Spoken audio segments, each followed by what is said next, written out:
what was one of the more emo things that you ever did? I had some pretty sweet hair like that. I had some colors in it, and I used to take MySpace pictures and get all those comments from the little girls, you know?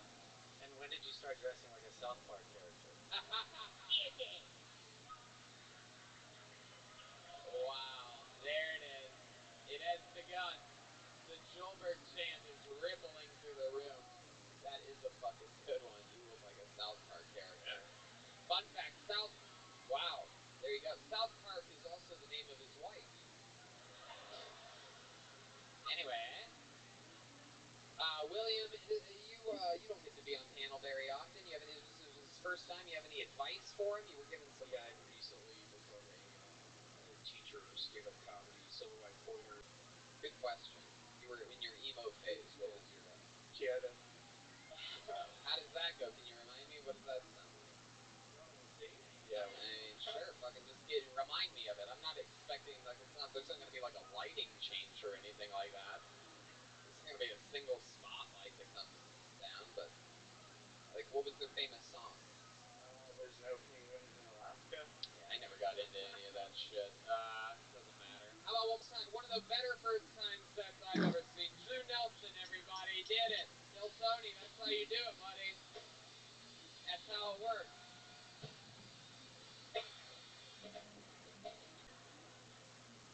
They're like, what about the pussy? I'm like, close your eyes, we'll get to it. A little lower. There you go.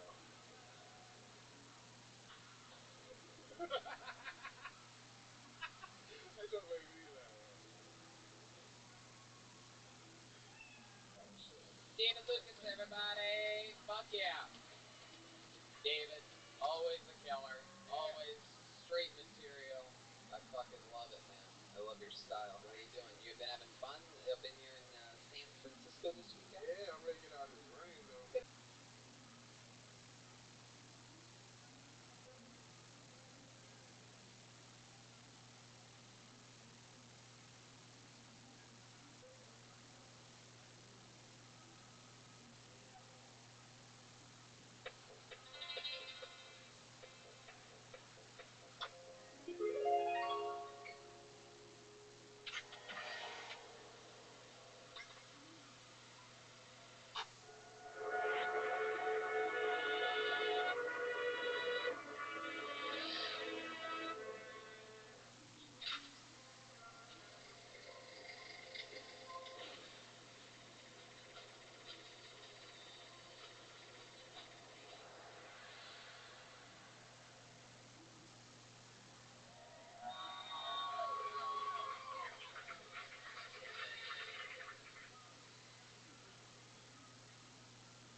Johnny, Johnny, don't cry.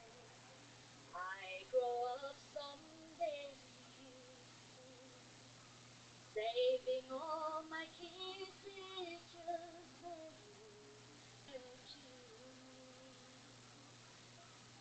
Johnny, Johnny, wait for me. I grow up someday, you see. Saving all my kisses just for you. Say with love forever true.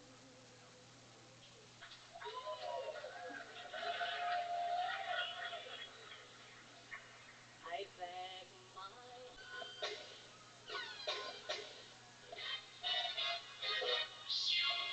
Hey, this is Frederick coming to you live from Kill Tony Media 2.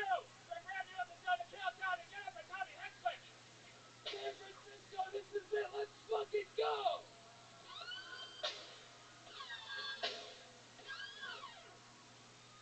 Wow, the Great Red Man is here, everybody. How about another hand for the amazing Nicole Tran getting us started out there.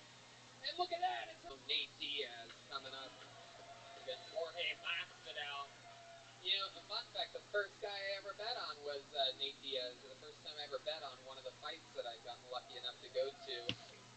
And I bet on him against Conor McGregor in fight one. And, yeah, made fucking money.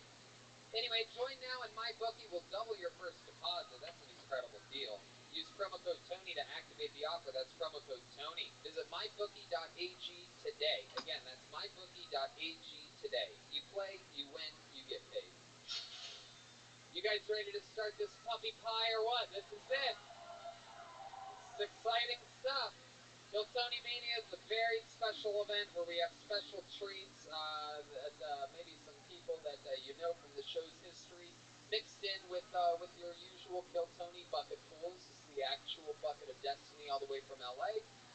And some of the people, some of the special treats that come on the show rotate on to panel as well, so you get to see more of some of your favorite past Kill Tony characters as they join panel for the rare occasions that they get to.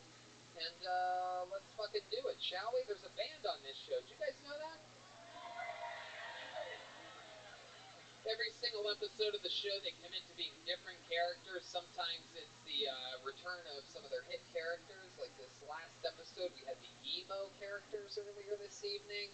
Last night, we saw the, what was it? The fucking, we saw the Golden Girls. Oh, you guys were here for that episode? Oh, shit.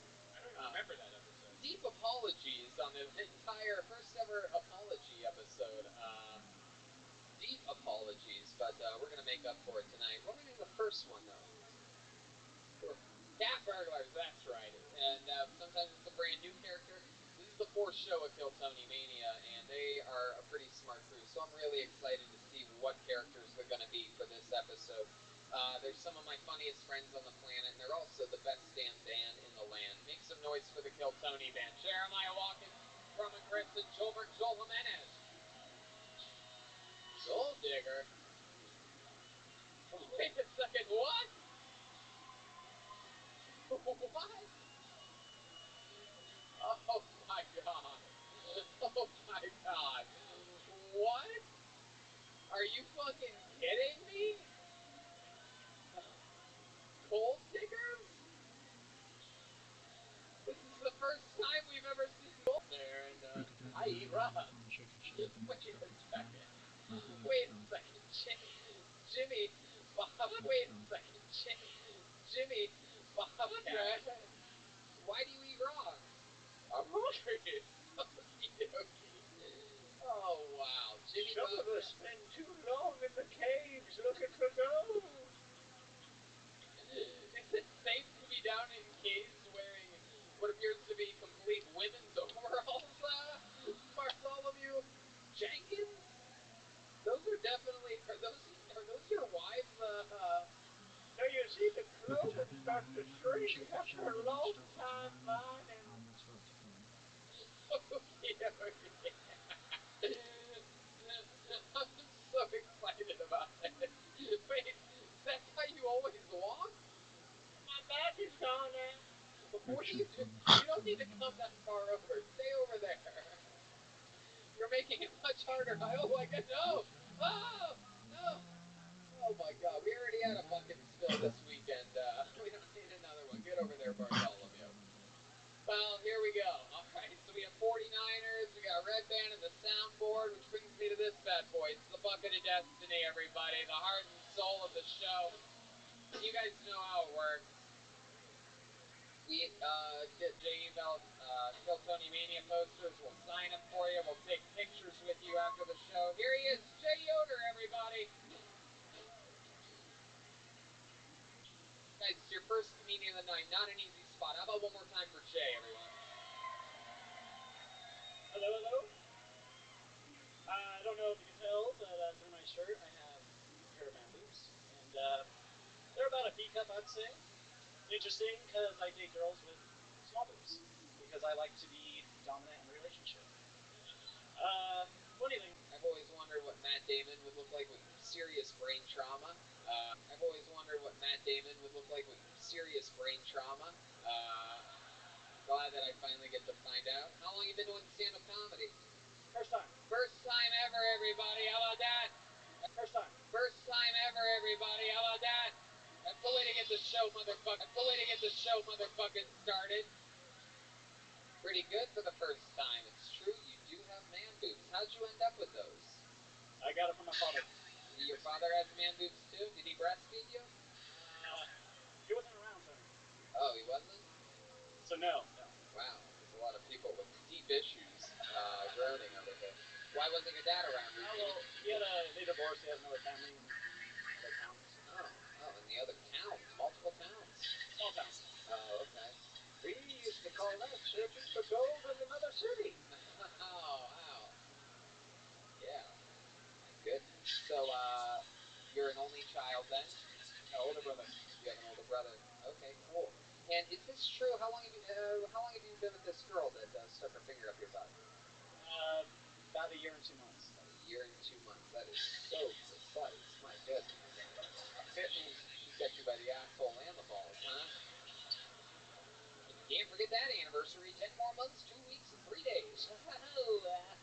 Why did you call it anal play like it was a drama that you're about to go see with your wife? It was dramatic. My goodness. Anal play. Oh, yeah. So, you said that you came fast. How fast are we talking about? Before I could say no, don't. Wow. Oh, my God. Why isn't that the joke? Have you ever thought about that? She stuck her finger in my butt and I came fast. I mean, real fast. Like, I came before I could say, no, don't. Like, that would kill. There it is. You just did it. We've hung women From deep in the mountains. It's been a long time. You can't tell us what product? It's telecom software. It's not that interesting. Oh, my God. I hate San Francisco. Everybody's answers sound the same. I just do telecommunications, play in the fog. You know what I mean? All right.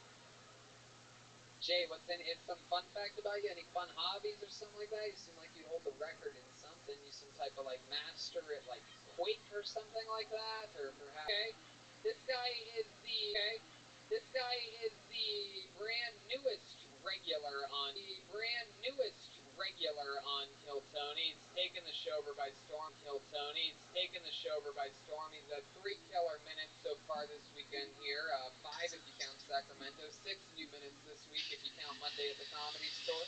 Put your hands together for him. It's the great and powerful David Lucas, everybody. Come on.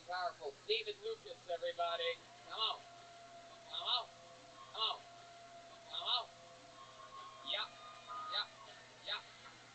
Yep. Yep. Yep. Yeah. Oh shit, I'm here. My nigga. There you Except every time you lie, your teeth get brown. Except every time you lie, your teeth get brown. What? What? How dare you? Look, it's incredible. No one's ever. How dare you? Look, it's incredible. No one's ever. Porcelain dog face ass. Dog face ass. Oh my God. All right. Yeah, Oh my God. All right. yeah, porcelain doll ass. Hey, what was that? You're on his side? I've never seen Hey, what was that? You're on his side? I've never seen a black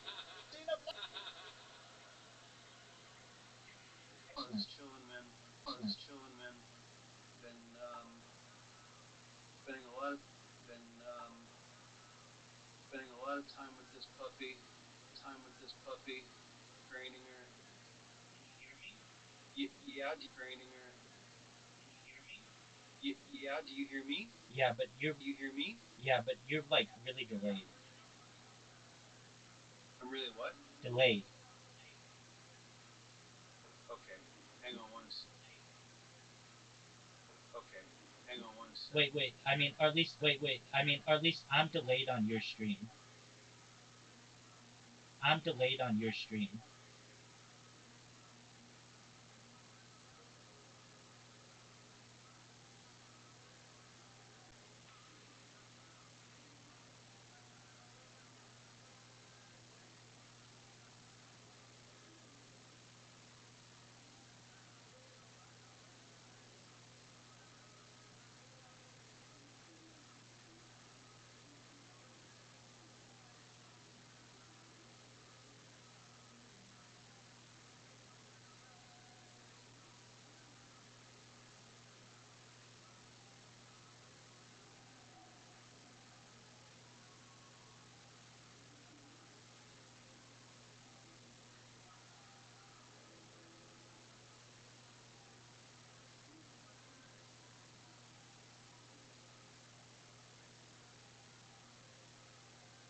There he is. Can you hear me any better now?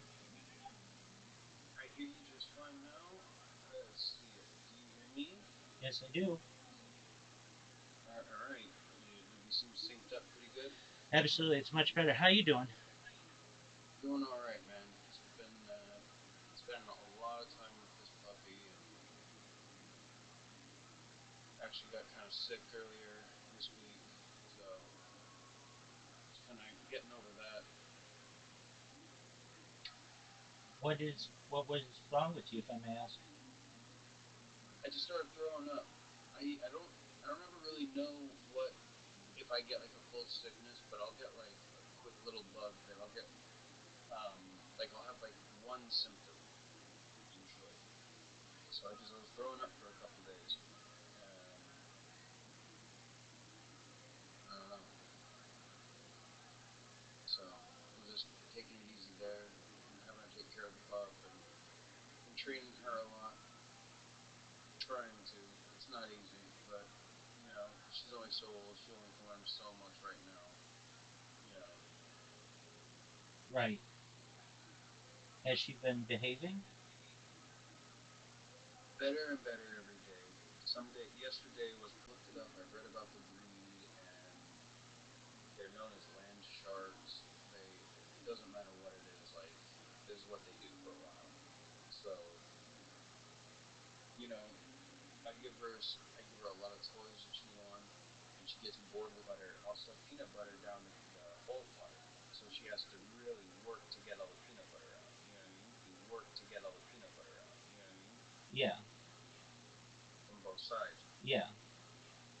From both sides. So that she likes peanut butter. I gave her a little bit at first to see how she'd react. She actually caught a bee in her mouth and then just spat it, but calmed down. I don't like that. I don't like that. We have Benadryl in case she has an allergic reaction to something. In case anybody starts to get allergic to it. You know what I mean? Yeah. But Benadryl is safe for puppies if they get allergic. Smart means hard to train, though. Like kids think they know better, and they don't listen. You know. Right. This is a dog breed that understands quickly. I don't gotta. And they have a lot of, and that's their game for too long. You know. Right. But she's good. She's good about certain tricks. She to like dogs of full papers and to like dogs of full papers and big house and there was actually a problem in Vegas for a while where there was a breeder who was breeding from like the incestuous breeder, out here in Vegas for a while. But we ended up going to another state and getting another dog to make sure that they weren't related. Um, One, if the dog is going to get neutered or spayed, wait, wait for.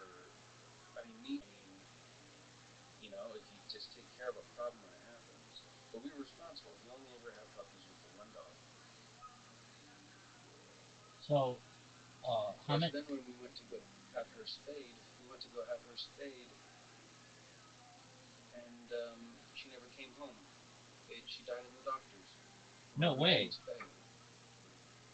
How did that happen? Fucked up doctors letting students practice on my dog. She was my girl. How old was she? 5. No way. That's really sad. Yeah. And I don't know. Is there any? We dropped her. We dropped her off to the doctor the morning of my graduation from high school. So that's my high school memory. That I dropped off my dog to the doctor the morning that they killed her. No way. Is there any retribution for that? No, they didn't charge us. Oh, well, of course. Like, come on. Right? Yeah. Oh, that's I was garbage. a kid when we had her at first, so my mom, when I was young, Right. So my original question: How many dogs stick with you. How many puppies have you ever had? So besides her and the male, we had those two. Then we also had, for a while, we had 12 at a time when she would have the litter. She would have a litter of like 12. Oh, so you have a lot of experience with these things. From I've been midwife. I've been a midwife to a dog. There you go. So when it comes to pups, I usually have a lot of experience, but they're hounds. You know what I mean? Like as they're all dogs and everything, but the way people have bred these dogs to be workers for very specific personality traits, which are extremely recessive in dogs. You know, like she is just bitier than any hound I've ever had. She's very loud. And that's the other reason why I try to keep her mouth occupied, because when she's real bored, she'll start screaming. And Eh, it's like, how are you even bored right now? right. How can you possibly, like, you've given me so many things to do. I just played with you for an hour. We played ball. She's great at fetch. She's good at give and take, learning that that sometimes there's a moment that goes by that doesn't happen correctly, and it's because I acted wrong or I gave the wrong commands. Like if I say shake to her, she's responding to shake now too, though, which is good. But I wanted to know pause because I wanted to know where not to put them sometimes, and she's learning that too. I came up with an invention when I had a dog that I think would be beneficial to people who are having difficulty crate training. My issue was I had just the best little dog, but he would have anxiety when I would leave and I'd have to put him in the kennel to the point where he would rub his Yeah, face up against the metal grate and cause a little bit of damage. Not much, but damage to his own face, and I didn't want him to hurt himself. And so what I ended up doing was I like invented like what I call an open air crate. So just imagine a box on the ground, and I would put him in like a vest, like a like a vest that you would put like when you would take him on a walk, and then I just yeah. attached a leash to it. The rest of the backyard, yeah, but not that dog area, not Okay. that little dog area. Now there's a gate for me to get in the dog area and clean up after her. So like yesterday, I was just in there, you know, using like the pooper scooper pump up. I bet you already filled it up. I bet you already did. I try to get out there once or twice a week, so it's not, you know, no, don't bite the metal, bite the bone, step on it. No, no, no. Illegal. No. Has long hair in the back, and you know, I don't know if it's no down. Uh, so much too bad. But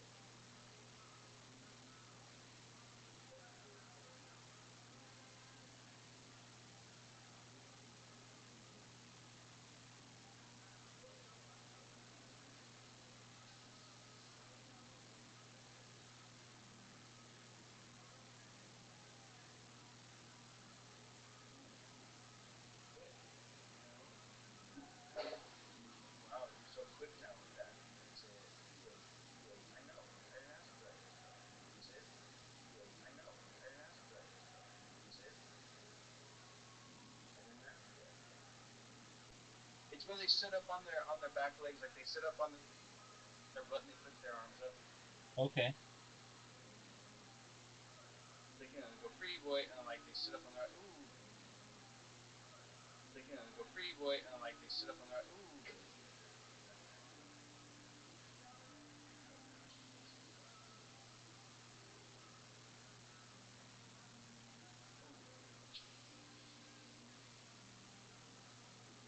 Careful.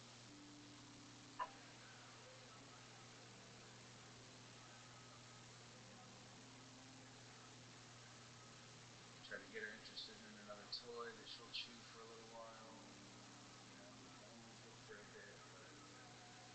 Does she like peanut butter? Does what? Does she like peanut butter? She does. She does like the peanut butter. She's very excited. Even when I say it, she doesn't go for it. But now she's very interested.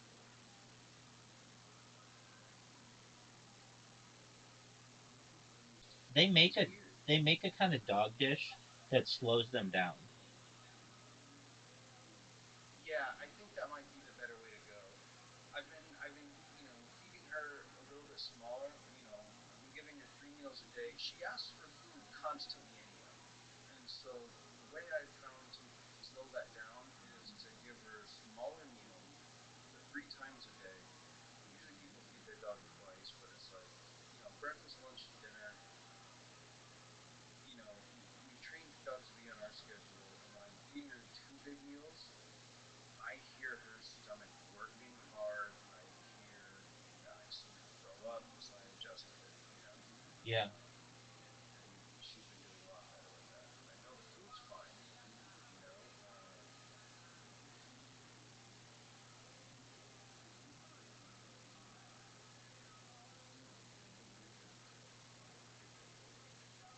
Does she go to the bathroom in the house, or like she generally stays outside? No, not anymore, honestly. Like,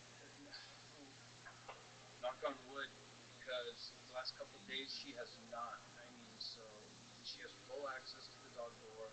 So that's the only reason why I don't, I try to use the crate sparingly anyway, because ultimately I want her to understand the concept of. So when I see her start to chase her tail, even a little bit, I mean, I've got a million toys over here. So I try to. I'm like, no. I've got a million toys over here. So I try to. I'm like, no, no, I don't like that. No, I don't like that. And that just might be my own personal bias because I read it. And that just might be my own personal bias because I read it. Maybe I misunderstood it, and maybe that person's research was incorrect. But now every time I see that person's research was incorrect. But now every time I see a dog chase their tail for, any kind of extended period of time, which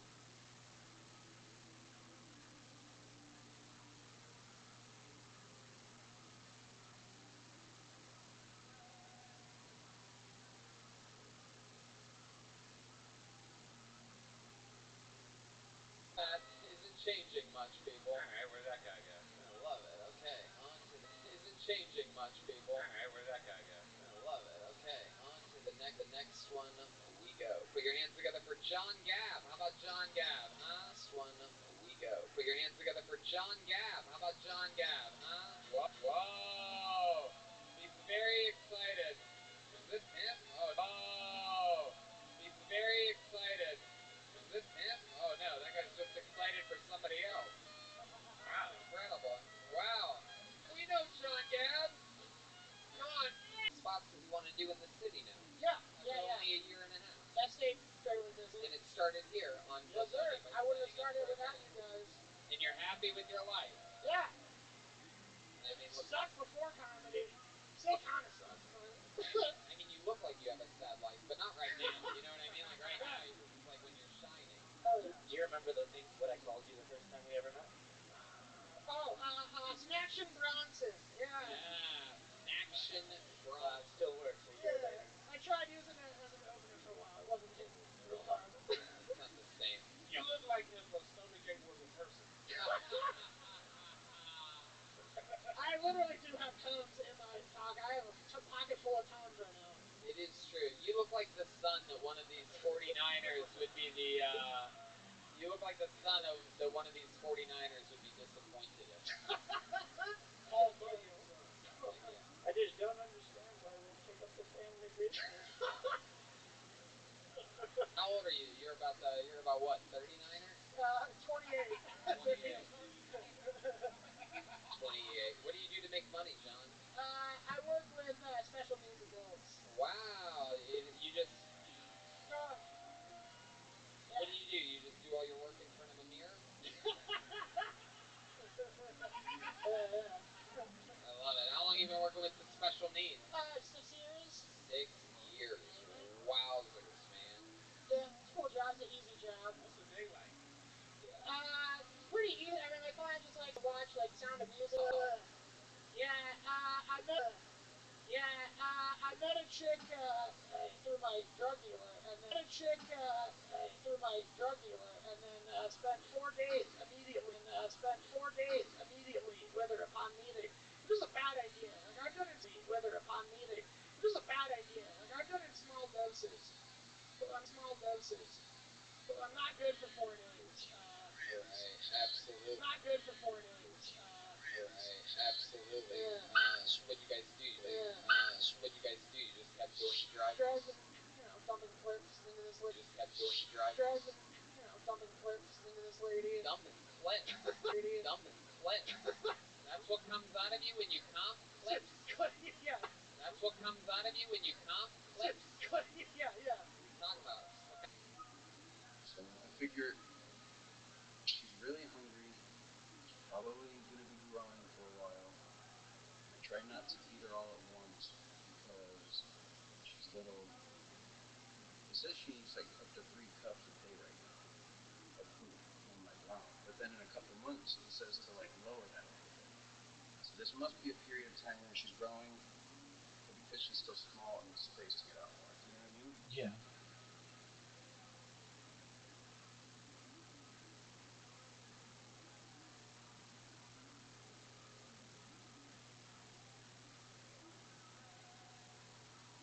Make sure she gets water.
I worry that they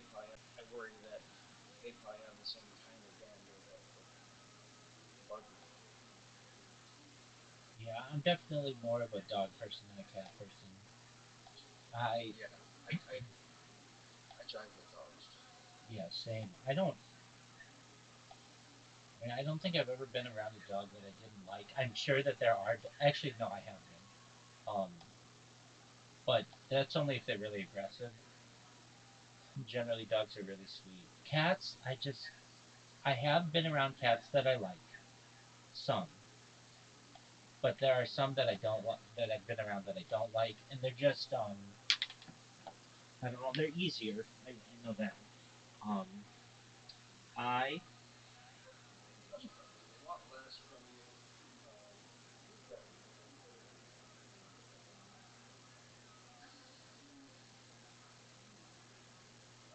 cats. They definitely are. They're different. I've lived with cats as well. So I've lived with cats with roommates a couple years even, and I had like issues with that cat.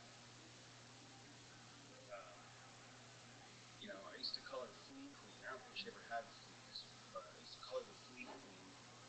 You know, yeah, and like doesn't really. It's more like it's like a baby brain yeah, in and a toddler won't like chew on everything. I mean, you know, Not like a dog. Like a dog can do some serious damage to electronics. Pretty quickly, I think babies usually figure out what food is. I hope. I don't know. I don't know. I don't have much kid experience. I can't speak to it, I guess.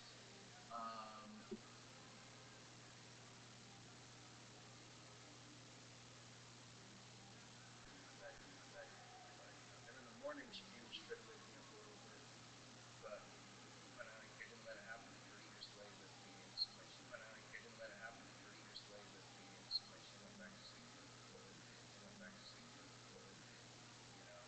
And then, you know, and then when I showed any sign of waking, that was it. She wasn't really. That was it. She wasn't really asleep. She was just lying in wait for the moment my eyes cracked.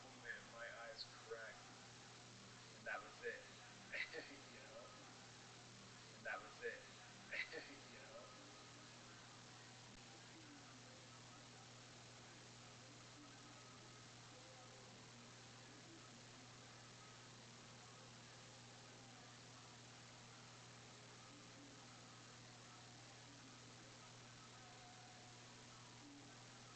You want to play a game? This show is a special thing to a lot of people. And, There you go. I Let's wouldn't take have it from the passed on top one more time. No, I'm kidding. it. Get this right. No, thank you so much, John. Yeah. And appreciate you. John Thank Gab, you guys. everybody. Hey! He's on Instagram at John Gab Comedy, all one word. JONGAB Comedy. And good night. So, yeah. What do you guys, actually, let's go back to the bucket. Back to the bucket we go. We've only gotten 2 people up here so far. Let's get one more. Put your hands together for Keenan, everyone. Keenan. Here we go.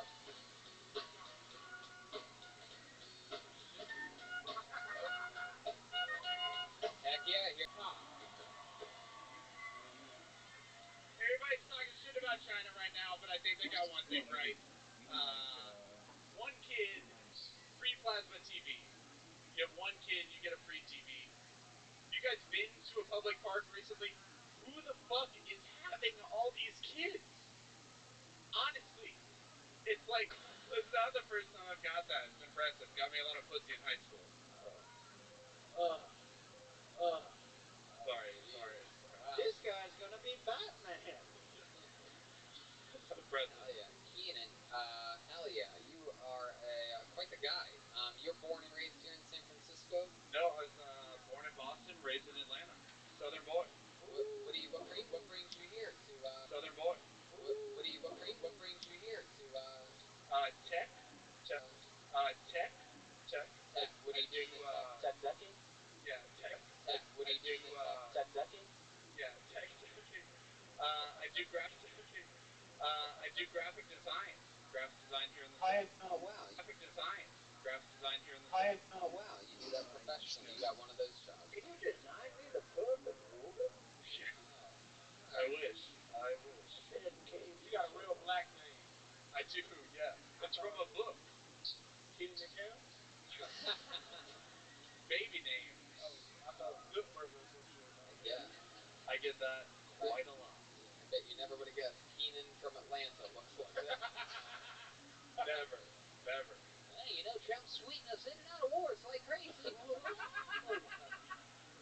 What, like crazy? What, I'm curious, what war has he tweeted us in? That's a great question. He can up there saying whatever. You know, you can just write it and you say it. But you gotta put a punchline. That is true. You don't just say whatever you write. It's not like there's people out there just fucking. You gotta see it. You woke up the fucking The Donald Trump soundboard. I saw it last night. Just like Red Van. Oh, look at that. That's what he thinks about you. So Keenan, you work in graphic design. You seem very unlikable. Has anyone ever told you this before? I love that. I mean, I had to yell at someone in the audience. I appreciate you for doing that. Your first 6 seconds before they're like, boo, boo. Fuck this guy. like him. I don't like anything he's got to say. Yeah. I appreciate it. You find that a lot? You have lots of friends? Good amount of friends, yeah. Oh, wow. It sounds like a bunch of whole dumb crowd in bitches the back. to me. Those doesn't sound like buddies at all. Not bad. I mean, the fuck you hanging out with the fucking famous girls from TikTok or something like that? At least one of them. The hell, this lady, this place is nuts. Fuck yeah. Yep. Who are those girls? How do you know them? One of them I know. We went to St. Bart's together, and then the other. Is that a school? Yeah. What kind of school is that?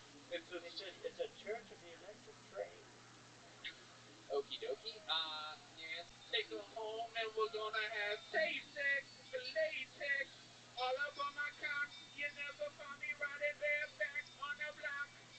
Cause you gotta be safe with your dick today. Or you'll end up with herpes or AIDS. Alright, you're horrible. That's what I do. That was the shit. Hey, thank you. Thank you. Not T-Pain, you just hit pain. And bam, literally. That motherfucker had an auto-tune in his throat. Thank you. Yeah, Keenan, doesn't seem like you're really good at anything. I'm really not killing it tonight. But you know what? That's one of the fun things about this show. Kill Is Tony. that anybody can sign up and that you are proof of that. Thank you. How about one more time for Keenan, everybody? Thank you. He's on Instagram and Cat Eye. Sorry. You're good. You gotta pay attention to the dog. I understand. Keenan. It's also when Full House first aired on television. Let's give it up for Full House, guys! Let's give it up for the Olsen twins! Another fun date, January 28, 1986. My uncle Ralph Martinez blew up on the Challenger Okie shuttle. doke. I'm sorry. Go on edge. Do you want to please fucking shut up?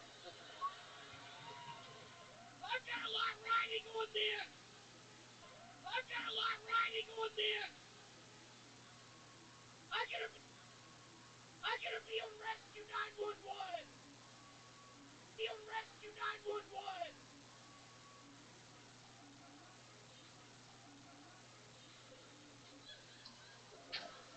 Some people never make it out of the mine.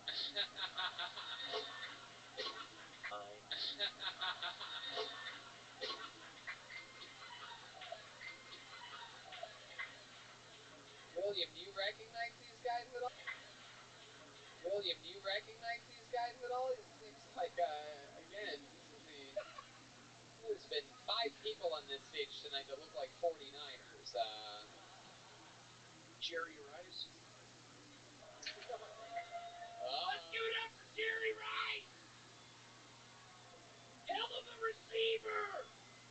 How about Joe Montana? How about Steve Young? How about Darnell Dawkins? William, over here. William, look at me for a second, William.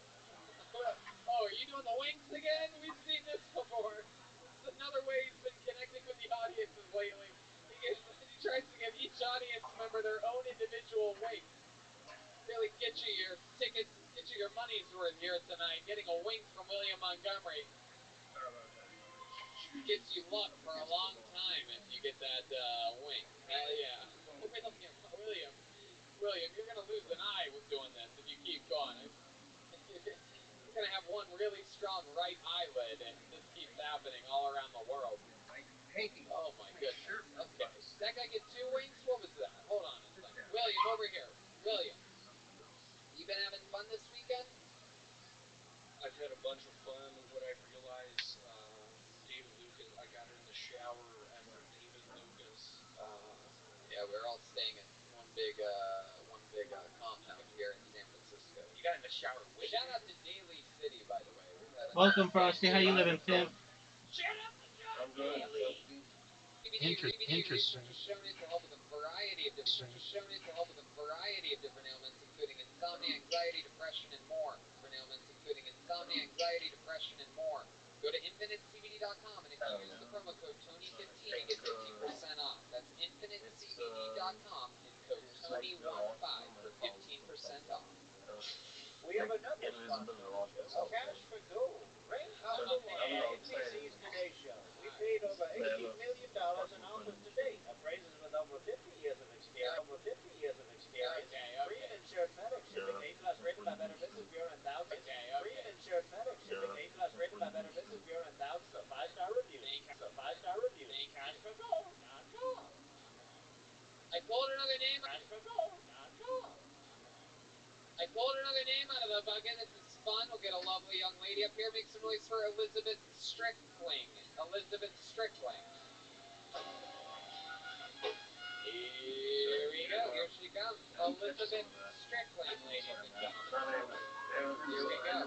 I pick up words slowly since I just get these phantom smells sometimes. Holy shit. I just get these phantom smells sometimes. Holy shit. I have a Which burn one? for you. A burn. Oh my God, Elizabeth. QC knows him, It's a right? good one. I'm gonna light The you guy who up. talks to Andy No. Tate from No. Do it. You better do it. No, I want to do it. So, if your girl likes doggy style, she sits on the bed, and then you stand Aiden up. Ross? that one Steve-O who's Bitch. Wow. Scrabble. What were you going to say? You think you're what? What were you going to say there? Say it. I'm an okay person. I'm a good person. An okay person? Yeah, I'm a little plump, but I'm a good person. I'm sure you have a big heart. It's true. It's true. Oh yeah, see that in your I think we Take think care, you're Frosty. lovely, Elizabeth, but you understand we have to make sure. Right. Yeah. Hell yeah. That wasn't funny, so you gotta leave. Hot roasted. Wet roast me. So how long have you been with him? Here. A year. What does he do? Nothing. Oh, wow. Yeah. Comedy. Yeah, huh? Yeah, no, I gotta go now. Is he black? No. Or is this all white guy? Yeah. He's a good guy. He's a poet. He's a fucking. The poet? Oh, God. He's not a good guy at all. No, he's not. He's great. He's great. I like him. Love him. Y'all live together? No. I would definitely live with you and make you work. Yeah. Why don't you guys live together? Is that something you want to do? No. It's expensive. I live in Santa Cruz. It's expensive. Oh, Jesus Christ, Red Band. You live in Santa Cruz. What's going on? Red Band's gonna say something already. I was just going to say, it's expensive. It'd be cheaper if you both lived in the same place. Yeah. It's gross. Yeah. Math man. She big and dumb. Oh. She lives in Santa Cruz ship. Hell yeah. What? Wow. Elizabeth, do you have any fun hobbies or anything like that? Do you do anything for fun other than comedy? She makes charcuterie boards. Holy shit. We need a counter of roast jokes on this. I make a meat quiche.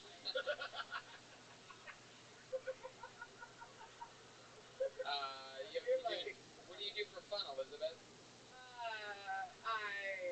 Go for hikes, hang out with friends. Wait, did you really just start with hikes? Are you fucking kidding me? Have you not had enough I'm gonna give you my punishment? best Tinder bio. Have you not had enough punishment tonight? No, I haven't apparently. What Burger King are you? She needs the recording of this segment should be her alarm clock in the morning. We'll see who's going for hikes then, baby. Okie dokie. Chaos in the room. One more time for Amy Schumer, ladies and You're gentlemen. good. Come on.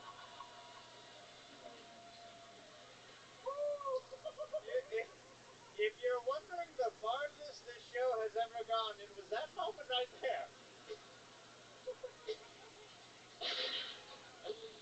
Oh my goodness. Wow. Oh my goodness. Someone's gonna be eating her sadness away tonight, you know what I mean?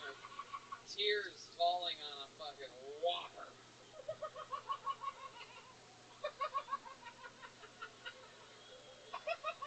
Thank God we have David Lucas on stage. Yeah. Absolutely. Fucking-lutely. Yeah, David was just doing all the jokes he's heard in his life. He's like, So, that was certainly a laugh. He found out during her interview portion that she was 16 years old. She's now 17 years old. She destroyed so hard in North Carolina. We are convinced that we found a fucking diamond in the rough, and we're so excited to see her again right now for the second time ever on Kill Tony, all the way from fucking Raleigh, North Carolina. Make some noise for the one and the only Caroline Smith, everybody. Here we go. Heck yeah, here she is. Caroline Smith, everybody.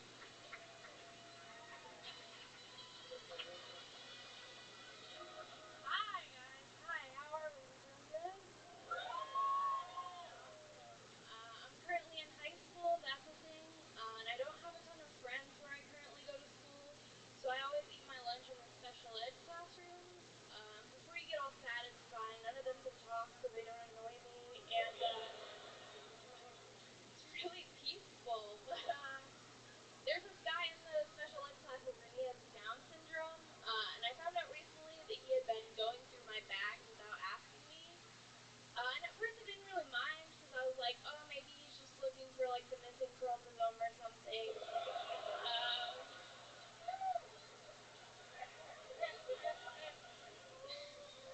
But then I found out he had been jacking off all over my school supplies.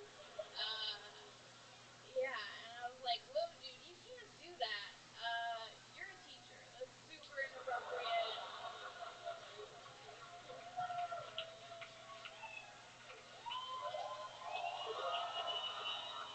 Boom.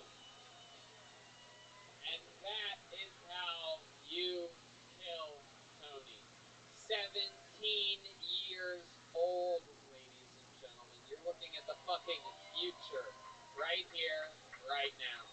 Screw you, America's Got Talent. Are you watching this? Unbelievable. You're so fucking fun. And I'm just so happy that we have an outlet for someone like you that does real fucking comedy at a young age, and you have an outlet for that where knows making like an America's Got Talent joke. I feel like this is the show that's like perfect for you. Yeah. Hey, one of the like agents of America's Got Talent told me to submit a video, but it had to be clean, so I was like, no.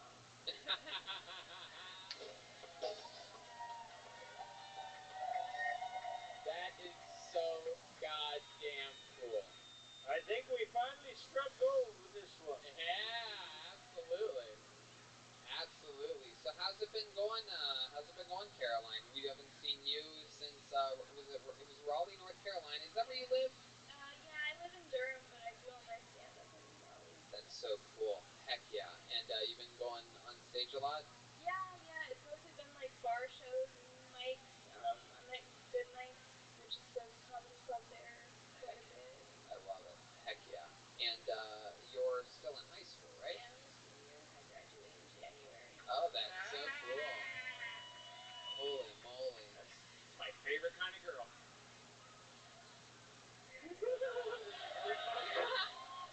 No, that's trash can. Trash can. So what are your plans for after graduation in January? Why did I picture Red Band when she mentioned the teacher jerking off all over her school supplies? So what are your plans for after January? Haven't figured that out yet. Wow. We'll see. My goodness. Maybe go to LA? Any ideas? Yeah, well, the goal is LA by the time I turn 21. I want to be like a TV writer. Hell yeah. Absolutely. Heck yeah. That's good. A desk job seems perfect for you.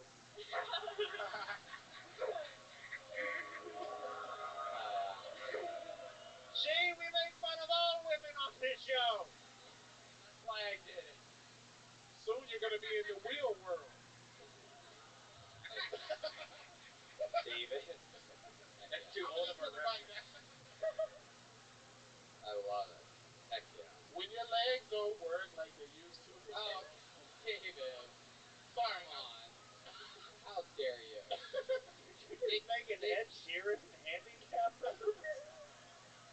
I can't wait till you come to LA when you roll Oh shit! All right, come on. Okay. My goodness gracious. Yeah. I mean, and what's exciting is that, and yeah, don't mind David. I'm sorry. He's just had a problem with you ever since you scared him in the movie Poltergeist. So.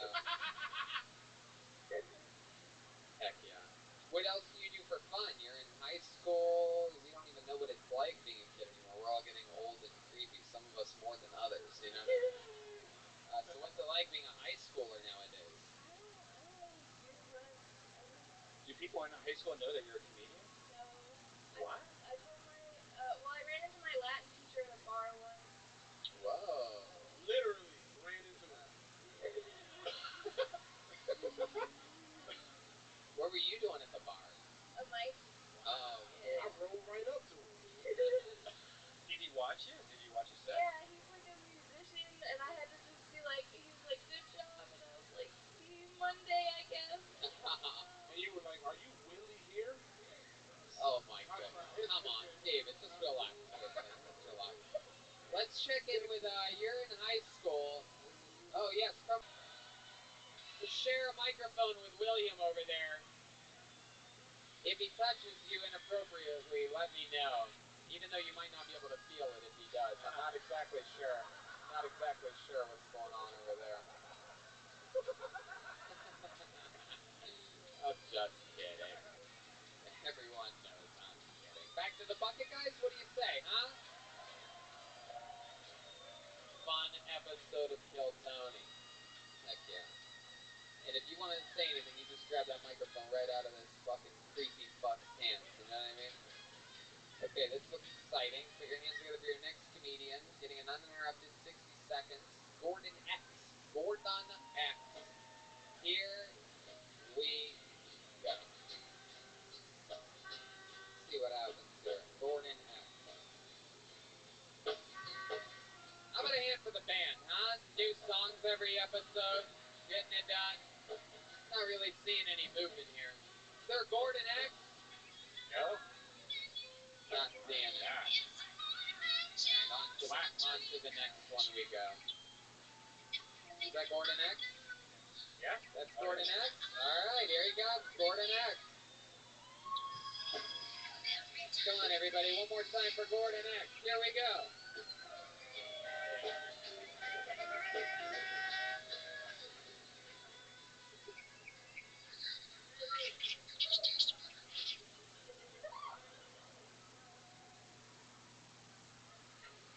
First and foremost, I want to give a shout out to the person that got me on the stage. Let's get a round of applause for Adam Johnson over there in the back, nigga Joe Rogan sign. Yes. Yeah, thank you for the one time. A really bad way to spend this, man. Listen, I was prepared for this, but I'm fucking nervous. Anyway, gone one time. What would you say if I told you that I have an idea that can not only intentionally destroy incels once and forever and restore balance to the force? Would you believe me? Would you believe that just this afternoon, deep dick the chick with a soft dick? Wow, okay, Gordon X, everyone. Hell yeah. Tonight is the night. Tonight is the night we learn that David Lucas gets a sense of humor from his mother. Right. Oh, Gordon X. Goldberg's Straight tradition. Gordon X. Motherfucker look like he ate the Pirates of the Caribbean. Gordon X is not smiling. He's not laughing. This is no laughing matter. Gordon, talking to the microphone. How you feel right now? What's going on, pal? You okay? They didn't have no ribs on the menu. Okay, hold on. Let's give him a chance. Give him a chance. Gordon, don't look down and angry like this. Listen, real talk.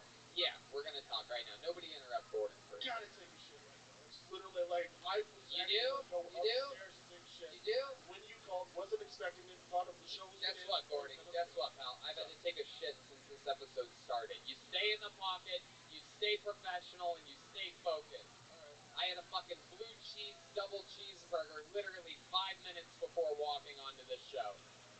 fucking durian milkshake earlier with an extra large bowl of pho. Extra noodles, extra spicy, extra hoisin. You're telling me you have to shit? Look at all the space for that shit to sit around. You know what I'm dealing with here? This little fucking, I got one goddamn Dixie cup strength fucking bladder. There's a little noodle thing in it. I thought you took a shit when you did your 1 minute. Yeah. It is true, actually. Tony is really good at pushing shit in. No, Oh, You're dr- yeah, you're- another you're dressed like the a reach of a gay joke for some reason. you're dressed like a prep cook. Gordon does Oh, not. because of the jellyfish shit. All right, got it. Yeah. Gordon. Also, like bad form as a fat guy to make fun of a fat guy. This is the best time. No, but I'm Fucking overweight Hell's Angel. Hold on a second. whoa, morbidly obese. Whoa. I saw the overweight in middle school, morbidly fucking obese. Thank you. This motherfucker got a party body. Hip, Okay, hooray. take a please breathe. Do what you don't do properly when you're sleeping and just breathe. You know what I mean? Just take a breath. Can we get David's sleep apnea mask up here? Okay, let's relax for a second. I need to find out more about you, Gordon. You signed up for the show tonight, right? How long have you done stand-up comedy before? Yes, I have. For how long? A couple years now. Couple years. All of it here in San Francisco? No, actually, it was first time in San Francisco. Where are you from? Oakland. Oakland. Fuck yeah. Absolutely. Heck yeah. That's right, folks. Even back in Dick's town business. Thank you very much. Oakland, the home of the Raiders, which is what you do to your refrigerator late at night, right? You don't take jokes well, do you? It's not even that I'm not taking. I'm actually laughing on the inside. I am fucking terrified right now. Yeah. Like it's literally my dream to be on stage talking to you guys, and I'm fucking it up right now. It's typical me.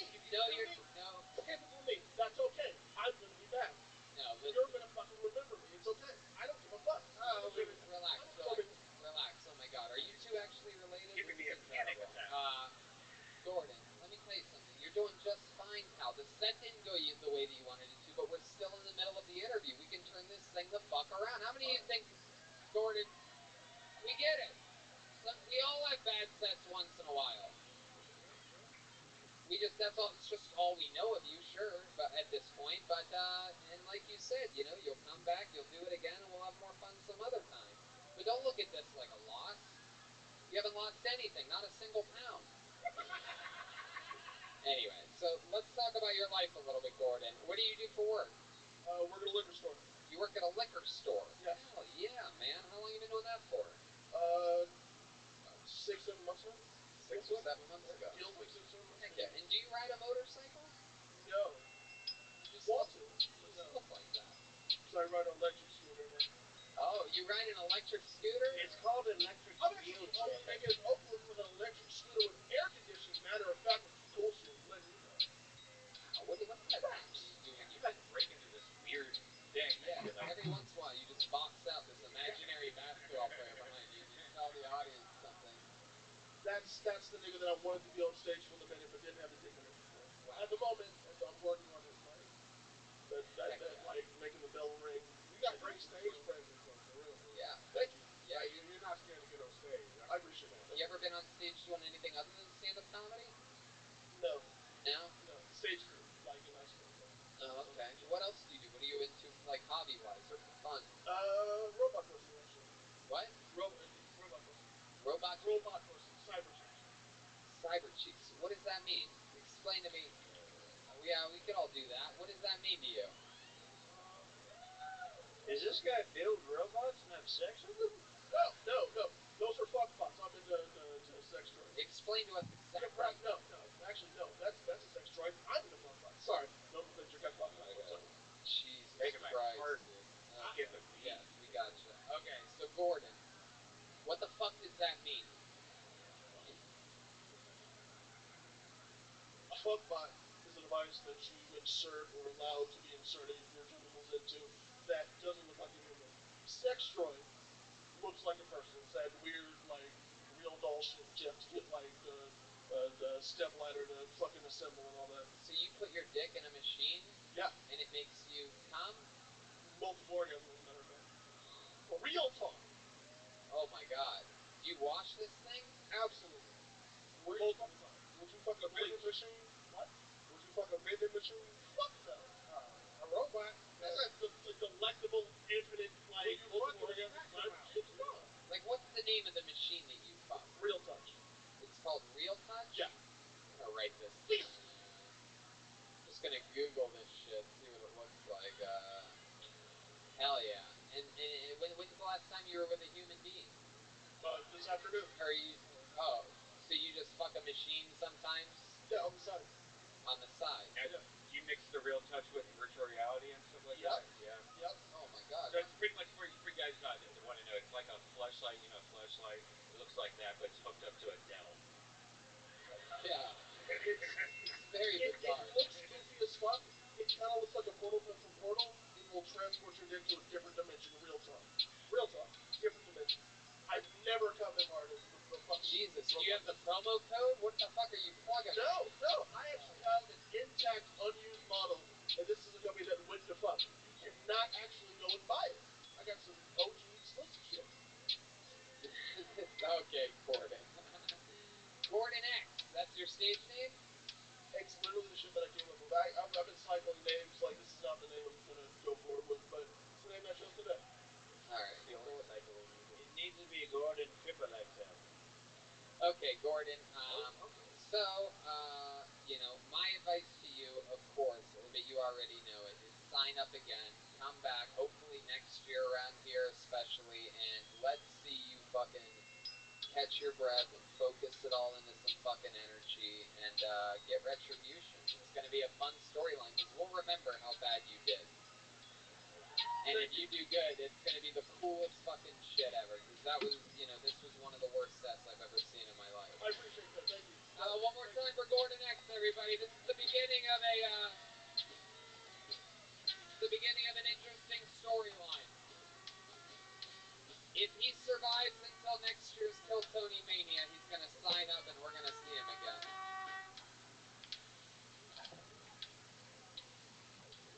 Okay. He literally sucked the energy out of the room. It's impressive. There's barely any oxygen in the room right now. That was impressive. You know it's bad when Caroline Smith starts walking out of here on her own. That's Sweet Caroline. That's very good. Hey. Alright, pulled another name out of the bucket. Let's see what happens here with Stick Boy. Stick Boy. This is interesting. Stick Boy. Are you here, Stick Boy? Is this Stick Boy?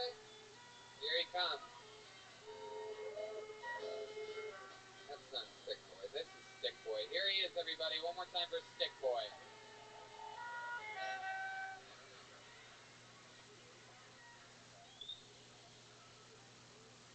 Come on, one more time for Stick Boy.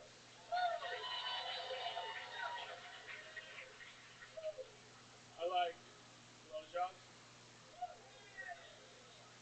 I like when they start when my dick is soft and the girl that I'm hooking up with licks at him like a bulldog eating spaghetti.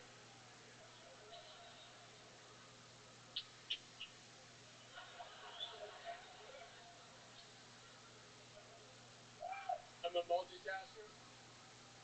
I'm always trying to get shit done efficiently. When I wake up in the morning, I always brush my teeth while I take a shit. I'm always trying to save time. So when I hook up with a girl that's got a big old bush and I'm meeting her out, I always try to floss my teeth a little bit. Hell yeah, Stick Boy. Crazy little dirtball you. How's it going, Stick Boy? You been on the show before? No, it's my first time on the show. Oh, okay. How long you been on stand-up? Well, this is kind of my restart to comedy. Okay. When's the last time you did it?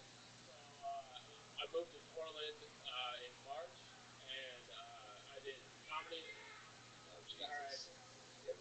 You hang out with bad people. Yeah. It's the first thing I really found out about your real life. You Well, surround yourself with people that you're better than to make yourself feel better. Stick Boy, a.k.a. Fuck Boy. surprised you know that term, old school 49er. Yeah. But I did comedy for about 4 months in Denver, and I moved to Portland recently, and I haven't been able to get out. Sorry, I did comedy in Denver for about. Yeah, 4 I months. heard it. And then you moved to Portland recently. Thank you very much. What do you do when you're not doing stand-up? What do you do for work? I'm a project manager for a fintech company in Portland. Are you sure you don't live here in San Francisco? I'm a project manager for a tech company. Boring stuff. What do you do for fun? I stream video games on Twitch. Oh, wow. 3 people go absolutely make it 4. What else do you do for fun? I love foosball, the table soccer. Wow. I think one of your special needs teachers was up here earlier. Tell us about your life. I love foosball. I'm just good at it, you know. I think we're finding out how you get all this pussy you were talking about earlier. I'm in a long distance relationship, so. Yeah, you're in Portland. Where's she at? She's in Minneapolis. Ooh, Minneapolis. Heck yeah. Yeah. Have you seen her perform at Acme Comedy Club before? No. Oh, okay. I haven't, but. Okay. And when's the last time you saw her? I saw her in August. Wow, it's been a long time. Have you given in to the temptations? Have you met anyone else at all? Have you thought about I haven't, but you can tell how long it's been since I've had sex by the length of my pubic hair. Oh, wow. Jesus, have you thought about fucking a machine hooked up to a Dell? Not exactly. I don't know what the fuck that guy's talking about. Let's check in with Bartholomew. How long is your pubic hair? That's a good Because question. I have pretty long pubic hair. Oh shit! Should we have a pubic hair competition right now, live on the show? Prospector Bartholomew, you do have a reputation on this show for having a literally what people have called a retarded amount of pubic hair. Can I say when you asked if they wanted that, it was the most mixed response we've ever gotten? You're like, I guess. Hey, it's a refillable hour-and-a-half long show. We've done 7 episodes this week. We're running out of shit to do. You guys want to have a pubic hair competition or what? This is literally the dumbest show ever. Whip My Hair is playing. I don't know how Brian had music ready for a pubic hair competition, but he's been waiting for this for 6.5 years. Cover your drinks and entrees if you're in the front row. Is that true? Only pubic hair, though. No penises, guys. It's very important. You can have pubic hair on YouTube, but you cannot have the shaft skin part of the penis. No dick trunk. So here we go. I think for sure Stick Boy has to go first in this. So, Stick Boy lifting up his shirt. This has become one of the gayest podcasts in the history. Let's see here. You have to wait a second here. You have to stretch it out like it's a first down marker. And then stand sideways, and the guy in the Raiders hat will be a judge. The guy looking at his phone so that he doesn't convince himself he's gay. Oh, okay, this is fair. All right, give it a pull. Wow, that is. Oh, that's. I don't know. That's pretty long twist here, but I don't know. I'm pretty sure Bartholomew is gonna win this one. What the hell is going on? All right, here he goes. Bartholomew. Oh! He throws the beard over his shoulder. He starts taking off the feminine overalls. He's pulling him down nice and slow. The red bandana sliding down behind. This prospector in some of the best shit. Wow.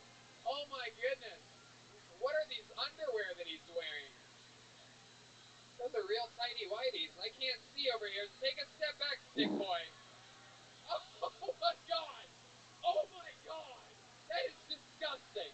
Oh my god, there's some floating in the air. Oh god, there it is.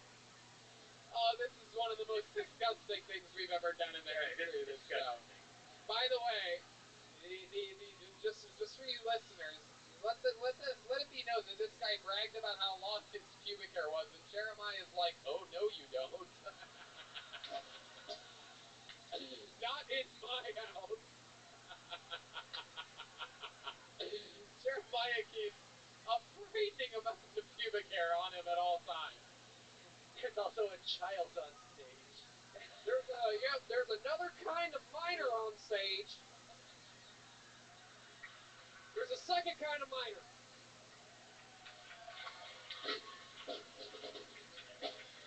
Oh my god, I totally forgot about that. I feel so horrible. I'm pretty sure this is a felony.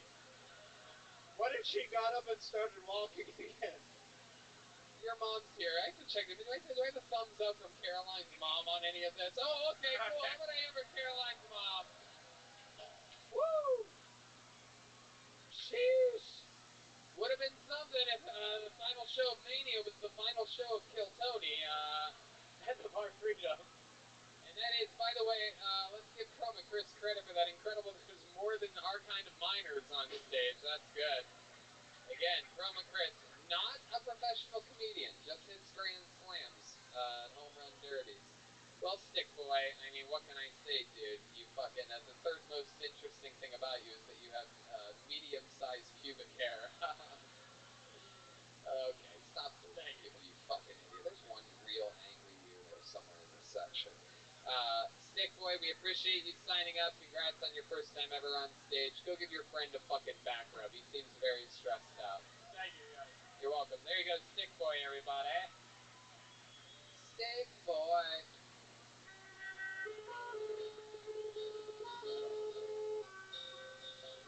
Alright, let's go back to the bucket, huh? How about Arturo Purello? Arturo Purello. You're next on Kill Tony. This is it. Let's go, Arturo. Arturo Purello. Here he is, everybody. Hell yeah. Fuck yeah. Come on, one more time for Arturo Purello.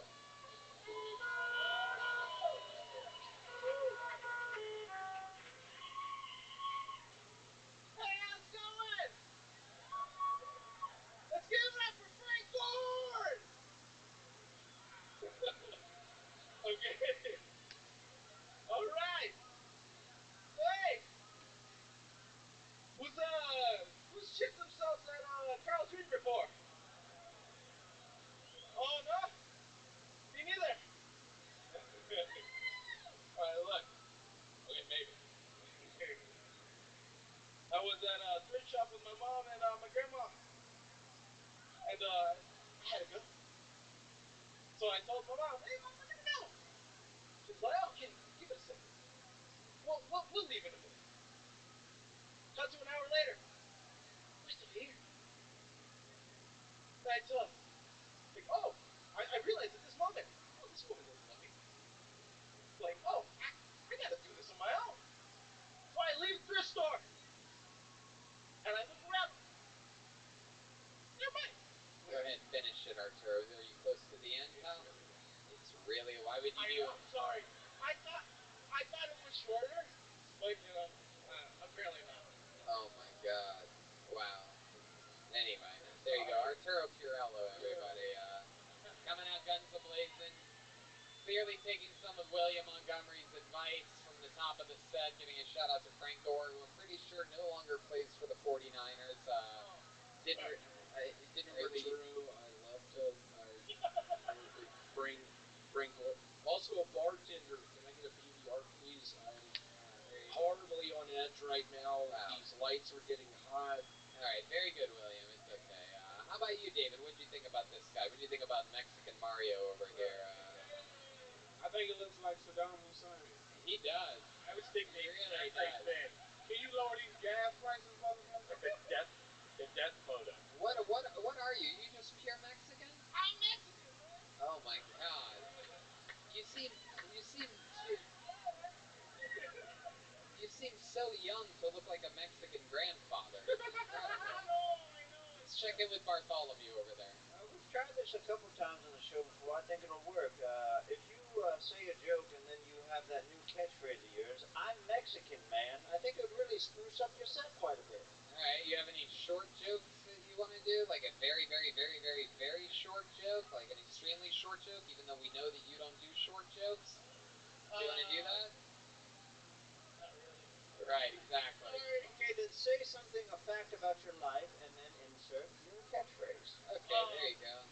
let's just shoehorn it right into the smack dab part of this show. Go right ahead. My name is Arturo Perico, and Perico is really close to the Spanish name, a Spanish word,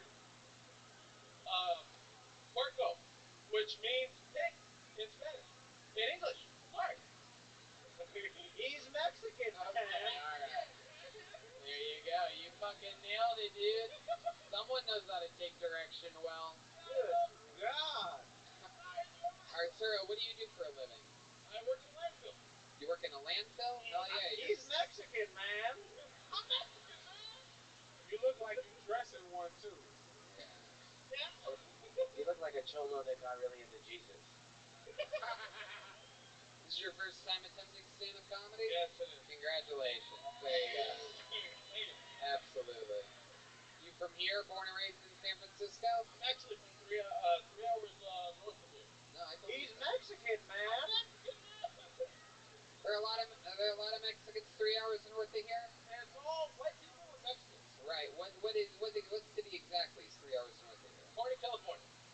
What? Corning, California. Corning? Mm-hmm. Okay. 30 minutes away from Chico. There you go. Oh yeah. You had some pretty corning jokes up here too.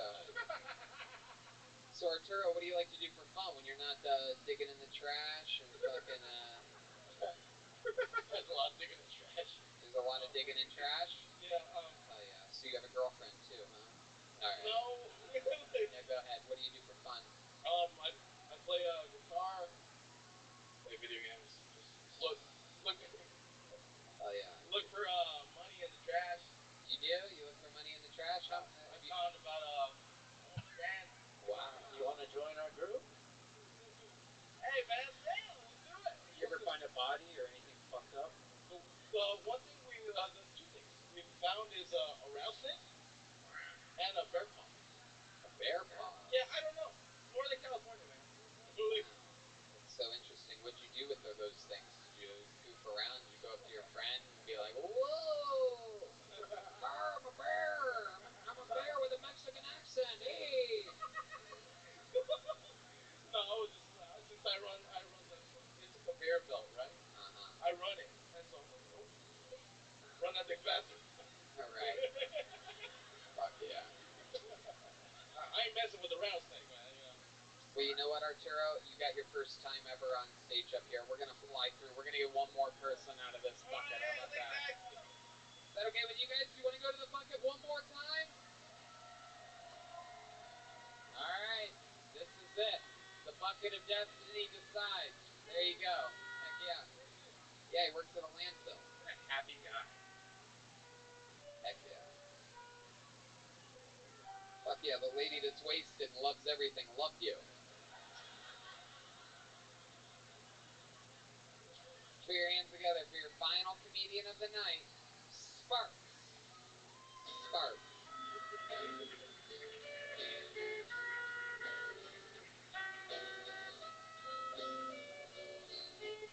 Sparks.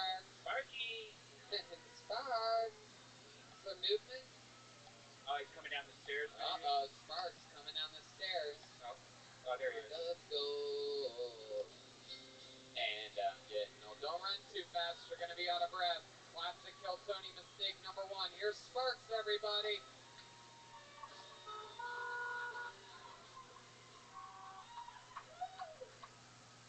Fucking crazy. Where's my San Francisco natives at, though? Fuck yeah, dude. Sucker's fucking free. I'm from Ontario, Canada, but I'm a Niners fan. I'm just joking. I was born and raised here. Outer Mission District, Excelsior. I'm in the Navy. I met my wife in Virginia when I was stationed out there for a few years. She's from Virginia, so my father-in-law, my brother-in-law are the same fucking person. Yeah, I'm from the city. The city's changed a lot. All you people who are from here know. Kind of crazy. It's kind of sad, but it happened. Used to be when you partied out in front of your house on the street, you know, you have to worry about people coming through, breaking up the party, being crazy. Nowadays, you just got to worry about your yoga instructor being able to coming out and calling the cops. Used to be if you wore the wrong colors in a certain neighborhood in any mission, you get jumped and sent to a hospital. These days, if you wear the wrong fashionable colors, Shane? Fuck yeah, Sparks. You got it going. Sparks has done the show. This is your first time doing stand-up, correct? Yes, sir. I forgot to move the mic stand back. Congratulations. What did you just say? I forgot to move the mic stand back, but you know it's like number one kill Tony. It's okay. Well, actually, number one kill Tony is don't sprint to the stage because you'll be out of breath and you won't be thinking straight. You did. You made it. You're in good shape. One of the healthiest people on the stage so far tonight. Thank you.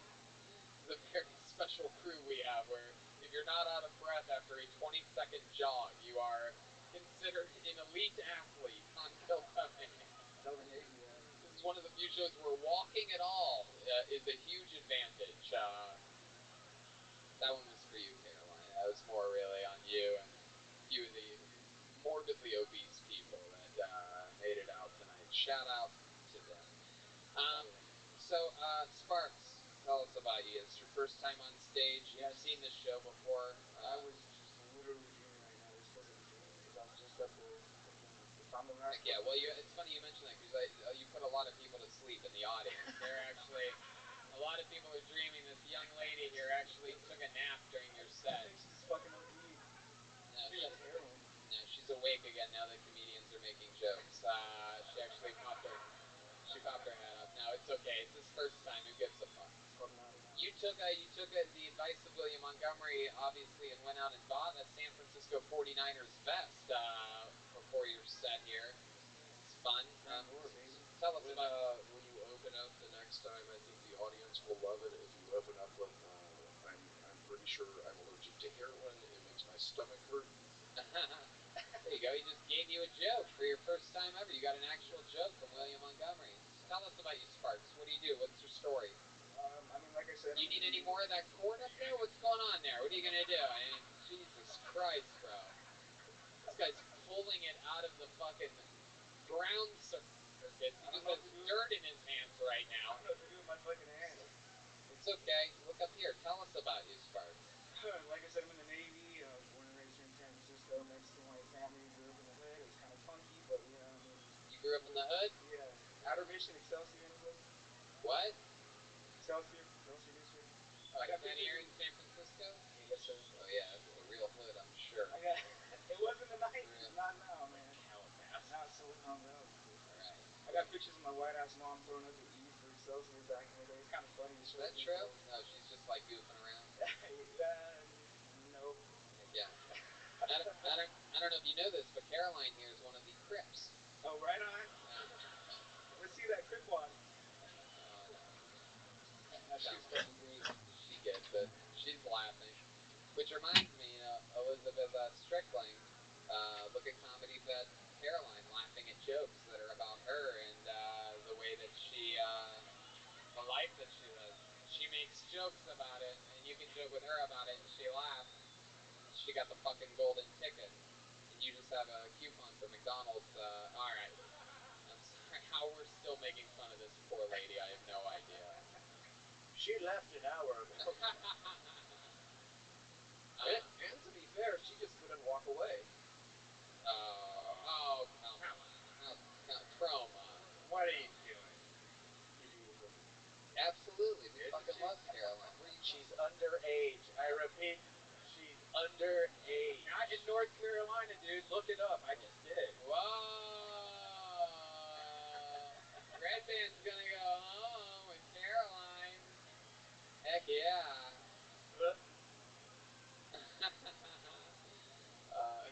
Caroline's like, this is the worst thing that's ever happened to me. Why do I feel like Red Band walks as much as Caroline does? Probably true. Wow. Okay, Sparks. Well, congrats on your first time on stage. Thanks so much for coming out, and we appreciate you, dude. Thanks for being in the Navy. Thanks for defending our freedom. There you go.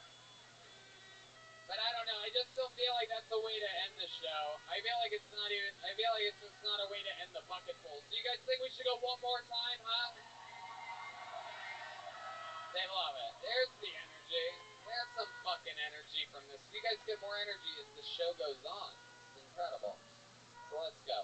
Let's finish the show with a guy named Ryan Callahan. How about that? Let's Let's try this. Ryan Callahan.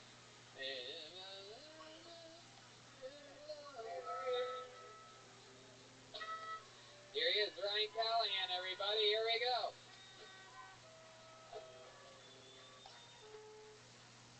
All right, hi. It's kind of difficult to tell the difference between when I'm high and when I'm angry. I just kind of get really quiet and start staring off into space, and then my eyes get red and watery. It's a little awkward. Sometimes it helps me out. It works to my advantage. Because if anyone comes to try and call me out for being high, I simply go, no, I'm not stoned. But I am fucking pissed.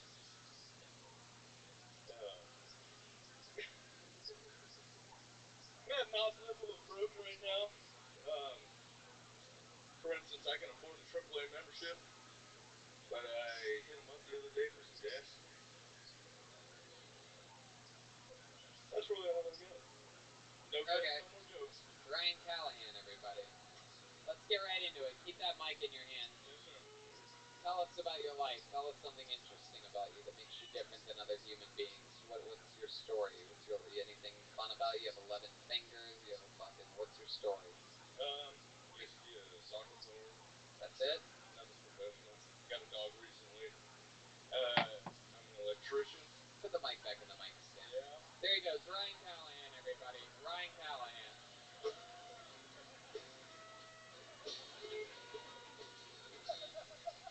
Ryan Callahan. To be honest, I liked his joke about being so broke that he gets his gas through AAA. That's actually pretty smart. You can't do that. Wait, you only get so many AAAs. It doesn't make sense. Yeah, twice. It doesn't make sense at all. And either you have AAA and you know that, or you don't have AAA and you don't get the joke in the first place. Really? Do you? Yeah. You would know more than me. You'd be the Yeah, guy. I had an electric car, so I would have.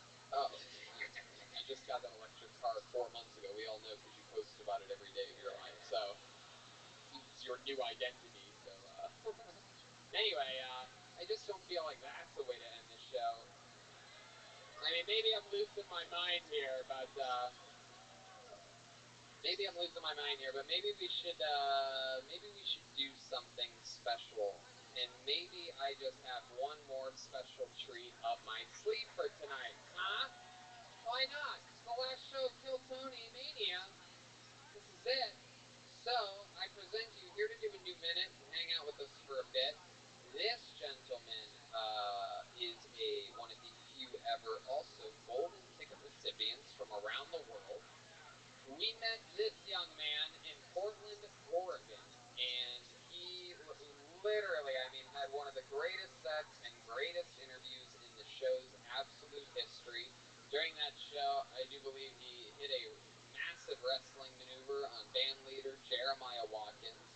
He got a golden ticket. He showed up to the Comedy Store a couple months ago, cashed in on his golden ticket in the Main Event Comedy Store, destroyed again, and then proceeded to embarrass the band even more by choke slamming Joelberg through a table after his set. He made it here to San Francisco, all the way from Portland, Oregon. Elite golden ticket recipient, the one and only Todd Royce, everybody!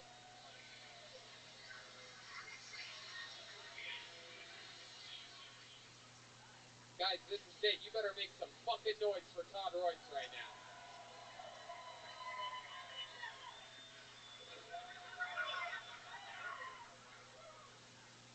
My mom has been married 5 times, which means that I've had more dads than I've had girlfriends.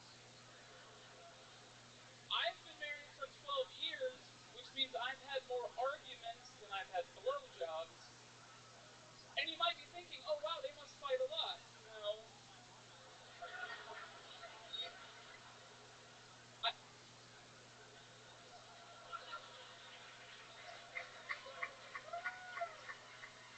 I thought about sending my wife a dick pic, but then I'd have to put up with the criticism. She'd be like, why don't you ever use a filter? And what kind of filter do you use? Do you want a black and white one? And then she'd be like, shit, I didn't know you were cool. I'll just take a black one. I don't understand guys that do dick pics unsolicited. Guys just take a picture of their own junk and then are like, you know who'd love this? Carol in accounting. The only person I've ever sent a dick pic to is myself, just to check in on him every once in a while. Thank you, guys. Wow. He did it again. He did it again, goddammit. 3 for 3 all time. Absolute crushing. Incredible set, Todd. Mind-boggling. It's so good to meet the white David Lucas. I'm kidding, David. Nah, he got me beat, bro. Wait, are you talking about this skinny motherfucker right here? Yeah. I'm his goal weight. That's true. Yes, let's check in with Bartholomew. I think it's great that the woman from earlier could have a bad set, come back on, perform again, and do a great job.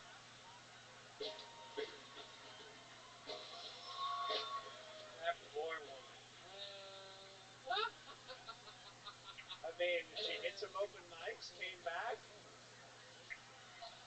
Oh my God. Nice try to slam them. Jeremiah motherfucking Walken. That is true. You slammed him in Portland and you choke slammed Joel. How's life been going, Todd? It's been good. I started keto at the end of last month. I'm down 22 pounds. Jeez. No. When this is the after picture, I don't deserve applause yet. Wow. So how's it been going? I mean, what have you been eating to survive? Like, what's your favorite thing now that you're left with? I eat salmon and broccoli, tuna Like a salad, bear. a lot of eggs. Like a bear. Yes, it is true. A lot of salmon, mostly salmon, it seems. A stream, You just reach your paw in there that you found at the landfill, and hell yeah. Todd, remind us, what do you do? What do you do for a living? I work for a company that does countertops. That's right. You fucking. Yeah, it's exciting. See, it's interesting that you put down countertops and then use them to eat continuously. Yeah. Well, I have to test out the product. Right, of course. And remind me again of what your wife does when she's not gasping for her final breaths.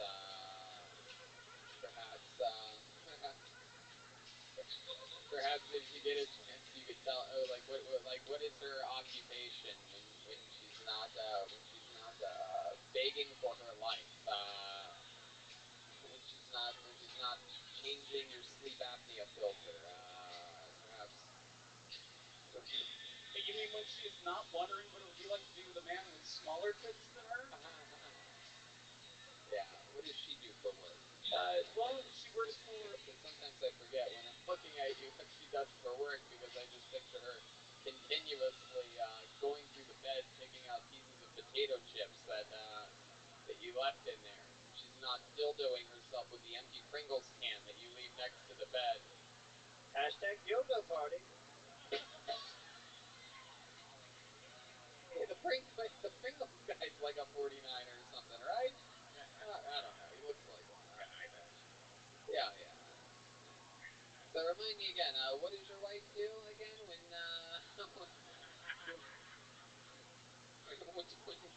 she's not yelling at you for all right. You look like Jeremiah's pubes on your face. That's it. It is incredible.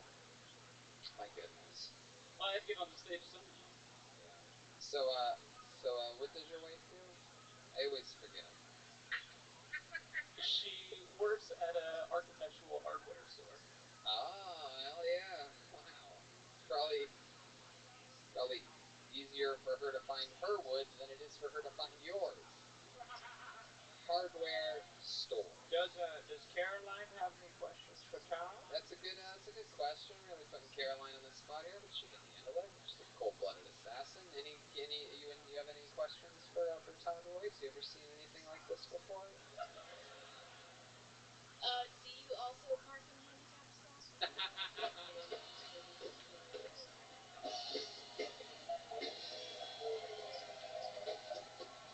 Heck yeah.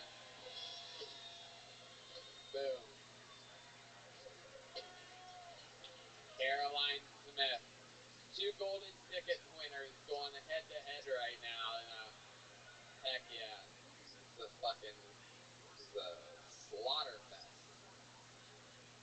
Anything else? Anything else from Todd? You good? You just got a full-blown applause break. I don't want to put any pressure on you at all. You good?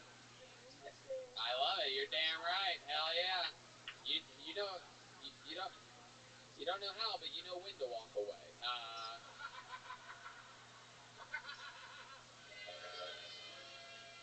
Now, before we end tonight's episode, I want to acknowledge something that you, like I mentioned earlier, you are all-time, you've just basically been, for some reason, you've been organically just owning the band since you made your first appearance on this show.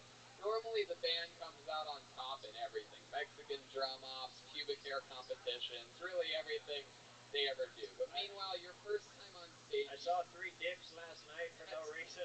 That's true. There is a new segment on the show. Some of you may have seen it. It's called Show Jeremiah Your Dick. 3 guys came backstage and I commentated what their dicks look like. There was one guy that said he had a big dick. We said, show Jeremiah your dick. And then all of a sudden there was this, I guess it was a very aggressive gay man that's like, no, me, I'm going to show Jeremiah my dick.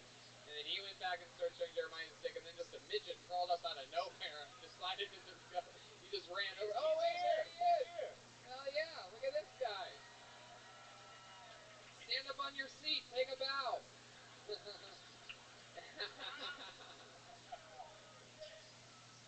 All right, no, there's not show your dick chance, all right? Skankfest. Yeah, that's what I was going to say. What is this, Skankfest? My God. Anyway, the nice gay man, he showed me his pierced penis. It had 4 piercings in it. And also, he's like, but wait, there's more. Pulled up his ball sack and showed me his taint, which was also pierced. It's a great new recurring bit. Show Jeremiah your dick. I think it's really going to get shown. Yeah. Heck yeah. Could happen at any point. Who knows when the next one might So be. wait, do I have to show Jeremiah my dick now? No. Even though he spends all his days searching for gold, I don't think he's going to find that thing.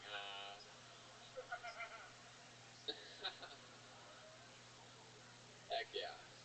It's the first time that crotch area smelled like axe before.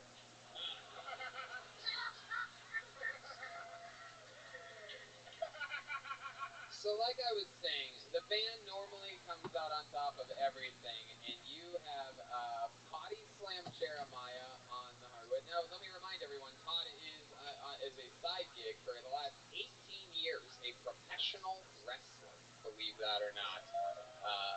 Big man, very agile. The American Wet Dream. That's right, the American Wet Dream, Todd Royce.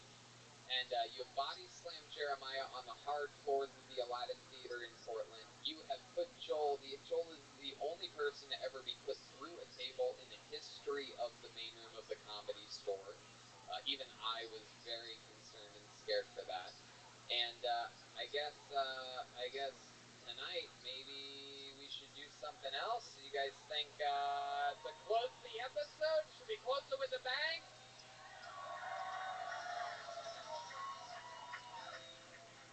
What do you think, Todd? What could we do? You know what I could do? Is I've already owned both of them. Maybe at the same time I choke slam them right through the stage. Whoa! Would that be a way to end the show? All right, well let's fucking do it. I mean, are you guys sure you want to see this? To end Kill Tony Mania, he's gonna own the band again and choke slam them on the stage floor. Now this is not a regulation wrestling ring at all. Yeah, no, that'll be fine. That'll be fine. Let's see what happens here. No, you can't go through the table. I would say yes. I would say, yeah, that's probably good. That's. Oh, shit. He's saying he's going to choke slam them through the stage. I can't believe that the band is going to get, dominated again like this. This is incredible. How about this? Oh, my God. Wait a second, the band just high-fived. Wait a second.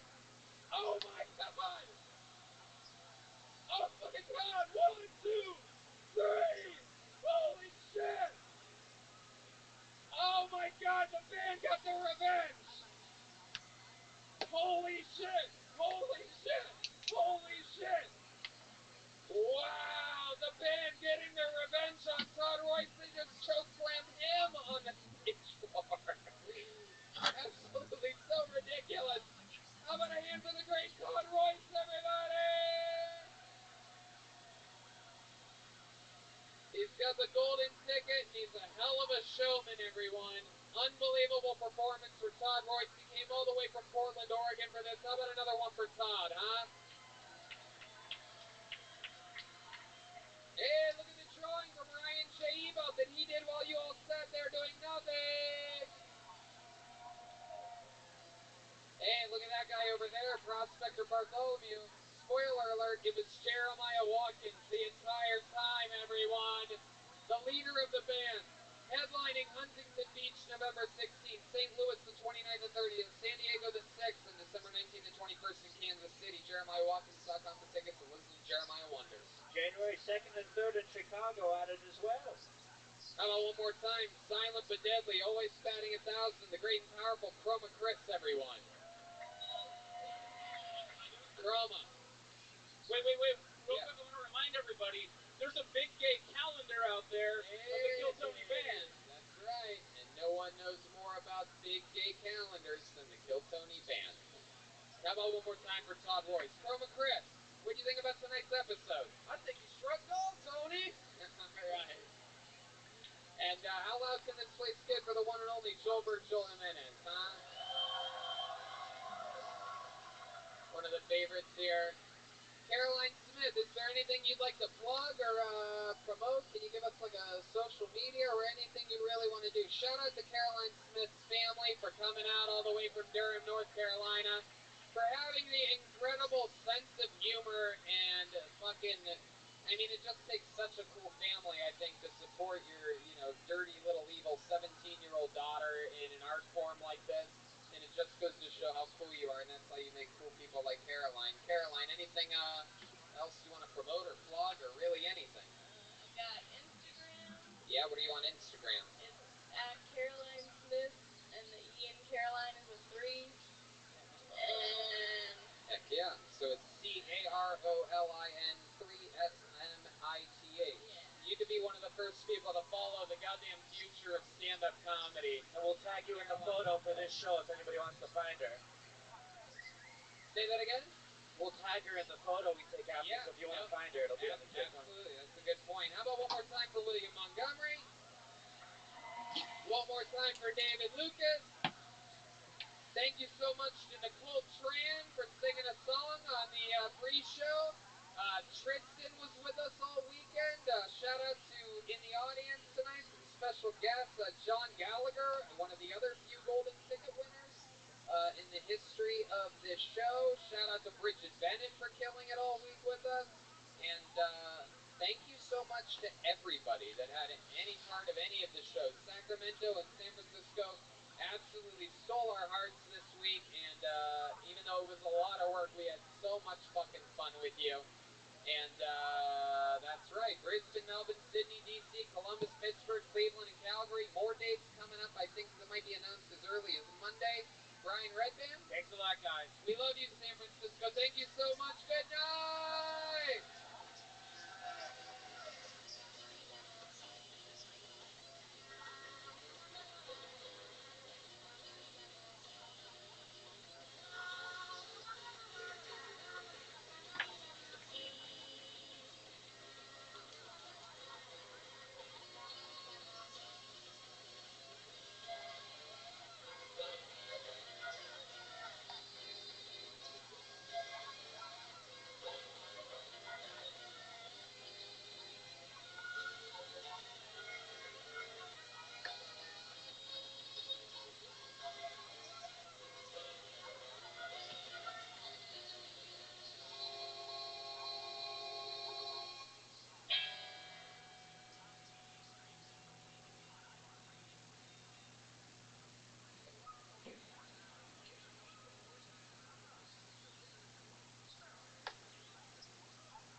Hey,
this is Redman coming to you live from the world famous Comedy Store main room for a brand new episode of Kill Tony.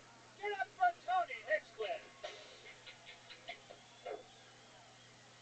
Hey, everybody, it's Monday. Come on, make some noise, everybody. We're here. How exciting. We are live streaming across the world on the internet at YouTube/KillTony. How exciting. You guys excited to be here on a Monday? Very fun. We just got back from 6 sold-out shows. Kill Tony Mania was an insane success in Sacramento and San Francisco at Punchline and Cobb's. And then no rest for the wicked. This Wednesday, we fly to Australia for the first time ever for the Kill Tony podcast. Brisbane on Friday, Melbourne Saturday, and Sydney on Sunday. Tickets still available for the second added show in Washington, D.C., November 7th. And a weekend of stand-up after that. November 23rd, Storecade. Pro Wrestling, live at the Comedy Store with my other podcast, The Store Horseman. How exciting is that? A wrestling ring in the middle of this room. Columbus, Kill Tony, the 12th of December, the 14th of December in Pittsburgh, and the 15th of December in Cleveland at the House of Blues. We go back to Ohio.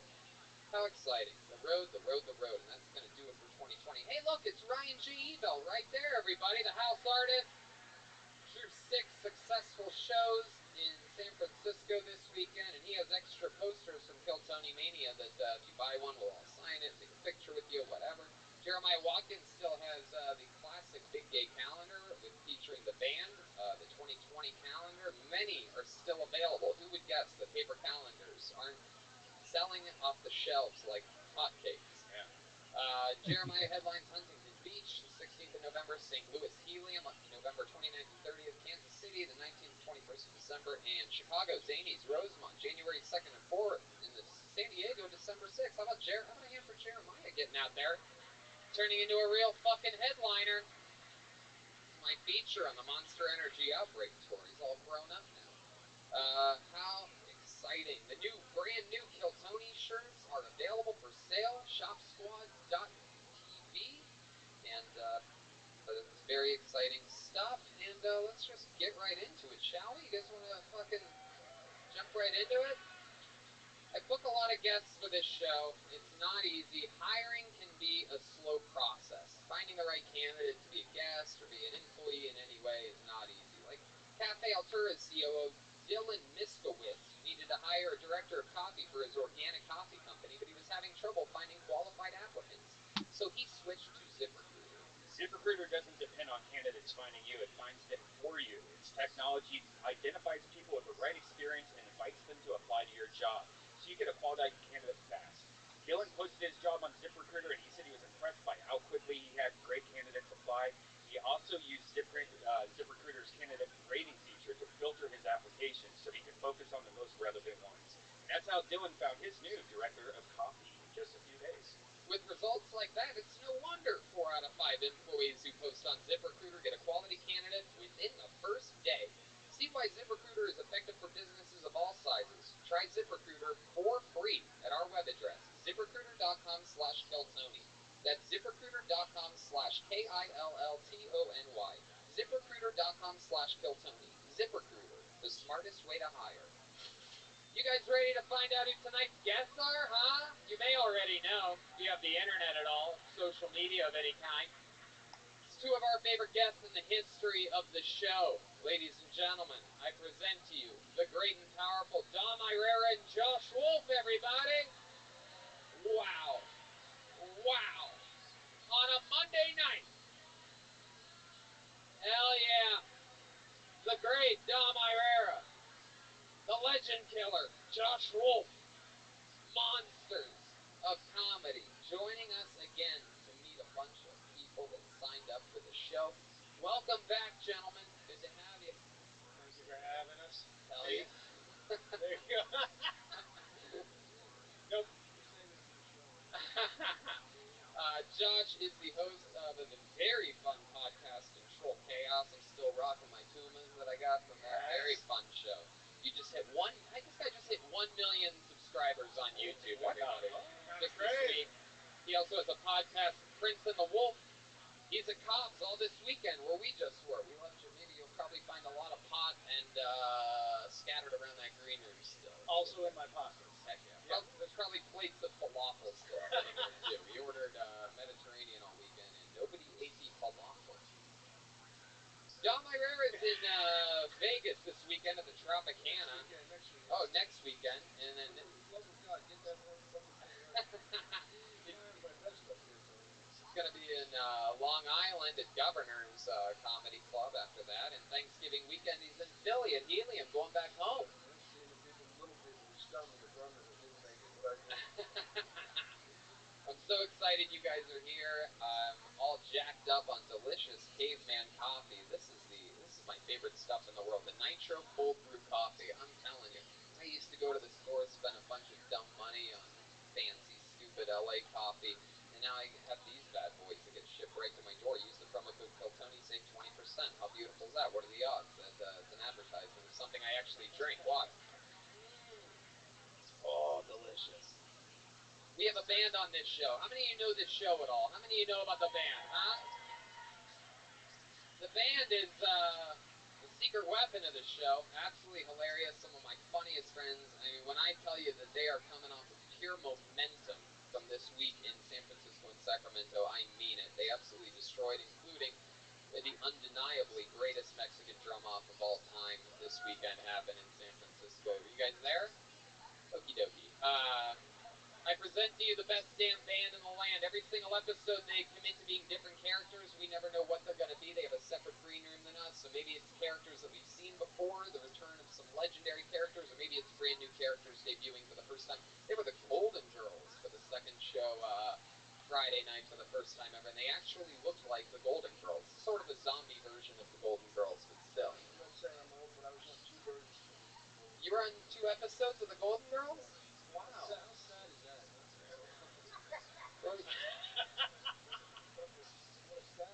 What were you, Dorothy's stuntman or something? What were you doing? I was a produce man in a city market. And then I was a waiter. Do you remember your line? Yeah, I go, nice melons. And she goes, thank you. Wow. Sad card. There you go. Did you get to bang Blanche at all in any of it? I fingered her. Hey, beautiful.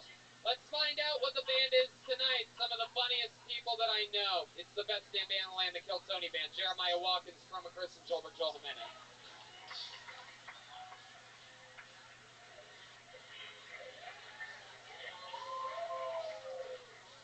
Whoa!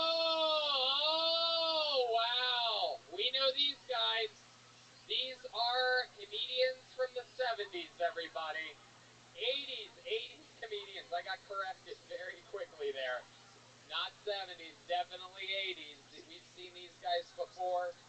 Very, very fun guys to have on Kill Tony. This is very exciting. What do you call a blowjob while getting a call? Headphones. I mean, come on. Oh, wow, yes. That is just a taste of some of the incredible comedy these comedians from the 80s have in store. Headphones, look out. So that's Jeremiah. Remind me of this character's name again. Hey, Zippy, how you doing, everybody? Wow, Zippy. It's good to be here tonight. It's good to be here. 80s comedian for sure. Next to him, wow, looking good, pal. What's your name? Hey, Tony, name's Jeff. Hey, Tony, can you believe this? Can you believe this? My wife said, I think our son is autistic. Autistic? Our son's drawings look like shit to me. Hey! Wow. Wow, that was a good one. That was a good one. Is this a show? Yeah, it's the very beginning, Dom. We're still getting into it. That guy, Jeff, right? Your name's Jeff? That is correct. All right, good. I love this. I've always wondered what Howard Stern would look like with Crohn's disease. That's exciting. Crohn's disease. And then back here we have what appears to be a caramel macchiato in a suit. How are you, buddy? What's going on? Name's Philip, Tony. Philip? Yeah, have you tried this this falafel stuff? Actually, I didn't this Well, weekend. it's really good, but after I eat it, I feel awful. 80s comedians, people. Doesn't get much worse than that. It's hilarious and the worst at the same time. 80s comedians joining us with Josh Wolf, Dom Irera, Brian Soundboard, which brings me to this, the Bucket of Destiny, everybody. It's where the magic happens. This thing just went to San Francisco and Sacramento with us. Now it's back home before the show. Over 100 comedians. They're all over here. Make some noise, comedians. Over 100 comedians signed up for the chance to get pulled out of this bucket.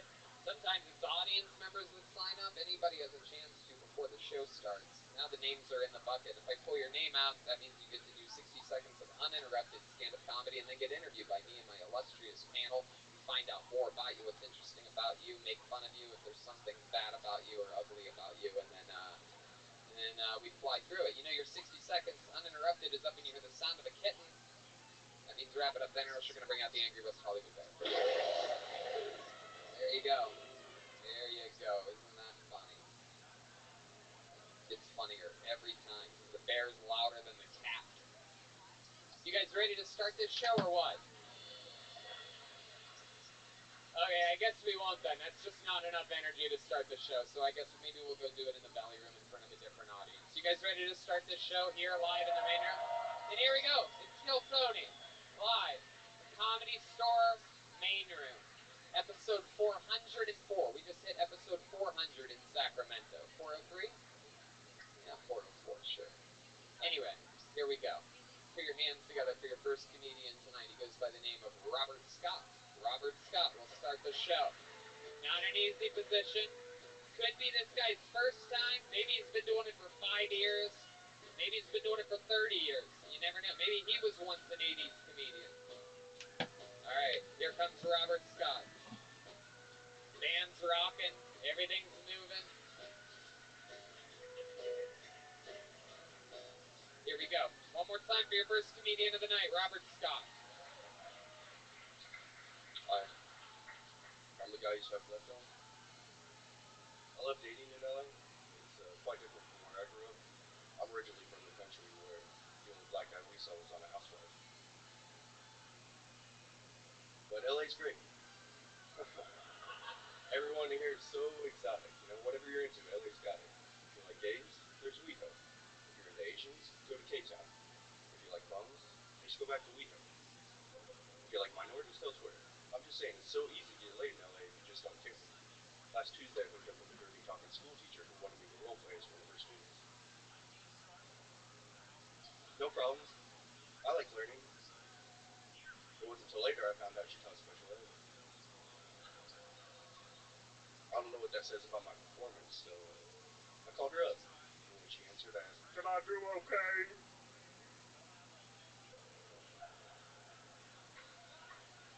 Without skipping a beat, she rattled off 3 critiques. The wallpaper's peeling, your toilet's got freckles, and I paid for dinner. Needless to say, I didn't get an AMR report card. Wow. There you go. Here we go. And the show has begun. Robert Scott coming out guns a-blazing, shooting hot blanks all over the room. The show started. How long have you been doing stand-up, Robert? It's the first time. First time ever, thank God. Oh my goodness. Thank you, Jesus. There goes my first question, which was, had you tried those jokes anywhere else? No. It's my living room. Heck yeah. In your living room? Did they work in your living room? No. Did your cat kill itself when you ran those jokes by it? Hey, was your special needs student Kermit the Frog? I didn't want to go too offensive or forward. Oh, you did. Wow. Can we just hear what you consider full? Yeah.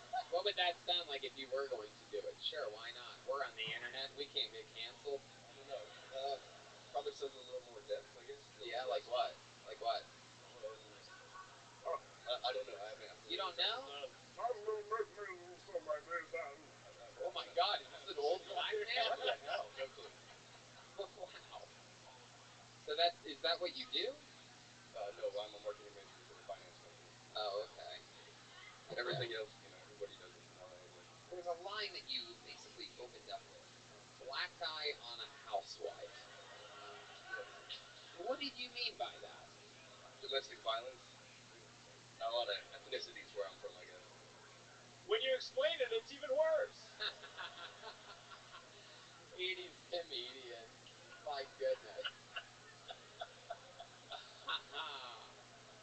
Dom, what'd you think about this guy? Well, first of all, I like the way he timed it where there were no laughs. It's like he spoke very clearly. I like the way you fucking took your time, like you were gonna give us some fucking big present. I got held up by the chair. I love the fact that you don't seem to give a shit. It was amazing. Thank you. What material lost to that? What didn't make that set? Yeah. Did you write any jokes that you're like, oh, this isn't good enough if I get 60 seconds? Can you give us an example of a joke that didn't make the cut that's like worse, you think? A rape joke. I almost guarantee, by the way, I'll guarantee right now that whatever, if you have another one? Okay, so I'll guarantee right now that whatever joke he does right now is funnier than all the jokes he did during his set. Anybody want to take my bet? Go ahead. Do the joke that didn't make the cut. I Ubered here. It's already better. Go ahead. I found out Uber has a new feature called silent mode. They had to install quiet time because too many dudes used to pick up chicks. I guess Uber didn't know rapes occur in silence. Has anyone ever told you that you talk like a Mass murderer? Yeah.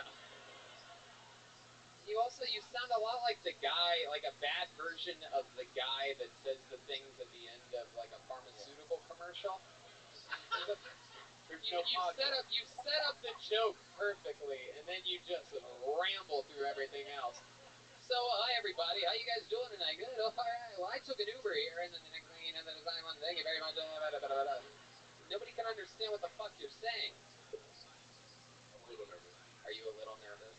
What's the craziest thing that you've ever done performance-wise before this moment here tonight? The last time I was in front of a group like this was in preschool. Wow, preschool? You had a bunch of adults at your preschool? Yeah. I had to apologize to the whole school for stealing soup supper tickets. I see you just did it again. We don't know what you said there at the end. Probably got in a bunch of trouble because Stealing soup supper tickets. Soup supper? What's soup supper? I don't know. It's like a spaghetti dinner or some kind. Where are you from? Where the fuck is this place where the only way you can find a black guy is on a housewife? And somehow that's a domestic violence joke, by the way. I still don't. It's he means black eye. Yeah, Black eye. I just got it.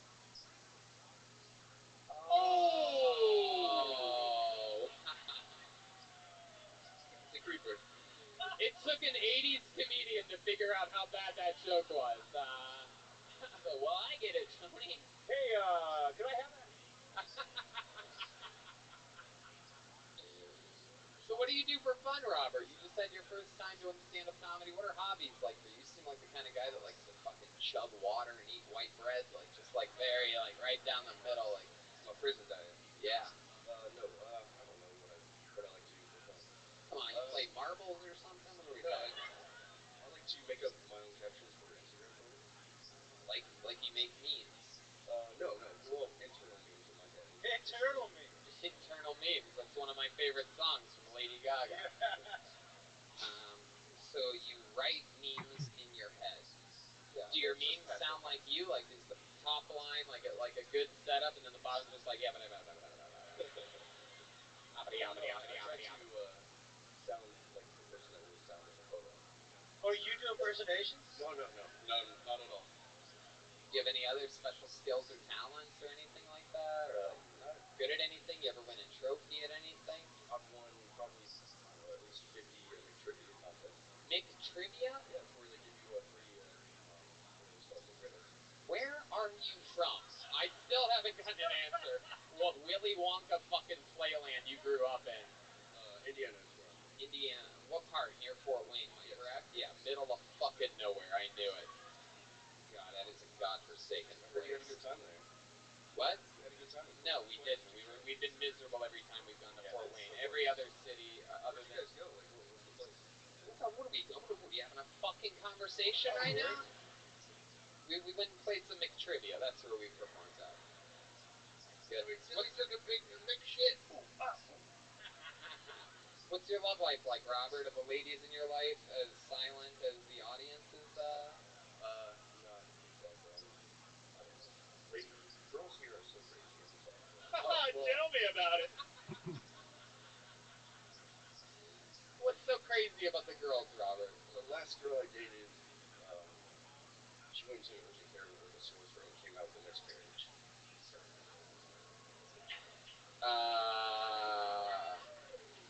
Was it your? Was it? Was the miscarriage yours? I think so. I don't know, but she told me. Like she sent me a picture of like her bloody panties. It was a pile of shit. Oh wow! All right there, Sippy. Shoot your shot. So she sent you a picture of bloody underwear and said, "Hey, I had a miscarriage." Yeah, she didn't use those words though. Not for like she called it a chemical pregnancy. I have no idea what that was. Wow. Hey, he has killed someone for sure. Yeah, absolutely. My goodness. See, the jokes that you make are as strong as the babies that you make, obviously. That's right. That's good. All right. Come on. All right, let's give him some credit, really. Seriously, these were nice. Yeah. And whoever hears in there, please take, he's taunted us. I don't know what the fuck you're saying either, but you gotta give him credit for that. He's standing up there.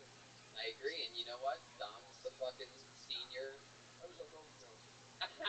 Dom's the fucking senior leader of us all, so he gave you a good report, and especially, I guess, for your first time, you stayed in the pocket, you answered the questions, you fucking got the show started. It's not an easy position, especially when you're you.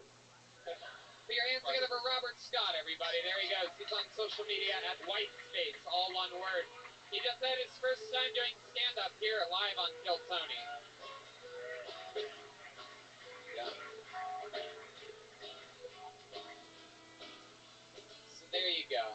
That's how the show works. That's the guy's first time. Let's keep this fun train moving along. Pulled another name out of the bucket. Put your hands together for Greg Berman. Greg Berman. Wow, here he is.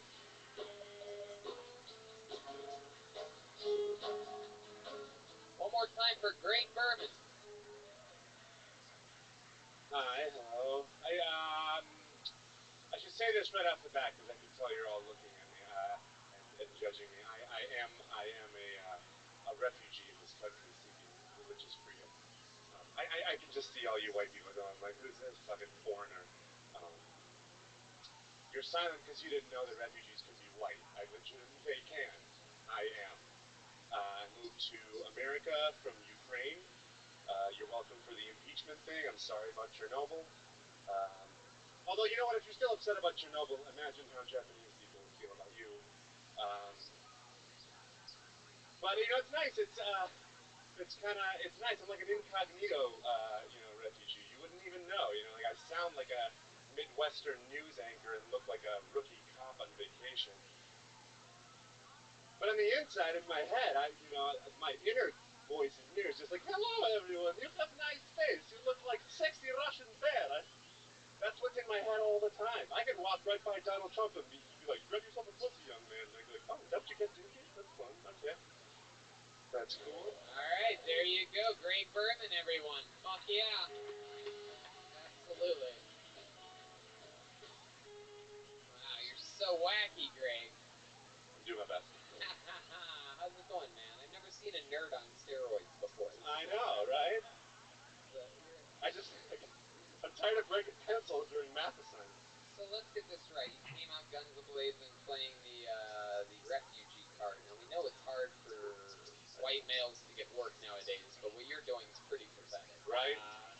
Trying to slide into that pocket. Hey, it's me. I swear to God. I'm from somewhere else. How long ago did you move here from the Ukraine? I was 7. It was in 98, so whenever that was. 20 years? 20 years. Wow. Still talking about it. Yeah. Oh. It's like, get over it already. Yeah, I mean, it's relevant again. Are you an American citizen? I am. 17. Heck yeah. So there you go. You ever go visit the Ukraine? I have not been back. Actually, my parents won't let me. They're afraid that if I go, I might get drafted. That might happen. Yeah, just probably. show up because that guy did. Probably. Do they let gays in the military? Don't ask. Don't know. There is just a little Freddie Mercury energy sometimes. Oh, that's such a compliment. I'll take that. Hell yeah. All right. What? How long have you been doing stand-up comedy?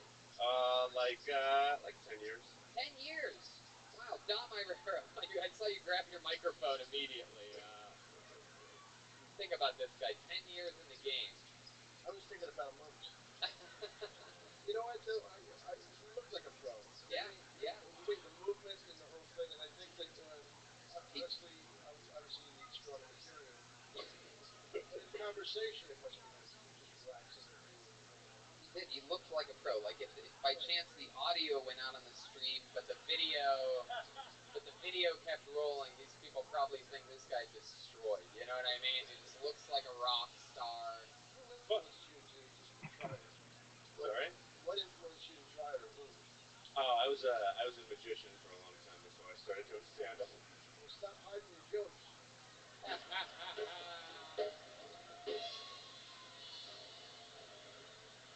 Nailed it. The GOAT, Dom Irera. Hey, the one thing I would say is just straight up comedy. Like, you've been doing it 10 years. You know that you wasted 20, so you only got a minute. You don't need to tell everybody that we don't know that white people can be refugees. Just get into your fucking jokes. You know what I mean? I mean, yeah, you wasted at least 20% of your minute. It's interesting that Telling us something we didn't care about. So, I'd love to know how horrible of a magician you must have been to quit that and to start. How long were you magicianing for? How long did you do that? I think I started doing magic like 7th grade. I had a dove for a little bit. I've actually owned 2 doves in my life. Wow. One died. Yeah. I got a new one. Oh yeah. Did it die on stage? No, it did not. How did it just died in its cage, or was it in your? It had kidney failure because it was inbred. I didn't realize a lot of white doves are inbred. The albino dove, frequently inbred. Wow. A little lesson for everybody. Look at that, absolutely. You're welcome. Love that lesson. Look at that. Look at this picture. The dove watching you do your act. Right. So I got a new one. Got to need an audience. So, do you know any? Are there any tricks that you could do for us right now? Is there anything we could give you, like a ball or? Oh, you don't know? I can do something. Here you go. Really? Wow. Okay. Oh. Here, let's do it. Let's get some. Okay, this is an everyone trick. So everyone go like this. Put your hands out, just straight in front of you. Okay, here we go. Wow, thank you. Then take your hands, flip them like this. Okay. Then one hand over the other and grab them like this. Right? Okay. Now, don't do the. Everybody that's doing not it? the trick. Yeah, down here. Okay, good. Okay. Now it's important that you're. Is everyone doing it? Now everyone do as I do. Ready? Here we go. Okay, here goes. Twisting the hands. can't do it. That's the trick, is that they can't do it, and I did it. Wow, that's incredible. Welcome to another episode of Gay Magic with Greg Berman. It's incredible. Up next, he's gonna make a dildo appear out of his asshole. That magic trick was an ooh and Ukraine. Oh my god. They're 80s comedians, people. Wow. That's incredible. So, magician and comedy. So you have two things that your parents are disappointed in you for. That's amazing, Greg. What are your parents like? They still live in America? Yeah, they're in Minnesota. That's where I'm from. Oh, okay, cool. What do you like to do for fun? Give us a fun fact about you, Greg. What do I like to do for fun? I like to play guitar. That's like the one thing I do that's not performance related, that I'm not trying to. That's a bad thing to say because you guys are gonna make fun of me. You look like let me dial that back. I just like playing guitar. What is that? Who do you play it in front of? Girls? Oh, myself. Just My doves. My doves. Yeah. No, I had to give my dove away. I don't have it anymore. How long ago did you do that? Shortly before I moved to LA, I was like, When did you move to LA? About 3 years ago. 3 years ago. Absolutely. What part of town do you live in? By the Hollywood Bowl. Hollywood Bowl. Just jotting notes Why down. do you say it like that? Because you're like jotting, and I'm like, what? Here, let me gather in some information. Do you want to know a specific address? I wasn't jotting down your address. That's not what I was jotting down. I was jotting down.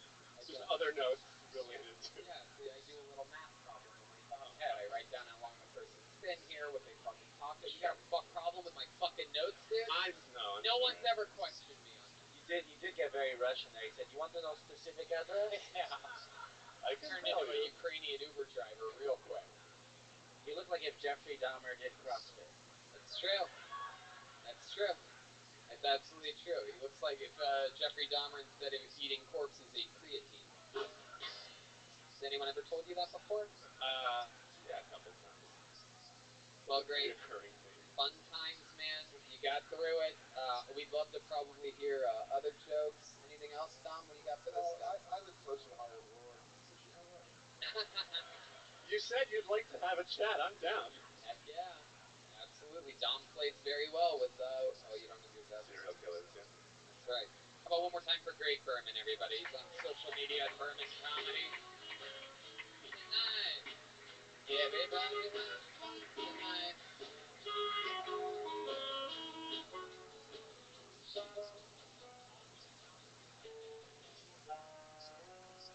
How about a hand for the band, everyone? New songs every episode. They practice for hours right before the episode, coming up with new music for you guys every time. All right, this looks like an interesting name. Mario Caballero. Am I saying that right? If your name's Mario Cava, it's you. Mario Caballero. Caballese. Mario.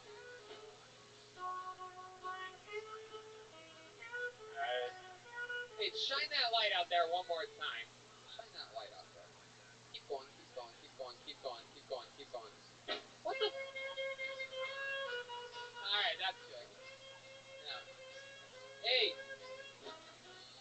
Alright, hold on. I just wanted to see what that was. There's a guy with what appears to be a toilet on his head.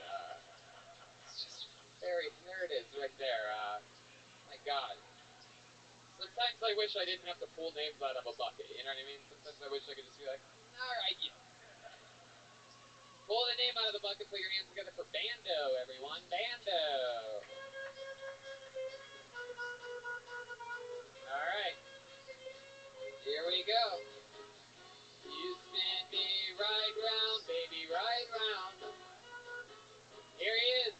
Bando, everybody. Oh, come on, that's pathetic. Keep it going for the fans, guys. Come on. Keep it going for your panel. Love this shit. Yeah. So as you guys can tell from my hat, I'm racist. No, I'm not. I'm from Cleveland originally. I have one little half a loop. That's about what I expected. But and I'm Sicilian. I grew up, an old school, in an old school house. I'm in my 40s, and like my grandpa taught me what it means, to be a man. Chivalrous, hardworking, abusive. That's not me. I'm not that guy. I never could be that guy. I'm not hardworking, okay? So I came to California and I'm trying to be woke in 2019, trying to be, I don't know, I'm doing like the infrared sauna twice a week, trying to sweat out all that toxic masculinity. You know what I'm saying? You know? But it's hard. The rules keep changing. It's a lot of energy, a lot of work to be woke. I'd rather just take a nap. There you go. Everybody's pushing into the bear tonight. Bando. I didn't hear it. I'm sorry. Like a record, baby. Right, round, round, round. Okay, Bando. Very good. You say you're a racist. You're from Cleveland. It's funny you mention that because tickets just went on sale for our big Kill Tony in Cleveland right after we go to Pittsburgh and Columbus. All my Cleveland peeps better get out to that. Heck yeah. Is that where you still live? No, I live in Orange County, but I'm originally from Cleveland, so I got a lot of connections. How long have you been in Orange County? Well, I lived in the Bay Area for 10 years and moved to Orange County about 3 years ago. I've been to California about 15 years. Wow, look at you. What made you come out here? Honestly, I just, I just had some custody stuff with my kid, and I was running from child support. I just needed to get the fuck out of the same old grind and the same old people, so a buddy of mine was a roommate. So you had custody problems with your kid in Cleveland? Yeah. So I'm guessing you didn't get the kid? Well, now we speak every day. He's 21. Oh, okay. But for I was out of his life from 2 to 16, 14 years. Hell yeah. How did he turn out? Good? He's a good kid, yeah. He's super good smart, kid. hard worker. What is he up to now? He's all about the DMT and the fucking acid. But he goes to work every day. Yeah, he turned out great. He's in Cleveland. He's not on opiates. I'm happy. You know what I'm saying? Right, absolutely. He's racist. He's a smart, hard-working kid. Very good. Is he racist too? Absolutely. You have to be out there. Really? I'm just kidding. Come on, man. It's 2020 almost. We can't be like that anymore. It's bullshit. But I mean, it's Well, you wish you could, right? Yeah, are you sad about it? You travel, people talk different all over the country. Yeah. And people say things that would sound racist in LA for sure, but they're just talking and they don't mean it in a bad way. I encounter that, and sometimes it's like, oh yeah, Give us a good example, like one of your favorite ones. Yeah, like what? Okay, so like, my buddy will be like, oh my god, you should have seen, I went to the grocery store the other day, and the Shine cashier was really sweet. Like, he meant it in a positive way, but it was so racist. What? What did you just say? Shine. I said Shine. Oh, wow. I don't know what to say. Wait, you almost said the N-word? No, I didn't. Did you think about it? Did you think about it? Yeah, that's for a racist example. Don't fuck with context. Look, I can't Can't fuck with context. You know you can be racist without thinking about the N-word. My goodness, that is incredible. Wow. All right. Anyways, have you ever racially stereotyped someone just to figure out that you were wrong about something? Like, were you ever suspicious of someone or something, and then? I'm a different dude than I was when I was growing up. Let's put it that way. Yeah, so I've seen I'm all ends of the spectrum. I'm talking about the guy that when you were growing up, Bando. That's what I'm talking about. That guy, the young guy, the guy who got those tattoos. Yeah. That's all of me. I want to know about bad decisions, Bando. Bad decisions? Yeah. Okay. Who doesn't make bad decisions? What do you do for work? I actually owned a security company for 7 years. Just sold it in April. Thank you very much. All my employees kept their jobs. And I'm kind of just security consultant. And I'm opening up an open mic spot in Long Beach. I've signed the lease tomorrow. It's called Therapeutic Noise. So a little plug. And I'm putting on corporate shows and stuff like that for other comics and stuff like that. I got Dean Del Rey at the Newport Beach American Legion Hall, November 14th. You live at Dean Del Rey? What's that? You live at Dean Del Rey? How the hell? How the fuck did you do that? I like Dean. Dean's a good dude. Absolutely. So anyway, my plugs. What? Absolutely. Yeah. I'm a little afraid of him. Yeah, no, it's something. I'm the nicest guy in this room. I promise. I guarantee not. Josh Wolf, what do you think about this? Well, first of all, okay, I know I'm a little high, but are we just going to gloss over the fact that his parenting line is, she's not an opiate somehow? We're just going to gloss right past that? He was like, I don't know, I didn't have my kid from 2 to 16, but he's not shooting heroin, so I'm pretty good. Yeah. What does your son do for work? He works at a venue doing the kitchen and cleaning up and maintenance and stuff. They call it Beachland Ballroom in Cleveland.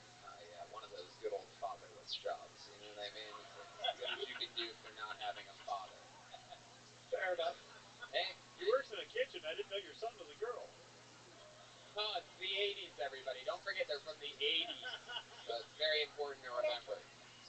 faithful from the 80s. Bando, what's something about you that we'd be surprised to know? You say you're such a nice guy. You have tattoos up to your knuckles. Well, I'm married to a holistic behavioral psychologist, and so I've taken a lot of the things that she brings into my life. So I meditate, and I really try to be mindful and eat nutritious and stuff. Take my knife, please. Hey, oh. Wow. So you meditate every day? Yeah, at least 10 minutes a day. Heck yeah. That's pretty fun. What ethnicity is your wife? She's like a white mud, basically. Yeah. Blonde hair, blue eyes, grew up in Orange County. Does she have tattoos as well? No. No. She's just a normal. If you saw her and I together, you'd be like, what the fuck? Right. She's like real wholesome. I feel like she has a tramp stamp that says Bando's property. Not my old lady, she's my wife. How'd you win her over? What was your big move? Where'd you guys meet at? We met through some mutual friends who just happened to have us at dinner at the same time. We had awesome conversation. Clan rally. What was the There it is. This is the first Joelberg chance of the night. It has begun. He's caught fire. What was the conversation that you guys had? Do you remember? It was just real conversation. You were just bullshitting and agreeing, trying to get in her pants, right? Like, oh yeah, holistic psychology, beautiful, man. How great is that? The work that you do, just hiding your fucking tattoos, right? You were like, you ate them too? How long did it take you to hook up with her after that first meeting? Was it that night? No, it wasn't that night. Within 3 weeks, probably. We moved in together after like 8 weeks. You mean you moved into her place after 8 weeks? No, she got a postdoc in San Francisco and we moved to the Bay. But I like where you're going with that. Hell yeah, pretty close. Yeah. I love it. All right, Bando. How long you been doing stand-up? About 8 months. 8 months. Hell yeah, man. Well, you got through it. My recommendation on a show where you get 60 seconds would be to you don't have to say give it up for the band and the guests. Like we already did that. I thought that was the best part of the set. Hospitality, that's my thing. That's just who I am as a person. I'm from the Midwest, man. Love it. Okay, Bando. There's a lot of people from the Midwest that, all right. There's a lot of people listening from the Midwest that are like, this guy does not represent us. Well, Bando, I'm glad you made it out. Anything else for Bando, guys? How long have you hated Williams? Oh my god.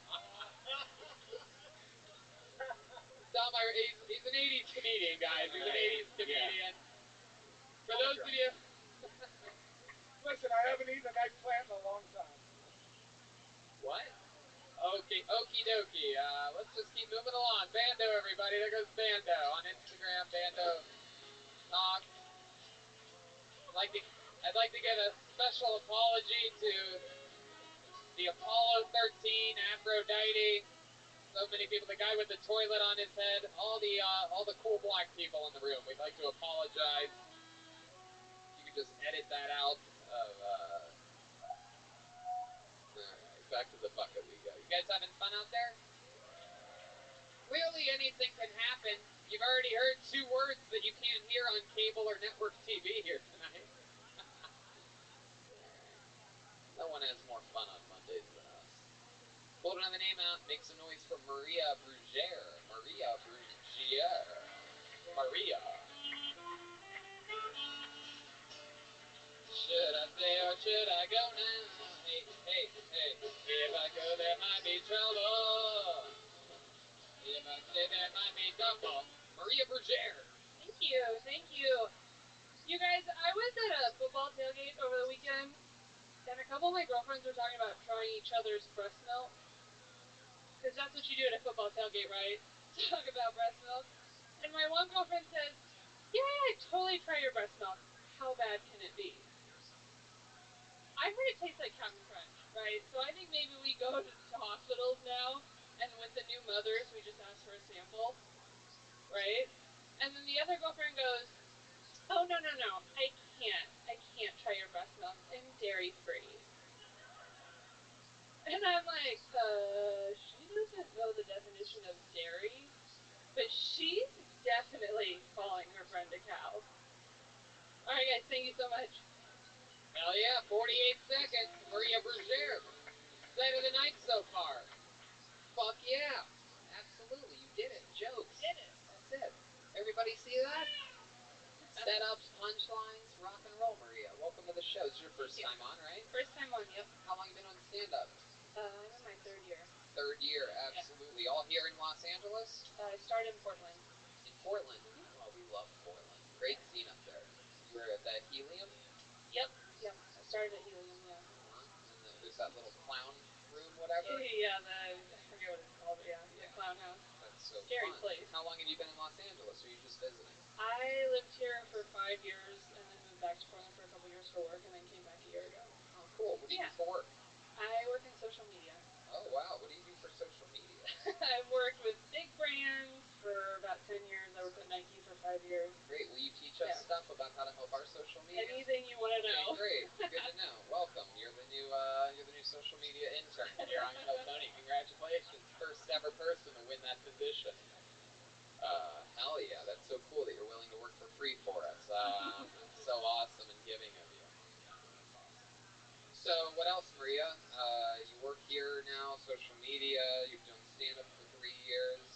You get hit on a lot at open mics and stuff? Yep. A lot of all the time. By everybody back there. That's goddamn right. A lot of you might not know. A lot of you normies might not know. Comedians fuck like banshees all the time. And if they're not fucking, they're masturbating aggressively after not succeeding in trying to fuck. So, How many comedians have you fucked? good None. question. None. 0, yeah. Absolutely. You have a steady boyfriend or something like that? Nope. Nope.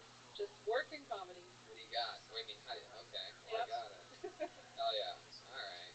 I'm smarter than that. Really? Yep. Heck yeah. You're not the first comedian that's been on this stage tonight to have a rabbit at some point in their the magician joke that got absolutely nothing. The rabbit is a tiny vibrator that women have, and there was a magician on earlier. For those of you keeping stats, Thought at least Brian would get once I that. explained it, the joke worked, everybody. Wow. So Maria, how do you, if you don't mind me asking, how do you satisfy yourself with no men in your life at all whatsoever? I try to sleep when I can. Try to sleep when you can. What does that mean? Something I don't get it. A lot of people are laughing, and I don't get it. Well, when you work 9 hours a day and then you go to Mike's all nighter shows, you don't sleep a lot. So then I try to sleep. So Tony was trying to ask how you come, and you're like, a good nap. I guess so. Hey, whatever it takes. I figured since you work in social media, I figured like you might pleasure yourself with like your thumbs or something like that. Like there may be a special way to do it. Anyway, Maria, what's some more information about you? What do you think makes you different than other people? Do you have any crazy parts of your life story or anything? I had a breast reduction a couple years ago. What? Why? Yeah. I get booed a lot for saying that. They didn't do that back in the 80s. These guys never heard of this. No, leave the back problem. What? Like, how big were you? I was a 34 double G. Oh, gee. Yeah. She's never hooked up with a comedian. Yes, she however, is. she just made 4 come in their pants. You want to play Scrabble? Okay, no. All right. 34 double G. Wow. You will do anything to not get laid. This is incredible. I've never seen anyone just fucking take such a stand that you are just done with guys. Brett, did you get your vagina sewed up too? Wow. You feel better now that you've had the reduction? Yeah, my surgeon actually fell and broke her ribs the next day because it was such an intense surgery. Your surgeon broke her ribs? Oh, yeah. God. That's like really, really big. That's like, was that like a disease, like boobatitis? Okay, yeah, boobatitis, Red Band. Yeah, elephantitis. Yeah, Come on! What are we doing here? Wait a second, that was a little bit too funny for an 80s comedian. You better watch out. You're not. Oh, we're creeping into the 90s. Whoa! a friend of mine actually has some kind of disease where her boobs actually hang down to almost Those her are the knees. types of Oh no, friends Brian mine keeps looked near really him. good for how big they were. Yeah, so now they just look even better. Back feels better, life's better. I love that. Did you keep them around as throw pillows? Or? I should have. Yeah. What do you do for fun when you're not doing stand-up or working or taking a nap? I like to travel, play tennis, Yeah. ride horses once in a while. Oh wow, you ride horses. You go to the equestrian district in Burbank? I've been there, yep. Right. My goodness. You ever have anything crazy happen while riding horses? Is that how you come? Okay, Brian. Red band. Red band. Go to the saddle ranch and ride the bull? No, No. wrong animal. Yeah, that is the wrong animal. My goodness. Wow. That's so fun, Maria. I find you to be an intriguing character. Yeah, for a comic, she really has her shit together. Yeah. Right? She holds herself extremely well. She's not cracking Not under even any of a my little bit, questioning no. whatsoever. Normally I'm able to squeeze a little bit of something. I pride myself on having a... She's got great posture. Like, she really has got her shit Well, Why I is my mean, boob stick? yeah. No, it's better. You should have seen her when she had 34 double G's. She was like the guy from the Mighty 300 that turns on him and he is hunched over. He's not wrong. Wow. Have you ever tasted breast milk? Okie dokie. My friend Brian. Trash can. All right, Maria. I mean, I'll tell you this. Unbelievable set. I don't want to sound like I'm hating on the ladies, but it's a very, very rare instance in which we're 4 comedians in and then a woman comes in and fucking shows everybody how it's done. So very impressive. Thank you. One more time for Maria Brugere. She's on social media at Maria Brugere. All one word, Bruggere. Hell yeah. First time on Kill Tony. Having fun here tonight. What's a brawl called at Brugier? Alright. Wow. Dude, what did you call it, Red Man? I thought her last name... A Brugere. He thought it was a Brugere.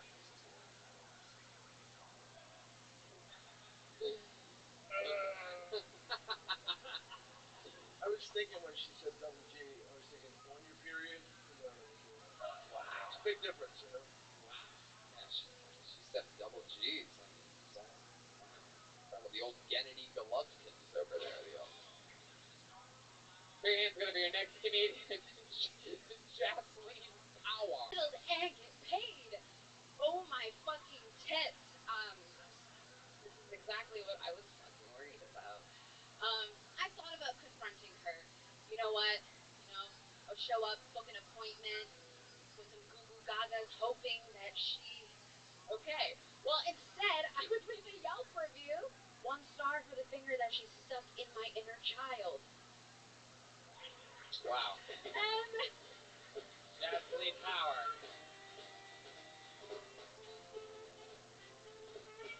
Welcome to the show, Jocelyn. Wow.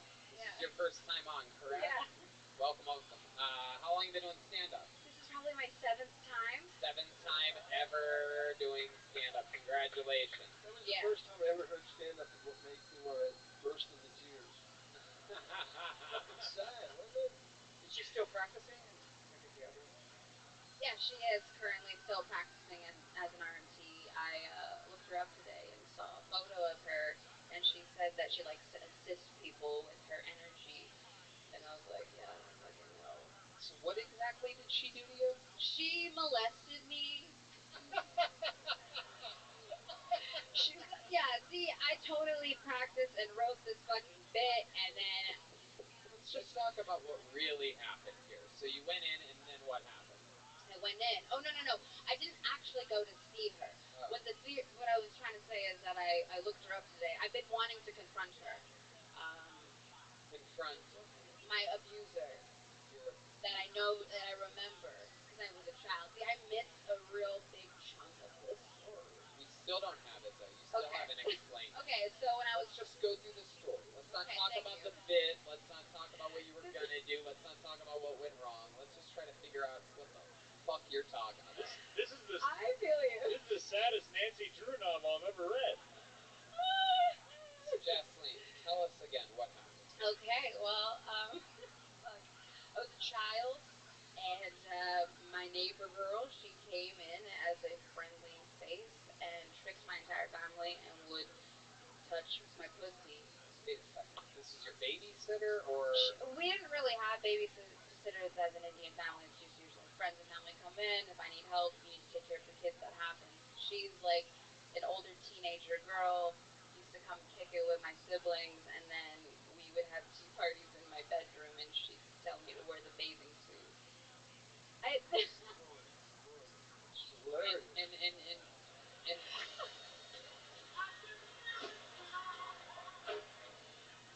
just curious, Jesseline, why you would pick this subject as the first time I go home. yeah. Yeah.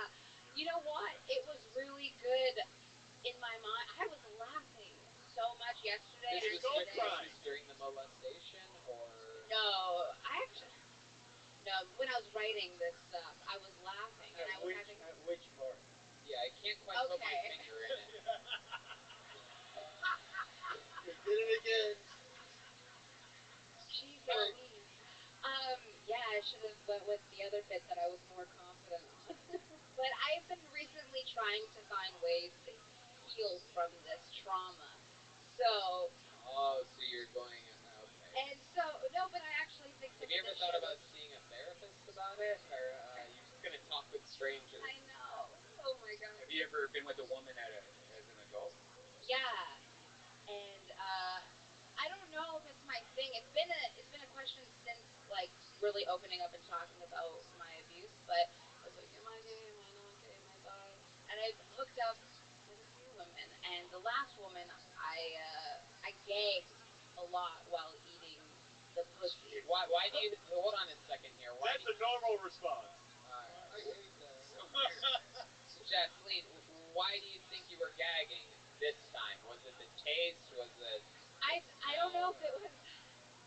I don't know if it was actually the All right, taste. Zippy, over here, buddy. Zip, zip. There you go, pal. Yeah, the show continues. There's a whole thing going on. Jasleen, so what do you think happened there? Well, she was also 51 years old, so. But she looked really young, and she has a plastic surgeon boyfriend, and she just wanted a boob fest, and she ate me out in a Rolls Royce, so it was pretty fucking cool. Wow, look at that. Now you're getting to the funny part. Yeah, you See, there's so much shit I need to work through. you really brought that story around. That really Yeah. was a good ending. In a Rolls Royce. My goodness, if you're gonna eat on an Indian, it should at least be in a Cherokee. Am I right, people? So rarely do I get to go. Thank you. I've waited 12 years to do that joke. Just been waiting to find an Indian girl talking about getting her pussy eaten in a car of some kind. I always said, when that moment happens, Cherokee. Oh yeah, Rolls Royce. Yeah. And then what? She's like, your turn. Yeah. Well, not really your turn. I was like, okay, I'm here. We here. We hungry. Let's try it. And We hungry. My God, do you actually eat the pussy? You swallow? What happened to this show? I don't know. Going along so swimmingly. What the fuck happened? and Can I do my can I do my molestation joke now? I was an altar boy and I was never molested, and I said, "What about me, brother? I'm not hot enough for you, brother." You know, Melanie turns. All right, that's it. He ends on the applause break. Wow. So Jasleen, tell us about you. What do you do for work? I am a rapper and a food show host for First Repeat. Hold on. Wait. Oh, I know you. You're a rapper. Yeah, I spit How, bird shit. how long have you been rapping for? Since I think I've been writing poetry and that turned to rap. Let me ask you a question. If our drummer Joel Jimenez laid down a little beat, do you think you could give us a little rap here? Yeah, we could do that. I'd be kind of like not have a drummer on that. Oh, you okay. just want to go straight a cappella? Go right ahead, ladies and gentlemen. Jasleen Powar. I'm a little psychotic, mixed with symbolic knowledge. Fuck your college. I'ma stand here look flawless with my scar face. I'm a modest goddess, sitting in the back row, taking notes, using my moleskin notebook. Get a load of this bullshit you trying to fill my mind with, but I ain't got time to listen to you whine, bitch. Listen to me rhyme, bitch. You wanna spend your time with this chocolate cocoa down who you could ride with. Pull up to the scene in my mint green Fiat, hop in, we drive away. I just wanna re-up. Reach up to the sky, heaven's height, grab a ladder, then you start to climb. I'm the giant in the beanstalk fairy tale, and you're a soft bitch, a ferret's tail. Wow, look at that.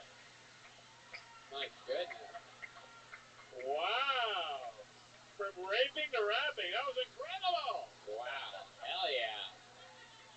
Heck yeah. You're like MIA if she flew paper planes into the World Trade Center. Whoa.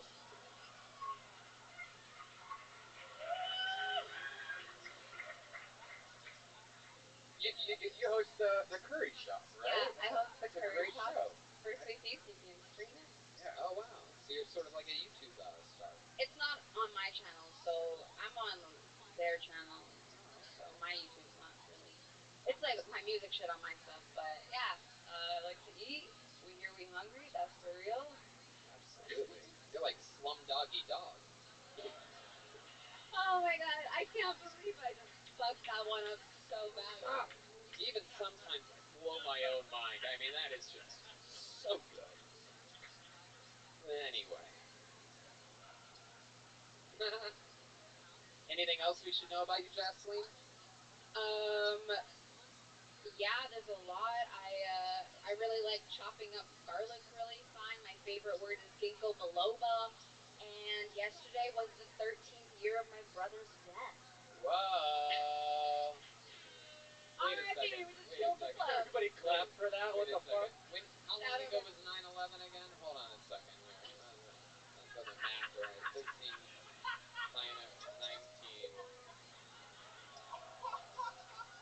Jocelyn, I find you to be so charismatic and so interesting. For 7 times on stage, I mean, I blanked out completely my very first time on stage. So, I mean, like, you know, you're talking about crazy stuff. You're taking chances. It's definitely not easy to open up talking about the most traumatic part of your life. And Yeah. that just goes to show the backbone of artists that you are. So I'm excited to hopefully that you'll sign up again and we'll have more fun again next time. Yeah, I won't fuck up. There you go, Jocelyn Power, everybody. She's on social media at Horse Power. HORSEPOWAR.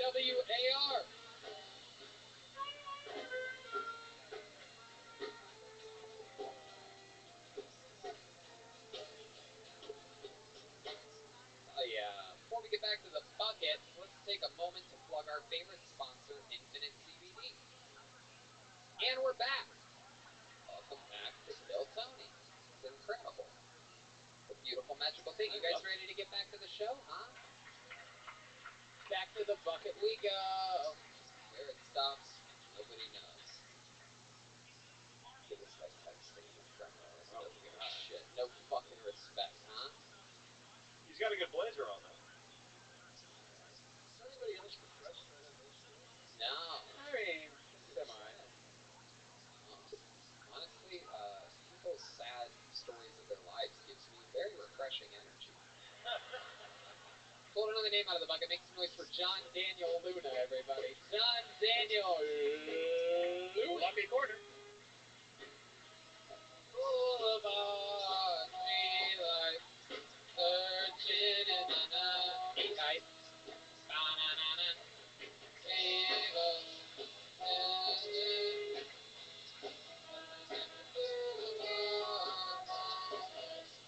somewhere in the night. John Daniel Luna, everyone.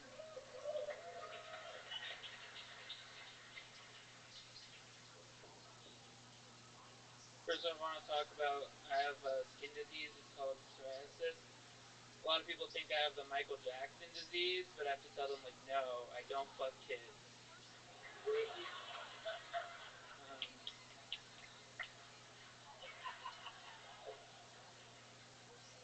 I'm pretty excited because I have these new shoes. They're these pink Nike Cortezes. Because I'm half gay, but I'm full Mexican. Yeah. Yeah. I am half gay or bi. Some people might say that'd be correct. Yeah, this guy came up to me one time and he looked at my shoes and he's like, I don't bang, I don't bang. It's like, sir, that's very homophobic of you to say to me. I want to lean in. Okay. John Daniel Luna coming in. Big boom. Big boom tonight. Amazing performance. You fucking did it. That's exactly how it's done, John Daniel Luna. Now, this is your second time on the show, am I correct? Yes, sir. And that went better than the first time, right? Yeah, yes it did. Okay. I promise. I promise you it did. Let's be honest with ourselves here, all right? Congratulations. Very good. So is that true that you're half gay? What does that mean exactly? I'm like pansexual, but I don't like. What I does don't like explaining pansexual mean? things. You love fried Yeah, foods? exactly. That's funny. Taking all my material over here. Wait, I don't think so. That's a 2019 right there. He's half gay with full figures. You know what I'm saying? So explain to us, remind us what pansexual means. We're a bunch It's of just dumb meatheads up here. So. I guess. I mean, I don't want to say anything, but I guess any. Like Oh, you'll fuck male, anything. female. All right, yeah, you just did. When you say I don't want to say anything, that means you'll fuck anything. You'll fuck fleshlight or a flesh darkness. Like men, women, but then like non-binary people, you know. Hell yeah. So, what's the most, I guess, non-binary thing you've ever had sex with? Is that the right way of asking that? What's the weirdest thing you ever fucked, pal?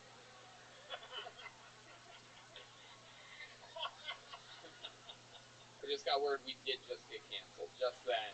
Yeah. That was it. The internet canceled us. We just got word. We are no longer streaming. Everything's gone. Go ahead. This girl, I don't know. She had like, Jeez, you don't even know how to explain it. yeah, I don't know. She had like a dick and then boobs and yeah, Yeah. stuck my dick on her.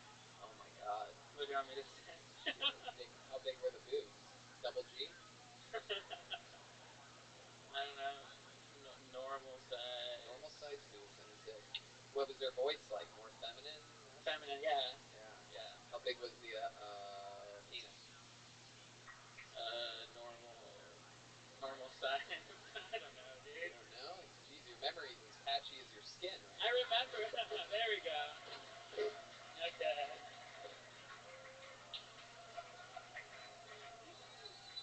Oh yeah. John Daniel Luna. How long you been doing stand-up comedy? Like 6 months. 6 months. That's fucking awesome for 6 months. That's dude. really good. Very impressive. Very impressive stuff. What do you like to do when you're not doing stand-up comedy? Or fucking anything? I don't. I work. I play sports. What sports Yeah, do what you sport? play? Yeah. Football, air hockey. I play Quidditch. No, come the fuck on. Holy shit. Quidditch. It's a sport. I know this That's from the Harry Potter sport, yeah. So funny. I once dated a girl that met up with a group, and they'd all play Quidditch together. This was a long time ago. You ever hit him before you quit it? Where was it? You guys play at like Pan Pacific Park or something like that? We play in North Hollywood at the park in North Hollywood. North Hollywood. Very good. And how long you been playing Quidditch for? Probably about like 5 years. It's like a college thing, and then it's like the first year out of college. You play Quidditch in college? Yeah. What? Yeah. What's the name of that college? I went to Emerson College. Ah, real showbiz college. That's cool. So, just so that the people all understand, because I'm pretty sure I have somewhat of a ballpark idea of what this is. Now, if you don't know, Quidditch is the sport from Harry Potter, which is obviously a movie and story about fucking like witchcraft and the wizardry, right? Yeah. And so you guys basically, if I'm correct me where I'm wrong here, so you guys take broomsticks, right, out into a field, sort of, and then there's a ball, right? And you guys basically pretend like you're. Wait, how do you make the broom fly? Okie It's dokie. not. So it's like I don't know. We used to use brooms, but now it's like starting to be like more like athletic and competitive. Cause like we don't use brooms anymore. It's like PVC, and then it's like full contact. Thank like God. football. But okay. For those of you that don't keep up on your Quidditch, PVC, that's like when they allowed aluminum bats in Little League Baseball. So the PVC is lighter, you have more agility with that. Oh yeah, for sure. How often do you play Quidditch? Like practice like every once a week. I'd love to see a Quidditch move. Yeah, can you show us? Can you give us a little? Is there anything? Do you have a Quidditch stick back there anywhere? Is there? Can we use the mic stand? Oh, Yeah. great, yeah. I'll hold your mic. I'll hold the mic. Yeah, we got it. How many of you want to see this guy play some Quidditch? Yeah, Hold on one second. We gotta get the there it is. And He's like, this isn't regulation. hold on 1 second here. We gotta get the all right. Can we get hey Danny, can we get some Quidditch lighting? Who is that up there? Who the fuck is that? Where's Danny at? That's some weird Oh, guy. you gotta be fucking kidding me. It's our first ever Quidditch opportunity in the show's history, and the lights guy isn't there. Everyone just close their eyes. David, can you? Jesus Christ. Okay. Wow, Jeremiah Zippy on the ones and twos here. Stealing the scene from the actual Quidditch player. But here we go. John Daniel. Yeah, that's basically it, right? Here you go, Zippy. You got that one. That's it, right? All right. Well, there you go. I feel like you'd have to use a dice. That was literally the most anticlimactic thing I've ever been part of in my entire life. I mean, it's literally it's not that exciting. But you do it once a week and you practice, and then you have competitions. Yeah. And you just got through telling us how athletic it is. I mean, I can't do anything standing right here. Like it's full the most exciting part is like it's full contact. You tackle people. Like what? You do? Yeah. Butt fuck him or what? What are you? Oh my god. Wow. You pretty fast guy out there on the field? I'm more like goalie. Yeah, I am like the keeper, but like the keeper like I can like go through people. Like it takes a lot of people to tackle me. So You guys have like spells and stuff? Like no. you do have? Psoriasis.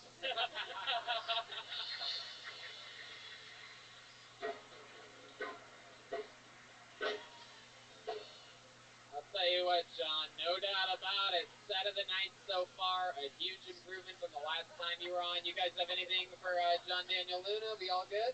Keep flying through it? There he goes, John Daniel Luna, ladies and gentlemen. Here we go.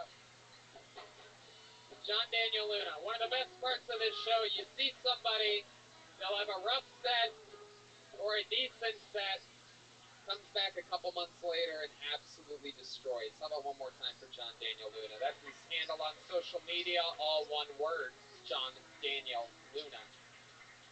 Let's skip the bucket. We'll go back to it a little bit later, but for right now, let's bring up one of the regulars on this show, huh? The show has 2 regulars, which means that they're being developed in the farm system here at Kiltony, just flexing new minutes every single week that they write and perform. It's a lot harder than being pulled out of the bucket, where maybe you haven't been here for a few months, you had enough time to write another good minute. These guys are writing new minutes every single week.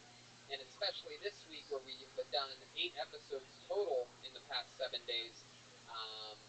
This is their 8th minute in over 7 days. So this is not an easy position to be in. This guy had a big breakthrough this week. And I'm excited to see if it carries over to LA. I present to you one of my favorite comedians. He's a very polarizing figure. People either love him or hate him. I present to you the one and only William Montgomery, everybody. Here he is.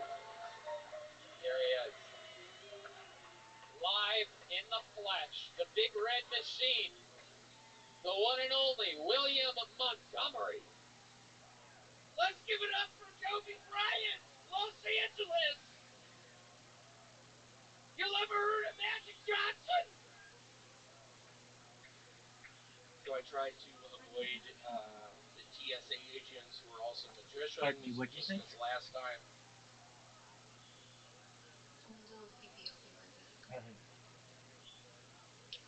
Carlos pulled a gun out of my ear.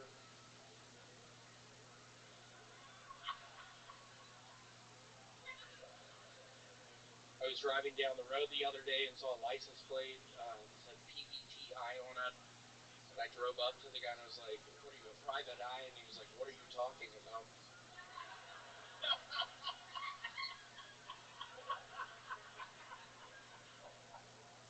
Let's give it up for Mike Sibby, Sacramento. They killed in Sacramento.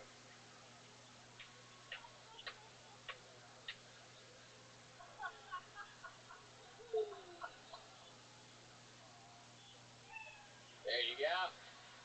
Stalling out. Were you winking? Were you winking there at the end? Were you doing that new wink that you do? That was night. Y'all should have seen me in Sacramento for probably 2 minutes. I was winking at certain people in the audience. They loved it. William does this new thing now where he winks at people in the audience and the crowd goes wild. It's very impressive. Some people, listen to the crowd go wild. He's doing the wink. I can tell you guys were skeptical at first, and now you're feeling that wink energy. He's doing it. They love it. Look at that. It actually works. Wow. William Montgomery. So, he's gave one to Josh Wolf. Look at this. Oh, he's still looking at you, Josh. Whoa. It's so nice to see you, Josh. Yeah, it's nice to see you too, buddy. How are you? I'm doing very well. How are you? You know Josh?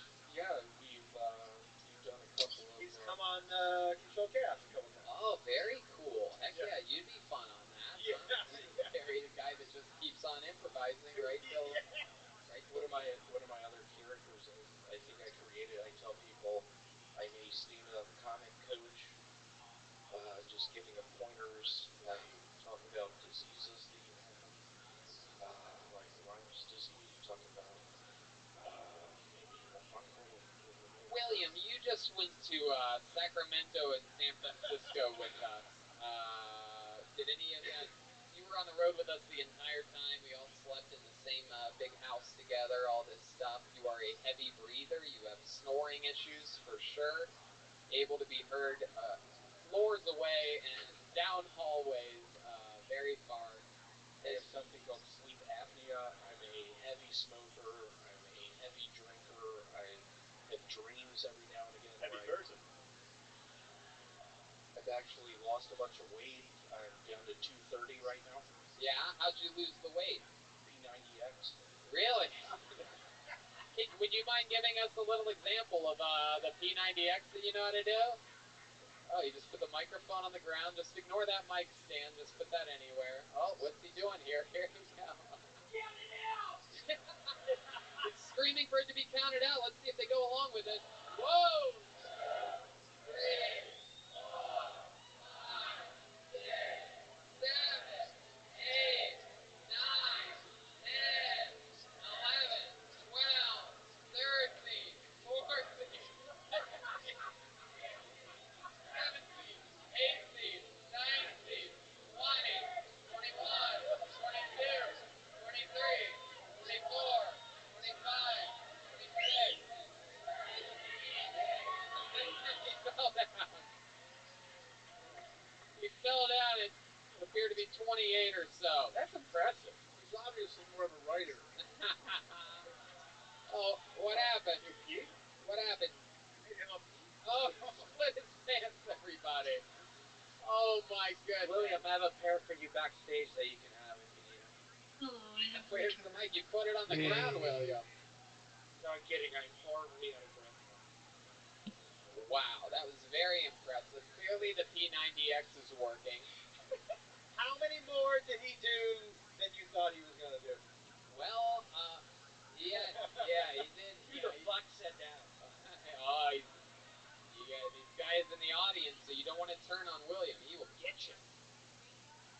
But William, you got a lot of love. You got a lot of love in San Francisco this week. At one point, he stepped up to the mic first show Saturday, which was, I guess, it was 2 episodes ago, for those of you that listen to this. And you got like a 15, 20-second long applause break upon arriving to the mic. I've only seen this really happen to like Dave Chappelle and Jerry Seinfeld. But you just stood there soaking it in. The crowd in San Francisco absolutely loved you.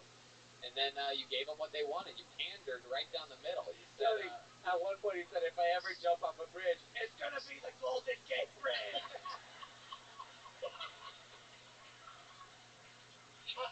And they were like, yes! I think one of my better jokes during that set was, so I homeschool my daughter. We fuck a lot. oh my goodness. It's incredible that you can get away with material like that. Josh Wolf, what do you think about this guy? I want to tell you something. I've only seen you do your characters. I've never seen you do improv. I'm going to tell you this. This is the highest possible praise I can give you. I started with a dude named Brody Stevens. We started at the same time. It's the same kind of energy that he used to bring up to the stage, man. That was fucking amazing. Yeah, that was amazing. No doubt about it. No doubt about it. Abso-fucking-lutely. I agree with that 100%. There's some comedians that just have a little bit of a mythical spark to them. And while a lot of haters, I've seen it say, you know, William doesn't write real jokes. William doesn't do comedy the way I think it should be done. But, you know, I've seen him this week alone write he's sort of divisive, but I've seen him write 2 new devices. This pandering thing, which is very funny. The winking thing, which is very funny. He was winking to people as he was walking up. I had no idea. He was doing it at we were doing meet and greets, massive lines of meet and greets after the 6 sold out shows. We were all signing things and this and that. There's this whole line of us that people are moving down, and William's just standing there just winking at people as they go by. It's very impressive. How about one more time for the great William Montgomery, everybody? A new minute every single episode from William Montgomery. If you call, I will catch you. I'll be waiting. Time after time. Alright. We have another regular on this show, everybody. It's a few weeks into his regular shift here. We have a lot of fun. This guy writes a brand new minute every week, and it's always very, very funny. Like, again, he's coming off of this is his 8th brand new minute this week on the show. And I'll just warn you guys, I'll warn you guys on the panel here. If you make fun of this guy, he is ruthless. So if you're going to make fun of him at all, be very careful. I've never warned the guests in the history of this show. I'll let you know when somebody has the right attitude.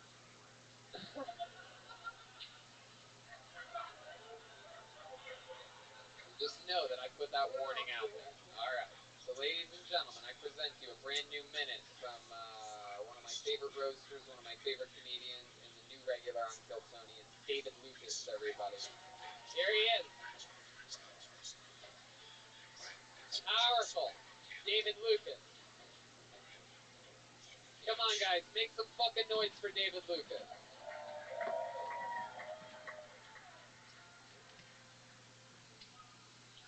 I used to watch a lot of wrestling growing up. Like, I watched that shit like a nigga that had a porn addiction. You know what I'm saying? My favorite wrestler was Stone Cold Steve Austin. Yeah. The Jesus of the trailer parks. You know what I mean? Like, I kept on watching Stone Cold, and the older I got, the gayer he got. I was like, this nigga is dressed like a bikini softball player. And I don't know how the fuck he got that big on a diet of baked beans and Budweiser. You know what I'm saying? But I had to really quit watching wrestling because it was affecting my family life. You know what I'm saying? Like, I would put my retarded uncle in wrestling moves.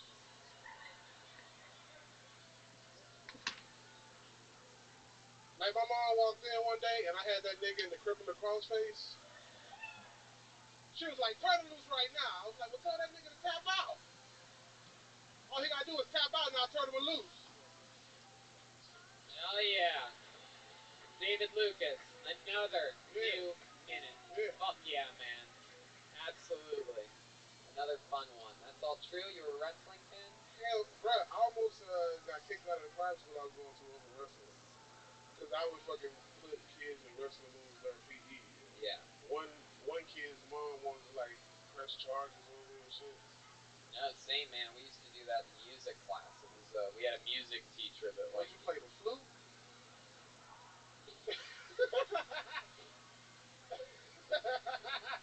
No, you look like a clarinet ass nigga.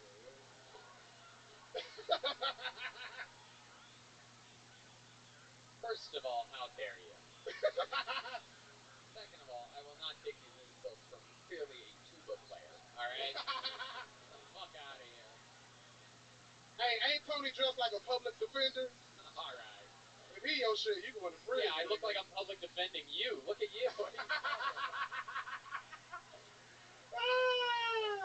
I love this. You're wearing the fucking camouflage. I'm a Southern boy, man. I got like 20 articles in camouflage. Yeah. I got some white face too. You got what? You done whiteface before? No, but I will. Check right. Is that just what happens when you get into a fucking powder donut? Yeah. No, I helped you. Welcome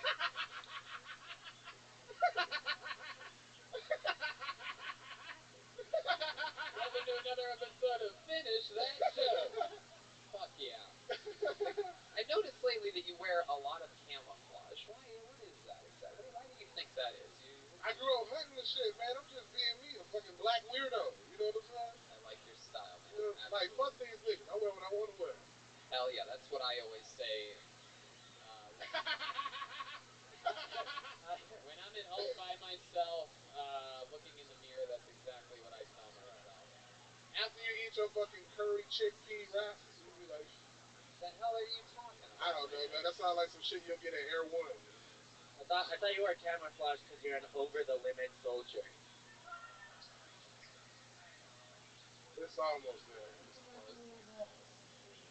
David me? Lucas Just a was moment. with us. What'd you say?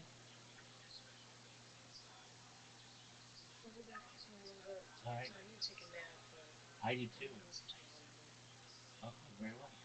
Do it Me too. too. When did you sleep? Did you sleep last night? Like, barely. Not even. I listened to a podcast on the Bolshevik Revolution.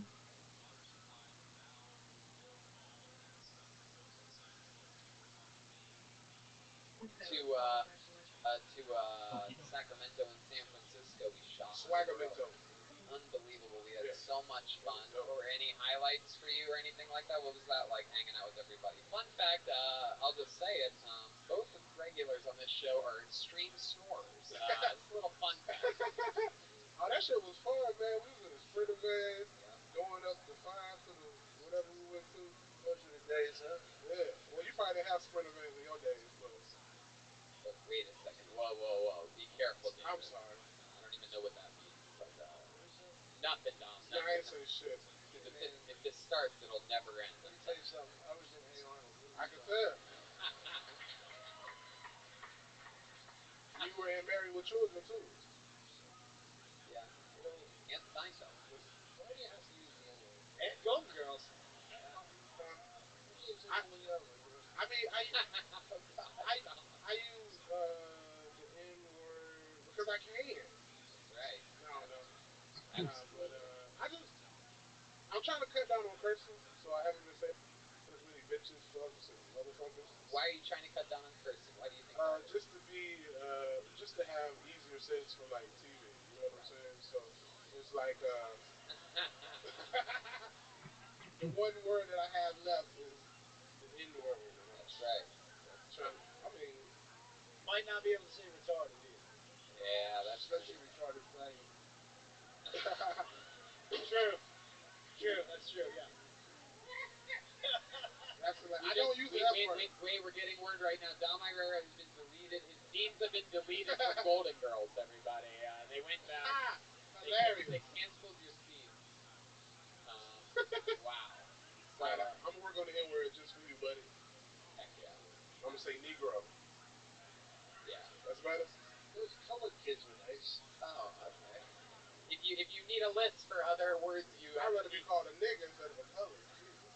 If you'd like to see a list of other words that you can call black people other than the N word, Dom has it. It's in scroll form and in the back seat of his car.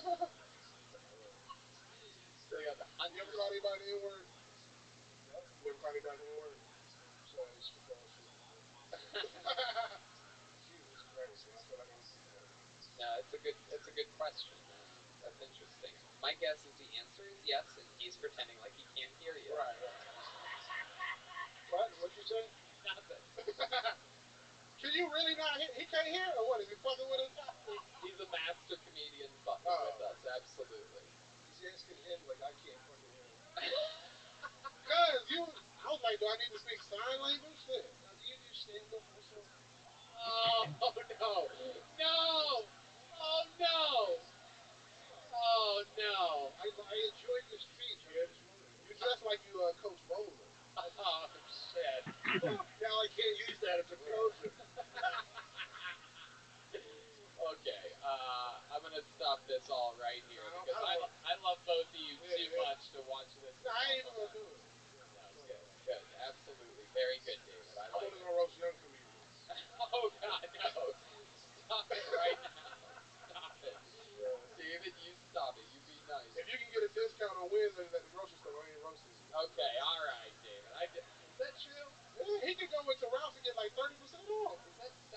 gotta show no ID, they're gonna be like, hey, this nigga, I've never even he heard told of on that before. Jesus. Is that true?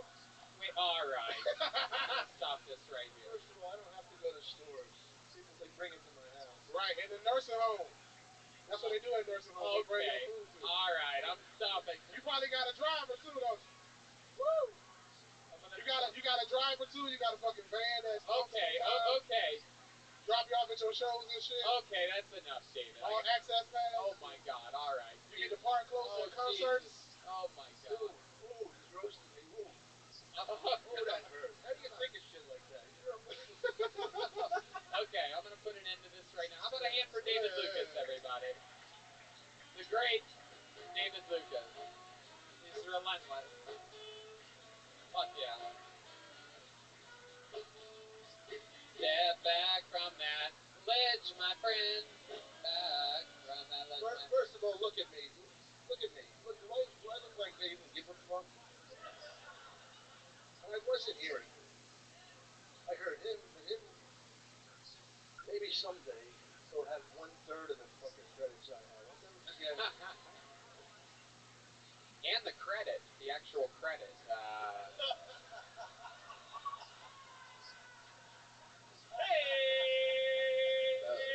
Diction. Important to be understood. You guys want to go back to this bucket one more time, huh? Woo. Digging deep here. Mixing it around. See if we can get something good to end the show. Looks like an interesting name. Put your hands together for Ryan the Cable Vive, V-I-E, and then it sort of cuts off. Ryan the Cable. If that's the beginning of your name, you're the final comedian here on Kill Tony. Any movement? Anybody see movement? Okie dokie. Ryan the Cable Vive. There you go. There you go.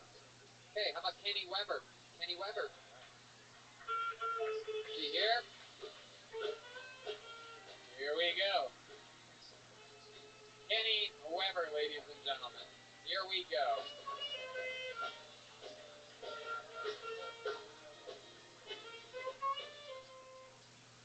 How you guys doing?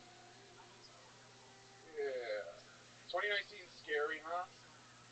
Fear's the main emotion people feel this year, right? Scared of who the president is.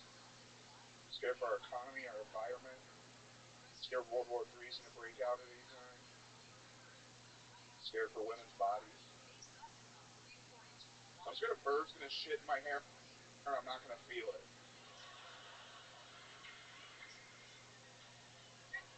It's a volume problem. I get asked every day, at least once a day, how do you get your hair like that? Because white people don't know culture. And I'm a smart ass. So I'm usually like, have you seen those tiny curling irons at Target? I was up till 4:30 this morning curling this shit. I'm still tired. I don't always say that. Sometimes I say something more reasonable, something more believable. Like, you want to look like this? You want hair like this? You should get a time machine. Go back in time, find your mom before you were born, and tell her to fuck more black guys. Sorry. Fuck yeah. Kenny Weber, absolutely. Yeah. Here, take another half a step back so that we have a perfect line of guys with 80s comedian hair all in a row there. The first thing I thought was that dude from the County Crows has let himself go. Hey! I think he cut his hair like 3 weeks ago or some shit. Sha-la-la-la-la, yeah. He looked like he did a reboot called Yo Arnold.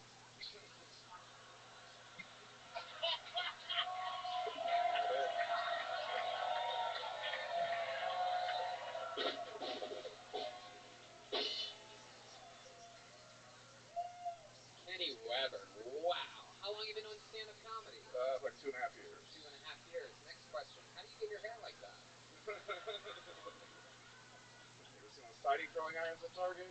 What's that? You ever seen those tiny curling irons at Target? No, I was kidding. I know. Hell yeah. So what ethnicity are you? What do we call this? I'm half black and half white. Half black, half white. So you're Hawaiian. Very good. Mom's white? I'm adopted. Well, my whole family's white. I'm adopted.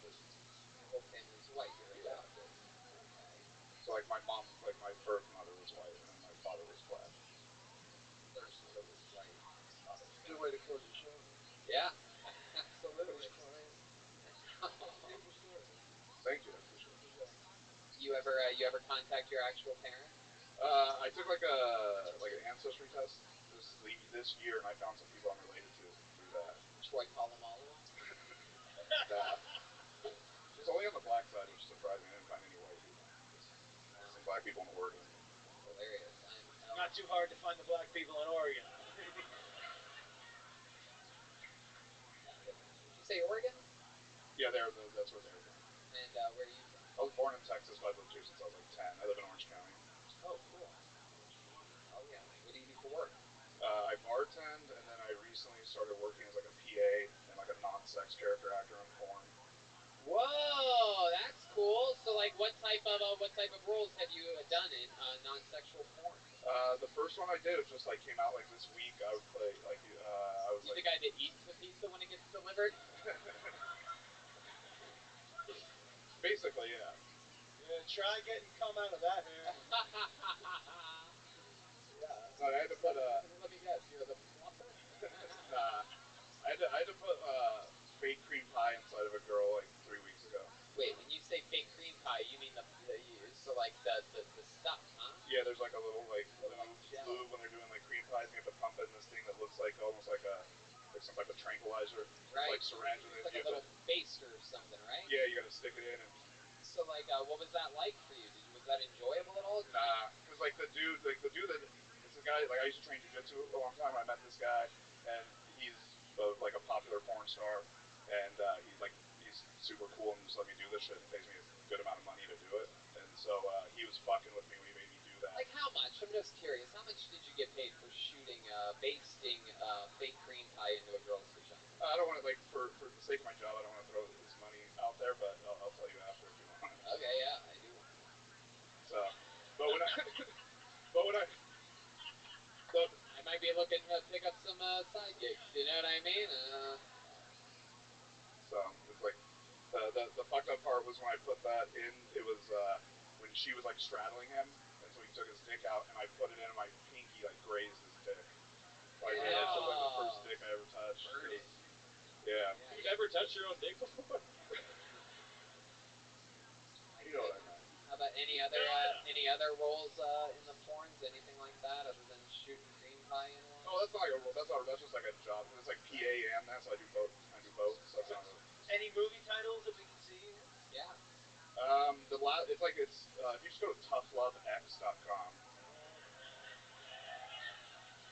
That's actually Redman's homepage. I don't even know what I'm gonna find when I go there. Let's do it. Absolutely. Adults only. Enter 18. Absolutely. This site contains sexually oriented. It's gonna be paid only, but you could like see the trailers and shit. Oh yeah. Are you in any of the It's the one with Elsa Jean. It's the most recent scene right there. Which one? That first one. Yeah. Okay. Let's click on that. Let's see the trailer here. Absolutely.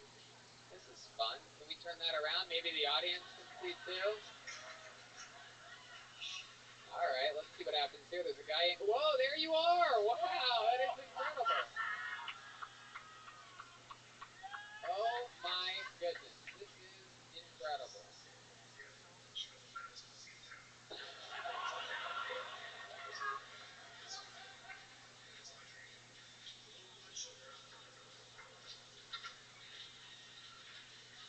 Wow. Look at that. She's cute. With all that makeup on. Wait, did you say Bison? You have to have like a name. So my name's Bison. Wow. Look at that. That's the meeting. Oh Wait, my God. This is just the trailer? Yeah. Oh no! Oh shit, there it goes. Now where are you during this part? There's in the trailer, yeah, I think there's another part that you'll see me quickly. No, I mean, like, let's be honest. I know, I'm going. Okay, no, I believe you. tu mamá, a tu Do you ever tía get, y like, hasta la boners? vecina. Not really. Está It's not that riquísimo. sexy. Sometimes it Servimos smells good. hold on, camarones doraditos y crujientes, como a ti te gusta, en una ensalada fresca, en un sabroso platter o como acompañante con nuestra deliciosa pineapple rum sauce. No te duermas. Prueba el coconut shrimp oil antes que se lo lleve la corriente. Ahora abierto hasta la medianoche. Los horarios pueden variar según el restaurante.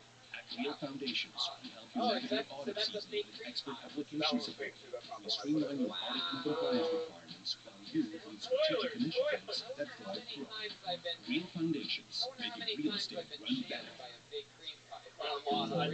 dude, I realized like I put it all together the first time I saw it, like almost all of them, because there's not a lot. Oh my god, this is like when I found out wrestling was fake. This is heartbreaking to know that something that I've loved and believed in for so long.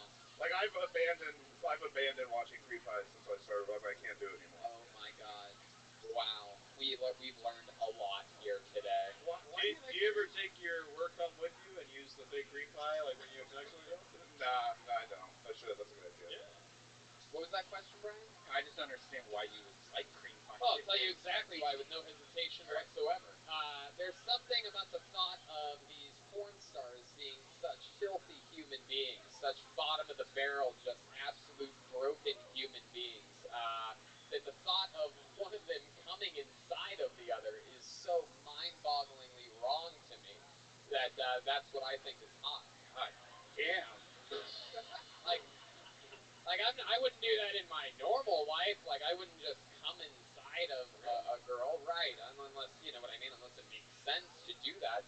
Like that, that could cost me money and problems and stress. But I mean, when I'm fucking, you know what I mean? When I got that iPad set up and fucking, Daddy's got his fucking. There you go. Do you guys remember that Kill Tony episode where 8 dudes watched porn on stage in front of a live audience? Yeah. Yeah. Come on! Just one more skit you'll never see on Saturday Night Live. Incredible. Incredible work, Kenny. Very interesting guy. What a fun little fucking cool life you have. Anything else we should know about you before we let you go? Not really. I met a dude here like a month ago. My name's Kenan. Kenny is short for Kenan. And he looks just like me. He's a comic. His name's Kenny. That really? shit trips me out. He's over here. That shit trips weird. me out. I wonder what he puts in a porn star's vaginas. Apple. He's over there. He's right over there. He looks like you? Yeah, he's right there standing up. Where is he? Oh, look at that guy. That's very impressive. Absolutely. You guys should get together, do some crazy stuff. Green pie shit. Not So sure. Kenny Weber, everybody. There he goes. He's on social media. It's Kenny Weber, W-E-B-E-R.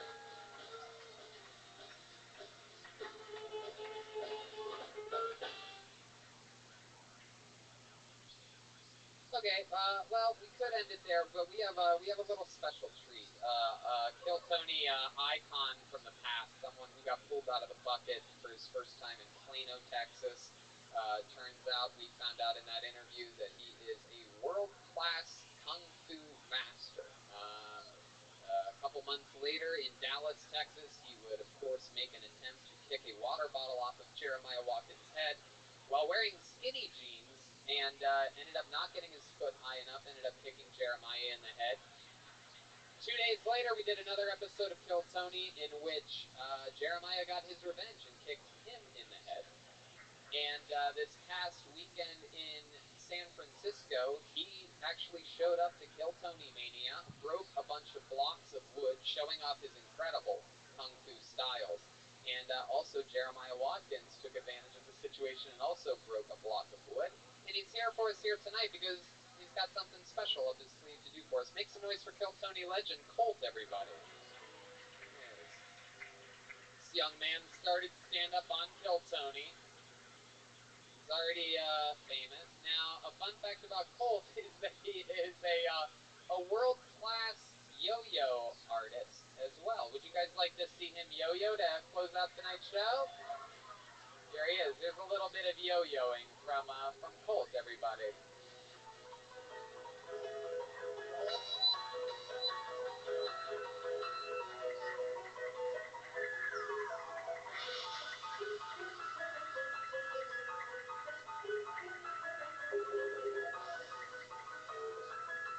Yeah.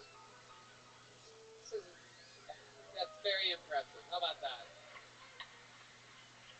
All right. Well, I'll tell you that that didn't really bring it to the climax that I thought it would. You want to kick some shit or something? Let's kick some shit. Joel, can you do me a favor? Can you grab that long symbol that you have there, that one, and hold it up like the Statue of Liberty in front of this kid? Let's end the show with a little bang. Look at that. Look Look at that. Do that again so these people can see what Grace did there. I mean, look at that. How high do you think he should hold this thing to end tonight's episode? What do you think would be a good? Whoa! He's a sex symbol. You guys ready to fucking do this? End this show with literally a bang? Keep it right where he leaves it there. Oh my god. You're gonna hit that? Wow! There you go. And that's another episode of Kill Tony live at the Comedy Store. Oh, wait a second. What's this? What is this?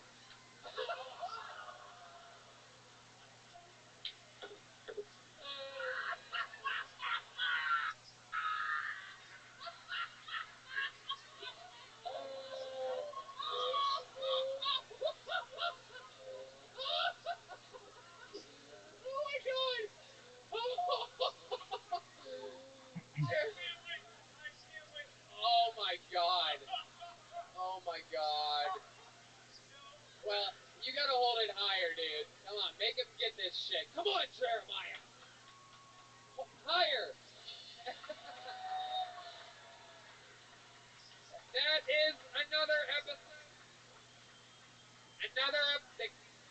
Another episode of Kill Tony, ladies and gentlemen. Look at this drawing from Ryan J. Ebels, everybody. Wow. Very impressive. 80s comedians. Amazing. How about one more time for the great and powerful, one of our favorite guests of all time, the one and only Dom Irera, everybody. Pretty sure Dom Irera holds the record all time for appearances as a guest on Kill Tony. You know him, you love him. He's at Vegas in 2 weekends at Tropicana Laugh Factory in Las Vegas. He's going to be in Philly Thanksgiving weekend. In a few weeks, he's going to be at Governor's in Long Island. So go to his website, domirera.com, and get tickets for his show. Josh Wolf, everybody!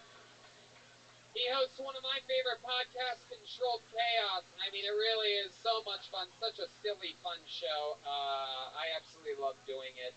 And I have another appearance coming up in December on that. He also has The Prince and the Wolf. And he's going to be at Cobb's all of this weekend. So if you're still jonesing for more comedy after this weekend to Kill Tony Mania in San Francisco, go check him out at Cobb's. Pure stand-up comedian, been doing it a long time, and he's really fucking good. Check out Josh Wolf. And how about one more time for him hitting 1 million subscribers on YouTube? The one and only Jeremiah Watkins, like I said earlier, in the part that I plugged earlier, Huntington Beach, St. Louis, Kansas City, Chicago, and San Diego. JeremiahWatkins.com for tickets, and posters are available, of course. They always will be. Yeah, the calendars are available at Jeremiah Stand Up on social media, and then Louis J. Gomez is my guest on Jeremiah Wonders this week. Look out for it later on YouTube. How about one more time for the great Chroma Chris over there, silent but deadly. Chroma, what do you think about tonight's episode? Tony, it was like a blast from the past. All right. And how about one more time for the one and only Joel Jimenez, everybody. Coming off an amazing week of shows, all these guys in the band. I had so much fun with them. A really amazing, fucking cool road trip we all had. Joel, anything else? Mostly Sorry on social media. Yeah, Ludwig Drum official artist. What else, Joel? Shout out to LA Speedway, Caveman Coffee. We love you guys. 10th Planet Jiu-Jitsu. That's right. Yeah, that's it. Joel Jimenez, everybody. Go to RyanJebelt.com, get the new Kill Tony book, or you can get it off Amazon. And, yeah, like we said, we're going to Brisbane, Melbourne, Sydney, D.C., Columbus, Pittsburgh, Cleveland. Calgary tickets are about to go up. I know I've been talking about that. That's at the end of January. And Storcade, a wrestling event here November 23rd. Anything else, Red Band? I have new Death Squad hats, shirts, Kill Tony shirts, shopsquad.tv, and I have a huge announcement coming soon. Ooh, Caveman Coffee. Use the promo code KILLTONY. That's right. ZipRecruiter 2, Infinite CBD, and MyBookie.ag. Thanks, everybody. Have a good night, everyone.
episode of Kill Tony in Australia. What do you guys think? Should we do this shit?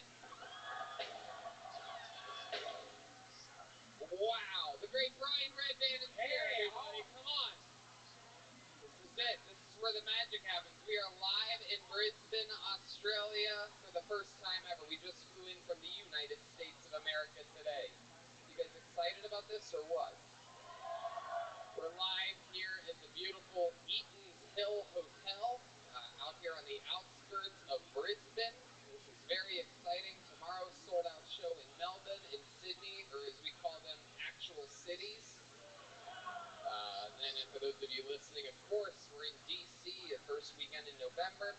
New York City at the Gramercy Theater again for our third show there this year, that Sunday. Storecade, big pro wrestling event at the Comedy Store from the Store Horseman, November 23rd. And then Kill Tony back in Columbus, the 12th of December. Pittsburgh, the 14th of December. And Cleveland, the 15th of December. So much fun. The great Ryan J. Ebelt sent along amazing custom-made Australian posters. The Big Gay calendar of the band is for sale after the show. We have Tony Hinchcliffe pins, Kill Tony pins, and some other Jeremiah merch. It's going to be a lot of exciting fun. We're going to be slinging those after the show. We'll take a picture with you and sign some stuff. I'll paint a mustache on my pin if you buy one. Whatever. You guys know how it works. You've listened to the show before. What? I like how you just clean. Why is it so loud? It's your first time talking into a microphone. Very good. Podcast king, Brian Redband. Yeah. There's a lot of bass on these mics. Oh, come on. Stop making wacky excuses. Get some booze. Go buy some booze. Bass. Anyway, lots of fun stuff coming up, lots of fun shows. We never miss a Monday at home at the Comedy Store. But tonight is about tonight. How about one more time for the comedian you saw earlier, Sean Conway, everybody. Australian law demands that you pay an Australian performer to perform on the show. And that's what that was. We decided to give them 5 minutes, 10 minutes before the actual show starts, because that's what we think about your talent around here. No guests tonight, as with all road episodes, as always. However, on this show, believe it or not, we do have a band. That's right. You guys paid good money for these tickets, so we could bring a whole fucking crew out here, and so we did. They are some of my funniest friends on the planet. This is their first time in Australia. This is their first time in front of an Australian crowd. Every single episode they commit to being different characters. Maybe it's the return of a character we've seen before. Maybe it's the debut of a brand new character. So why don't you give them a big Australian welcome to the best damn band in the land. It's the Kill Tony Band. Jeremiah Watkins, Joelberg Joel Jimenez, the Kill Tony Band. Here we go. Oh, I had a feeling we might see these guys. Wow. There he is. Look, it seems like they have a snake there. Oh, they got him. Oh, there they are. It's the Outback guys. It's Tippy. Is it Tippy? Tippy, mate. Tippy? Tippy is here. He's our famous Australian character. We've seen him on the show many a times, and it appears as though you're back to your motherland, huh? I'm a true blood. How's it going? Tippy is 100% Australian, but he's been on the show many a times. Welcome back, Tippy. Are you from Brisbane? Different parts of that. Yeah? Yeah. You seem really out of breath. Did you not see me wrestle the snake just a second ago? Come on, look at this thing. That snake seems pretty docile. Yeah, I was actually exactly going to use that term, docile. Took you right out of my mouth. Heck yeah. And then clearly back here we have the blondest Mexican boy that's ever lived in the universe. This is incredible. How are you, pal? Are you Australian too? No, I'm from San Diego, Tony. Okay. From San Diego. What's your name? Peter Gazelle. I moved out here to work with one of the best in the business, Tippy, Peter? over here. Been under his wing for a few years now. Wow. Peter Gazelle and Tippy. But just like every bird, he must learn to fly on his own. Hey, look at there's a chicken ball. We got Tippy, we got Peter Gazelle. This is very exciting, which brings me to this, everybody, a true Australian treat. This is the Sean's Hat of Destiny. Sean from earlier? Remember that big dumb hat he was wearing? Well, we put everybody's name in it that signed up for the show. A bunch of Australian performers for the first time ever. You guys probably know how it works. If you get pulled out of this hat, you get some uninterrupted stage time, and then we interview you and talk about your normal life, find out more about you. You get 60 seconds uninterrupted. You know your time is up when you hear the sound of a kitten. That means wrap it up then, or else you're going to bring out the valley bear. There you go. It's a kangaroo, actually. It's the valley kangaroo. The big gay valley kangaroo. You guys ready to start this show, or what? Let's just jump right into it, shall we? I'm going to be honest with you guys. We travel the whole world with this show, and for as many people that we have in this room, that's about one of the lamest applauses I've ever heard in my entire life. Are you guys? Hell yeah. There's only one way to get on this stage, and that way is by making it all the way over there, around that railing, and coming up that stairway. That young gentleman that blends in with the walls over there is going to help you up. So just look for him. And here we go. I'm going to pull a name out of this big, sweaty, fucking fat man's hat. So we're going to get this show underway. And the person starting the show tonight goes by the name of Sam Atkins. Here we go. Sam Atkins. You are the first ever comedian to get pulled out on Australia's first Kill Tony of all time. Here goes Sam Atkins. He looks Australian as fuck, ladies and gentlemen. This is really happening. Listen to the band killing it. Here he comes. Sam Atkins, everyone.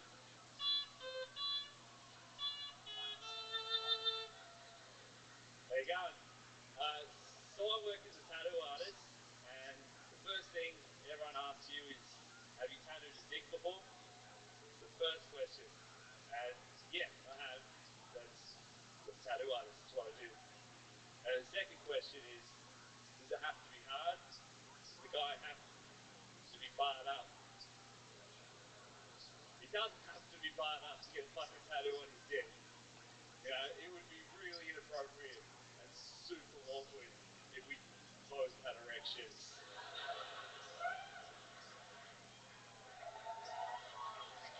But I would gladly tattoo 100 dicks before I had to tattoo another vagina. The kind of woman who wants a tattoo on her vagina is the kind of woman whose vagina you don't want to look at. It looks like a dog got hit by a car in the rain and crawled between her legs to die. Hell yeah, Sam Atkins getting it started with a big bang. Fuck yeah. Hell yeah. Looking like AC/DC's bastard son up here. I like that. Way to get the show started, Sam. How are you, pal? You feel good about it? I'm good. I'm so scared. Aw, don't be scared. The hard part's over. Is that how long you been doing stand-up? That's the first time. Wow, that's so good, Sam. I'm going to be honest with you. That's a way to represent right there. That's the way to get the fucking Australian tour started with a first-time killer. Tippy, what do you think about that? I love this guy. Have you ever seen a creature like this? It's very interesting. He's got interesting family markings all over his body. Hell yeah. So you're a tattoo artist? Heck yeah. Those are the only guns you guys use in this country, right? Pretty much. You guys don't even have a real military, but clearly your comedians bomb pretty hard. Remember Sean from earlier? Anybody have a kid? You have a kid? You have a kid? You have a kid? Alright. So Sam, that is awesome. How old are you? 29. 29. Very good. Now this creature looks much older than he actually is. Yes, you do. But I like your style, man. So tattoos is what you've been doing your whole life? Yeah, for like the last 8 years. Last 8 years. Heck yeah. What else are you into? What do you do for fun? Pretty much takes up a lot of time doing tattoos. There's a lot of painting, drawing, that kind of stuff. Yeah. So a lot of art. Absolutely. So you have tattooed vaginas before? Yeah. What kind of tattoos did you put on there? I did an angry bullhead, like blowing steam into a vagina. Jesus Christ. Was this her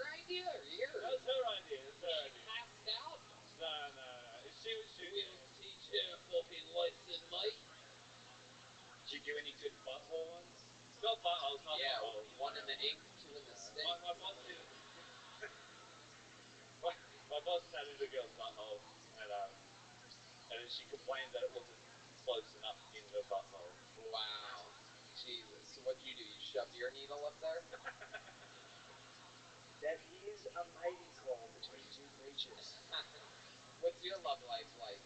I've got a girlfriend. She's here somewhere. She left. She left already. She's gone now. No, she's 7 months pregnant, so she's. Whoa, you made a little baby, huh? Yeah. Look at you.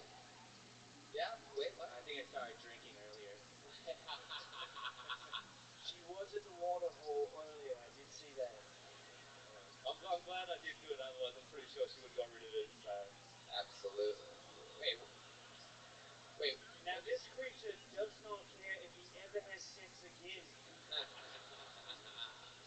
That's incredible, man. You guys know whether you're having a boy or a wallaby? Oh, yeah.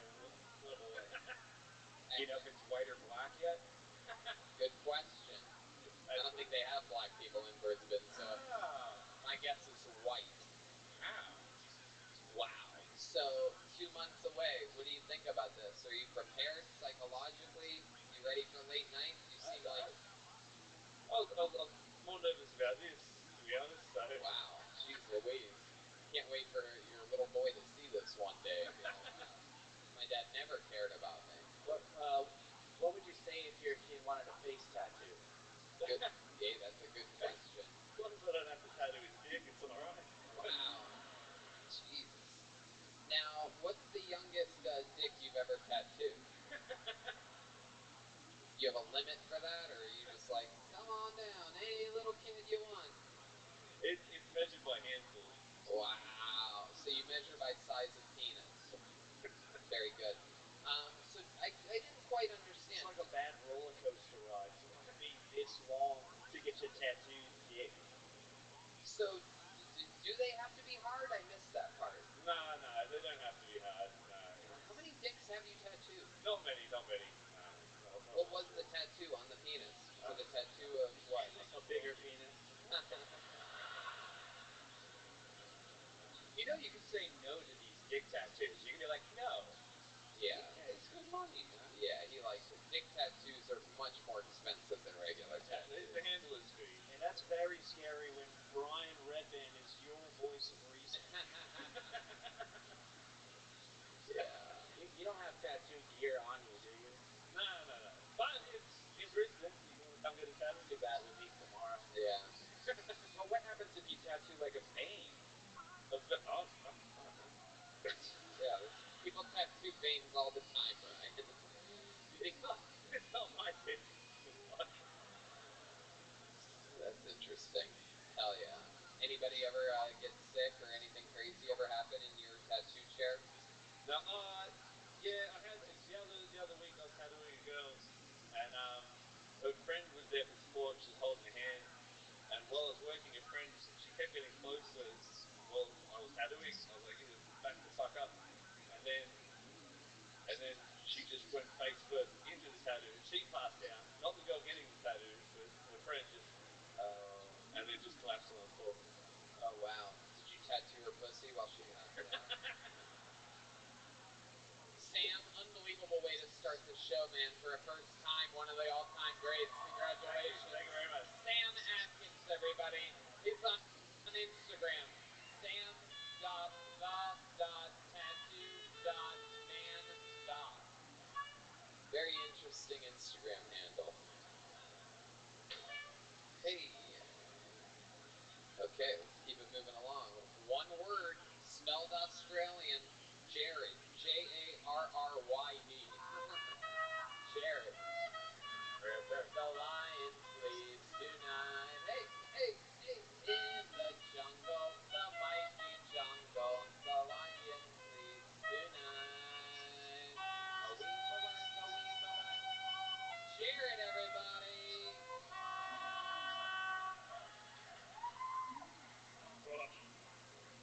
I'm more nervous than a fucking Russian gold medalist at a drug test right now. Holy shit.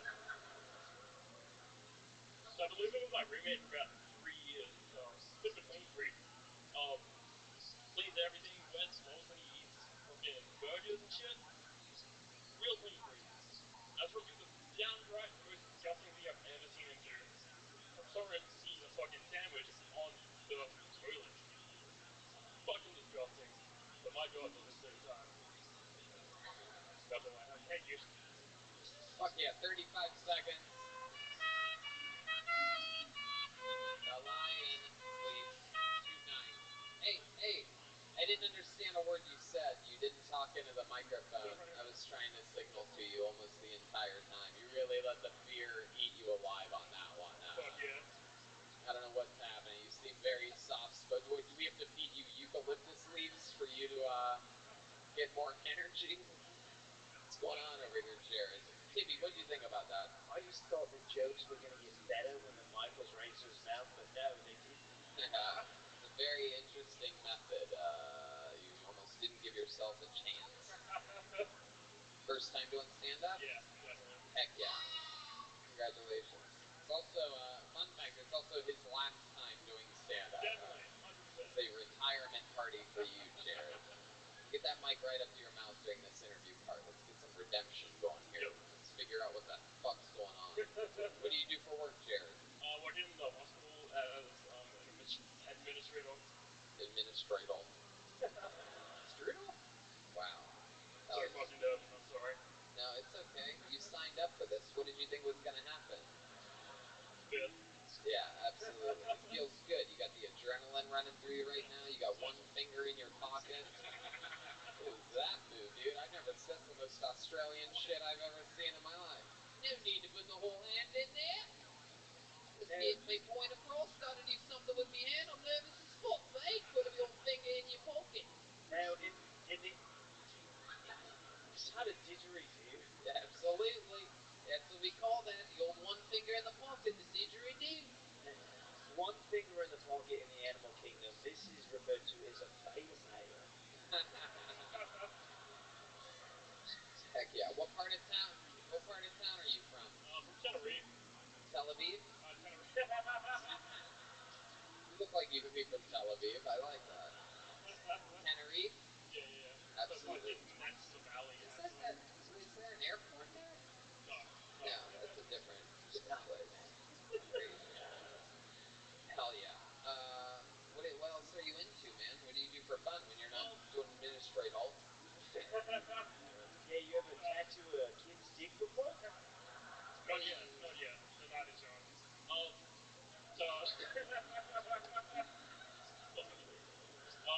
Very strange response.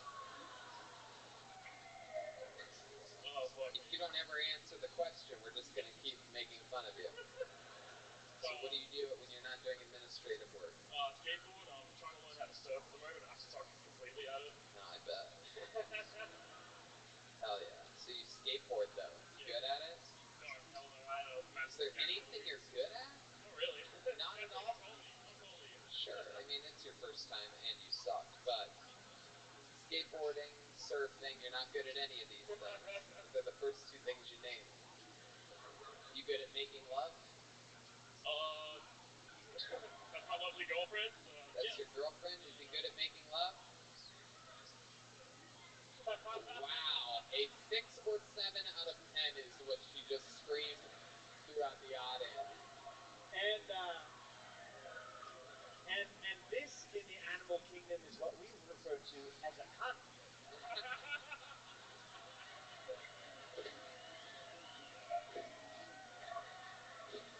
Wow.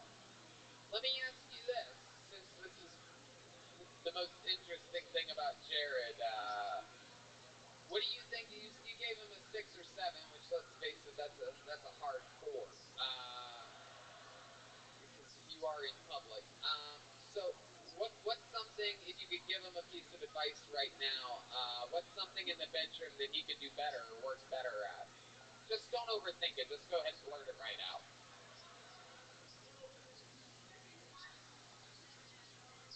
He reckons that? Wow. Okay. There's only one way to do this, and that's for Tibby to have sex with this woman right now. Yeah, absolutely. Absolutely. I agree. But Put it in her out back and her out front. You know what I'm saying? Come on, answer my question. What could he do better in the bedroom? What's something you think, and this question's just for her. All the funny men with shaved heads and beards in the audience that think they're hilarious. Go ahead, answer the question, sweetheart. Oh, jeez. Real show business queen. I see you guys must have the same sense of humor. Match made in fucking boredom land. Judging by this male's confidence, he will go extinct very soon. My goodness, Jared. You're not good at anything, according to you. I mean, no other hobbies or anything? You ever win a trophy for anything? You ever... No. I just taught him in pink right now. This is amazing. Thank you. Of course. Wait, what'd you say? I said I taught him in pink right now. This is amazing and thank you. It's amazing and You thank still haven't figured the mic thing out, have you? No. I like it, man. What do you do for fun? Like, I mean, you ever go out and do anything? You ever take the girl out? Yeah, we go out. Yeah, like what? What do you guys do? You go for drives? We go for drives, go to the beach, go out, get trash in the valley. There you go. Yep. And keep it there the entire time. Stop moving it away. Yeah, Good, stop. Look how bad you want to move that microphone away. I really do. Keep it right there. I like your shaky hand. Just keep it. Just fucking own it, dude. Alien hand syndrome. Own it. That didn't make Michael J. Fox quit, did it? No, you fucking stay right there. You just own it. So we go for drives, we go out drinking, I take her out on dates. Yeah, you guys drink. You guys ever go on drives while you're drinking? Because I think that'd be great. I think you guys should get drunk and go up on the coast. You know what I mean? Like find a ledge, hit the gas. You could be the next Kevin Hart after your first time of doing stand-up comedy. You could just jump right into the game. Can we tattoo a 6 on this guy's dick? I love it. We need Sam Atkins to bring his tattoo gun if we ever come back to Brisbane. We can turn that into a whole goddamn thing. Well, Jared, I'll tell you this. You got your first time out of the way. You'll never be this nervous again if you ever do it again. And if you want to do it, you should fucking do it. There's nothing harder than having your first time on a show like this in front of all these amazing comedy fans. Hell yeah. Way to do it, Jared. There you go. One more time for Jared, everybody. The lion sleeps tonight. Hey, hey. In the jungle, the mighty jungle, the audience sleeps during Jared. Weeba wacka, hey, hey, hey. Alright, I pulled another name out of the bucket. Make some noise for your next comedian. He goes by the name of Conrad Close. Here we go, right from the second row. Conrad Close.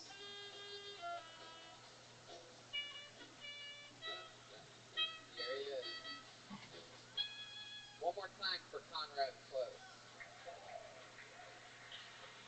Hey, so I can clearly remember the very first day that I ever saw my first porno. I was 12, and my best friend bought it around a VHS, and was so excited. But what I remember was how relieved I was that all the shame and all that shit I was afraid of sharing with the world was totally normal. And my friends felt it, and they were filming movies about it. I was like, oh my god, I don't have to keep it a secret anymore. This is amazing. Just think about the alternative. Imagine if you came into the world and the best thing that you were ever wanted to do was to rub your elbows on bread or something. And then you kept it a secret because no one else ever does that, right? But then one day your friend comes around with the tape, he says, you've got to watch this, this is the best thing ever. Puts the tape on, and it's dudes, adults, rubbing their elbows on bread all around the world. Multi-grain bread, brown bread, choking the bread, and you're like, he's hurting the bread. You can't hurt the bread, but the bread kind of seems into it. So he's like, maybe I should do that. But am I a bad person if I choke the bread? Hell yeah. Absolutely. How exciting is this? Australian Mark Zuckerberg, ladies and gentlemen. Oh god, you beat me to it. This is frightening. Oh my god, I've never seen someone look like Neil Brennan and Freddy Krueger at the same time. This is mind-boggling. It's like Louis UK over here. Louis UK. Wow, I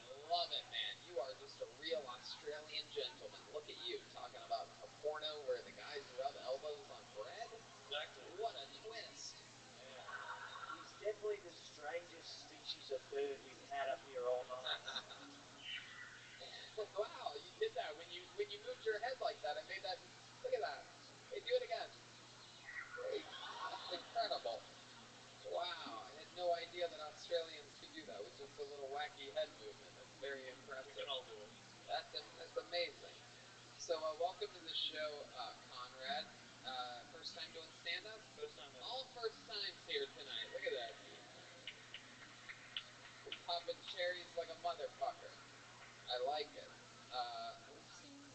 So, what have you been doing with your life up until this point? Tell us more about the real Conrad Close. Sure, this year I was traveling the world for 6 months. I saw you guys in LA in early September. Oh, yeah. And that kind of inspired me to give it a shot. Yeah, so I've been traveling and going back to college next year. Heck yeah. What are you studying in college? I'm going to be studying web development. Oh, web development, absolutely. Which reminds me, Mark Zuckerberg. you don't even need web developers anymore. Just go to Wix.com and, You mean Squarespace? yeah, Squarespace, for sure. That's what I meant. I forgot. I have 2 different podcasts. Whoopsie daisy. I was watching a Golden Orb Spider earlier today, and its web development was unbelievable. Yeah, that's actually true. We did. Shout out to Lone Pine Koala Sanctuary. That's right, Lone Pine Koala Sanctuary. We held one of them. We all got pictures with one of those stinky devils. Those things ruined the smell of eucalyptus for me for life, I'm pretty sure. It's true, he was terrifying. It was. I got bad vibes from that koala. He really did. It's a very trippy little animal. I don't trust things that move that slow. To see Tony Hinchcliffe feed an animal might be the greatest pleasure of my life. Thank you, Tibby. Conrad, you ever deal with any of these wild Australian animals out here? I used to live near one time actually, so went there a few times. Yeah, we see everything: kangaroos, koalas, possums. Possums are very common here. Yeah, you ever suck off a wallaby or anything like that? You ever do anything crazy? Not yet. No. You have a girlfriend? No. Tony. Sure. This guy looks like Cockchild Dundee. Wow. It's a pedophile joke. Cockchild. He looks like a pedophile. Yeah, that is true. Look at that. You really, I like that version of the joke that has no fat on it, just straight to the facts. This guy's a pedophile. That's what I like. Absolutely. What do you think's the most Australian thing about you? If you had to guess, other than your face and skin color. I'm really un-Australian. I don't drink beer. I don't watch sport. Yeah, I'm sorry. Oh, whoa. Oh my God. This guy's clearly not one of us. Yeah. Wow. Incredible. I can't think of anything. Wow. Everyone in the room hates you right now. For those of you listening to the podcast, he just got attacked by a magpie. It flew in from up above. Heck yeah. You ever been attacked by a magpie? Yes. Yeah. You said you're single. Is that by choice? Good question. It depends. I guess it depends. I'm not looking right now, but I am open. You are open. It's like what are you, a Woolworths? Nothing much going on, but we're open. Fuck yeah, man. Last date you went on, how did that go? Well, I just broke up, or we broke up. I was seeing someone while traveling for 4 months. 4 months. You said that you just broke up, and then you said we broke up. So I ended it. You ended it? Why'd you end it? But it was a long-distance relationship. She was in Japan, and it's very difficult. Oh, wow. Jeez. By Japan, you're talking about Sunnybank?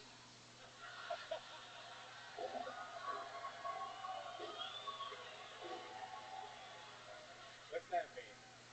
It's just fucking killer Australian references, baby. This is my 4th year in Brisbane in a row! Well, explain it for other people listening that don't know. It's just a real Asian part of town. It's where they keep all of their Asians. It's pretty easy to understand. Brian wants directions. Yeah. They have Asians out here? Not here at Eaton's Hill for some reason. Look at these guys in the front. You think they allow Asians anywhere around here? What the fuck you talking about? Where'd you meet an Asian? In Japan. She's from Japan. Okay. Yeah. So you were in Japan, and you met her. Were you getting a massage at the time? What are we talking about? No, we we met on Tinder and we dated for 4 months. We tried to do the long distance thing, but it's feasible. Yeah, and not cost effective either. Did you have to have a Japanese calling card or something like that, or is it just the inside of a fortune cookie? Just dial the lucky numbers. Oh my god, it's so funny. They said you can't do Asian impressions anymore, and I literally, since I found out about that, have done it on every single You've doubled down? of the Yeah, show. you've gone. Even my girlfriend's pissed off there. I go, orange! I love it, man. So, has she ever been to Australia? She has. She actually studied here for 10 months. So Well, that's what those kinds of people do. They just study and study and study. It never stops. What was she studying? law. Law. Oh, you can totally get back together with her. The Asian girl that's doing law, she's probably gonna be rich. Well, she wanted children, and I don't want kids, so that's also a big reason. Ah, she wanted little babies, huh? You didn't want to. What's up with that? I've had a vasectomy. I don't want kids. You had a vasectomy. My God, look at you. You had the old. What do you think about that? That's Australian male that's had the old pipes. I do understand it very well. Australian semen is very potent.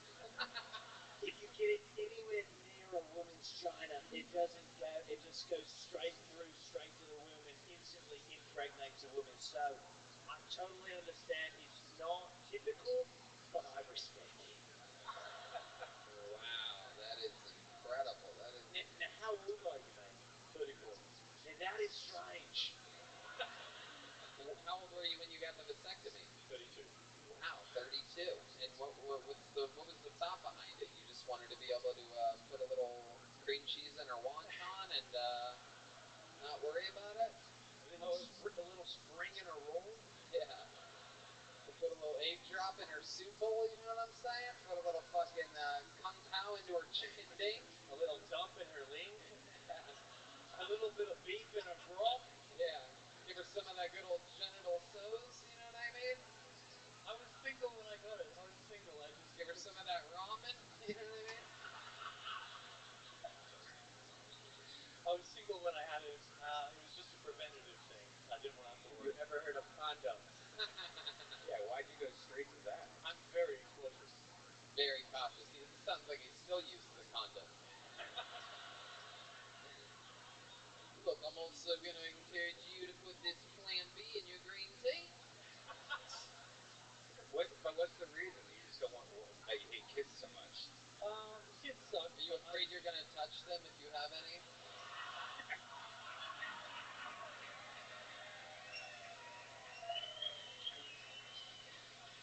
I just don't want kids, and I would hate to accidentally bring a kid into the world, even up close being careful. So there we go. I feel like this is the guy that got the tattoo artist's wife pregnant. I feel like secretly. So now do you just blast away? Yeah. You just fucking firing fucking Australian missiles. I'm always careful. So you still pull out even though you've got a vasectomy? I feel like you take Plan B afterwards. Yeah. I feel like he pulls out even when he jerks off alone. Yeah. Well, Conrad, it takes even though you've had a vasectomy, it takes real balls to sign up for this show, and you did it here tonight. Conrad Close, everybody. We're going to keep flying through it. Man, he's got some demons, you can tell. He's got some demons in his semen. You know what I'm saying? This guy. Look at him. He's getting taller as he walks back to his seat. One more time for Conrad, everybody. All right. This is the part you can feel the tension in the room every time a name gets pulled out here. A lot of first-timers so far. Put your hands together for your next comedian, Nick Ledger. Nick Ledger. Here we go. Might be related to Heath, an Australian actor. I think that's him over there. Nick Ledger's walking to the stage. Here he is, everybody, live in the flesh. Nick Ledger. Hey guys. So I'm a locksmith, and as a locksmith, you have to find a coping mechanism to deal with the shit we do. I like to take the piss and say we're like legal criminals, or thieves, mostly because of our prices. But seriously, locksmithing can be a mentally straining job.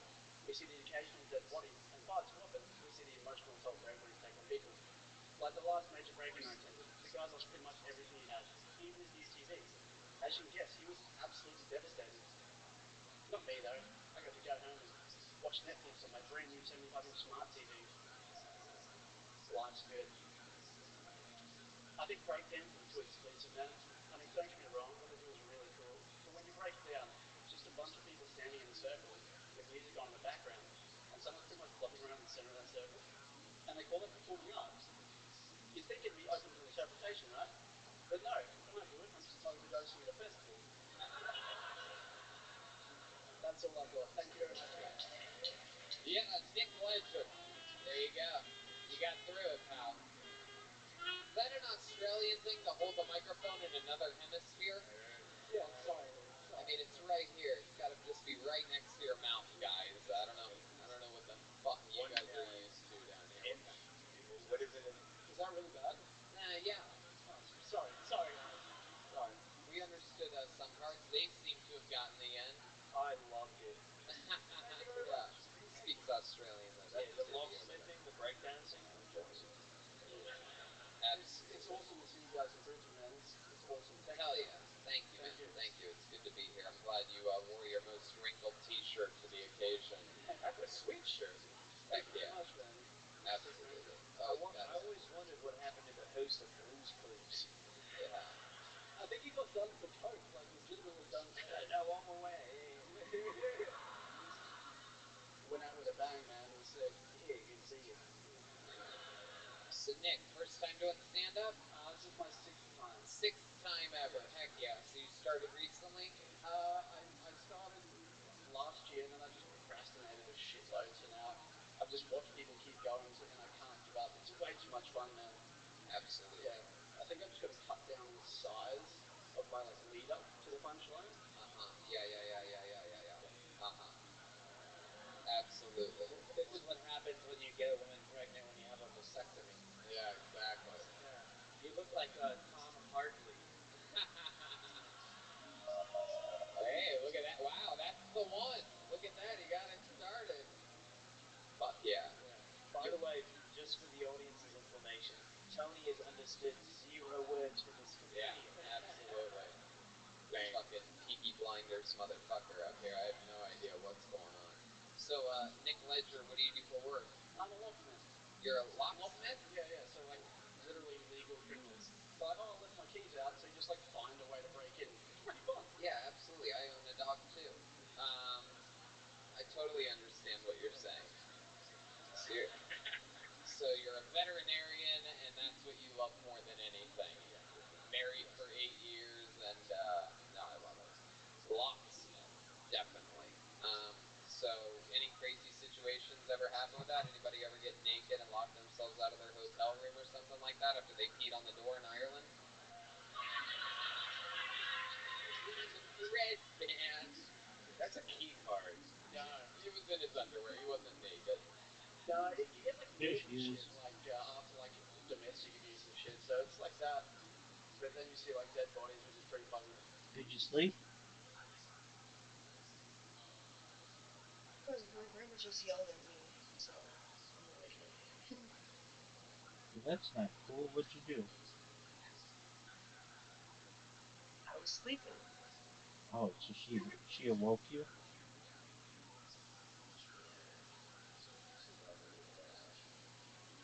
She yelled at you to get out? To wake up? No, not today. Oh. So I'm awake. Alright. Well, I'm just watching Kill Tony working on robots. I know it doesn't sound glamorous, but gets the job done.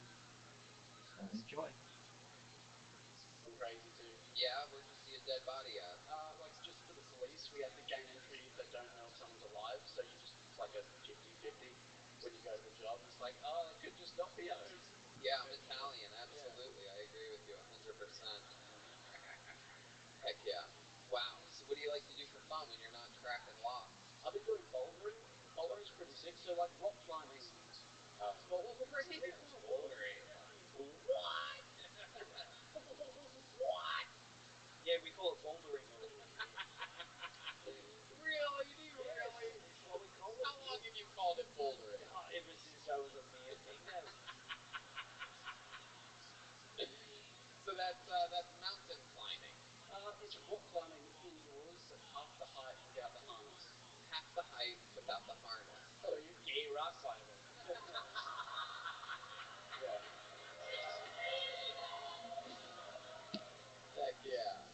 Absolutely. So you climb little rocks. Yeah. Half the height, no harness. You ever fall? Yeah, you fall all the time. You fall on other dudes' penises? Fall in love with the tubers.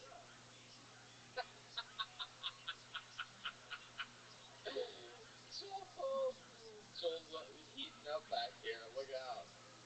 Wow. What else? When you're not bouldering, what else are you into? I tried archery. Fucking terrible at it though. So Right. fitness and shit. I just try and keep regularly fit. Trying to do a bit of this as much as I can, and then just keep fit doing some like. Oh, you're a lottery winner. That's so cool. Yeah. My goodness. I don't understand what he's saying. You have that thick accent. What part of town are you from? Where are you from? Not Brisbane. Here from Brisbane. Yeah, just right here, just right? North Brisbane, just 20 minutes North Brisbane. What are we talking about? We talking about fucking kombucha?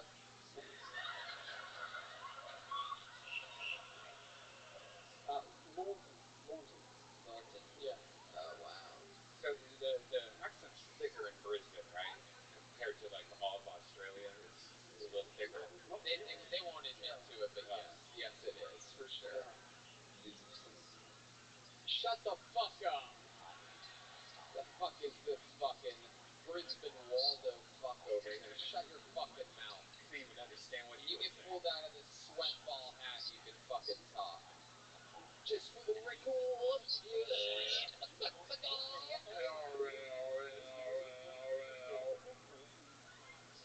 fucking wacky ass Australians chiming in on this shit like a goddamn magpie. No one asked for your opinion.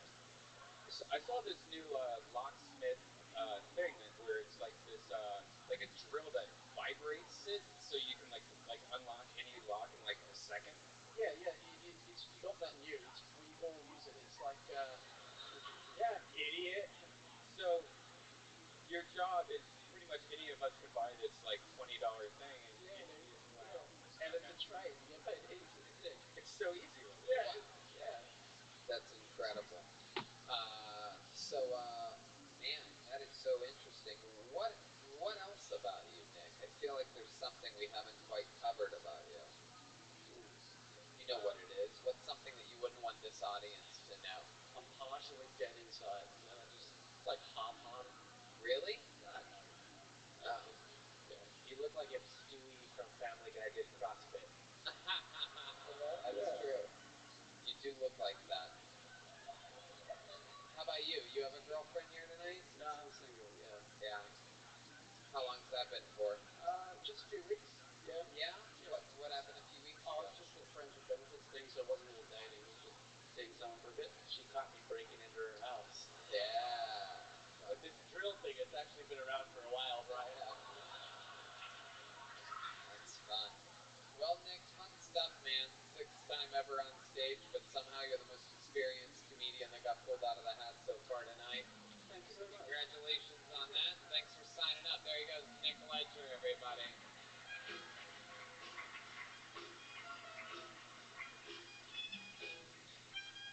It's okay, pal. You're all right. Don't sit there with a fucking pouty face now, all right? This fucking little baby just relax, all right? Enjoy yourself. Put your hands together for your next comedian, Elon. Here we go. Elon Scully, ladies and gentlemen. Alright, was going to pull out last minute of this and not come up, but 3 kids at 3 different That's not in my DNA. Never gonna pull out. Fuck. Holy shit, this is surreal as fuck. What was the other one? It looked like George Michael and Kelly Slater had a baby and then I was raised by meth addicted bikers. There's another one.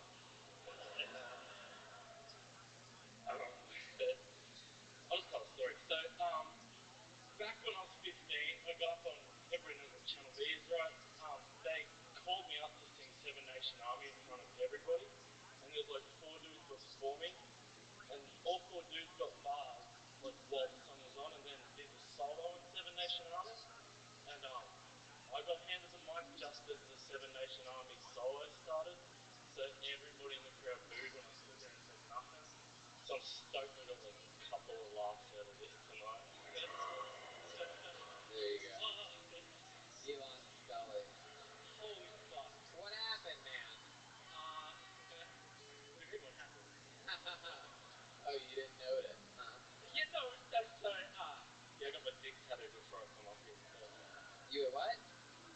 What'd you do? I got my dick tattooed before I come up here. Oh, I see. You're trying to make jokes and shit.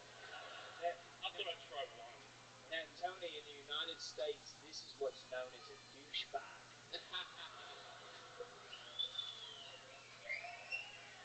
Hell yeah. No, I accept it. Elon, so... Eon as in like forever, but Eon? not really that long. Oh, that's an I after the E? Yeah. Wow. Yeah. Fuck you. Eon Scully. So close to having the name of a genius, yet, Definitely not one of those. My goodness. So, this didn't go like you thought it was going to go. I'm shitting myself. 4 years of watching you guys and then finally, like, I was hoping I didn't. I'm gonna tell you something, Eon. I'm gonna get right to the point here. I'm very, very, very disappointed in you, okay? You signed up for a show and it didn't seem like you really prepared, but I want you to make it up to me. Are you willing to make it up to me?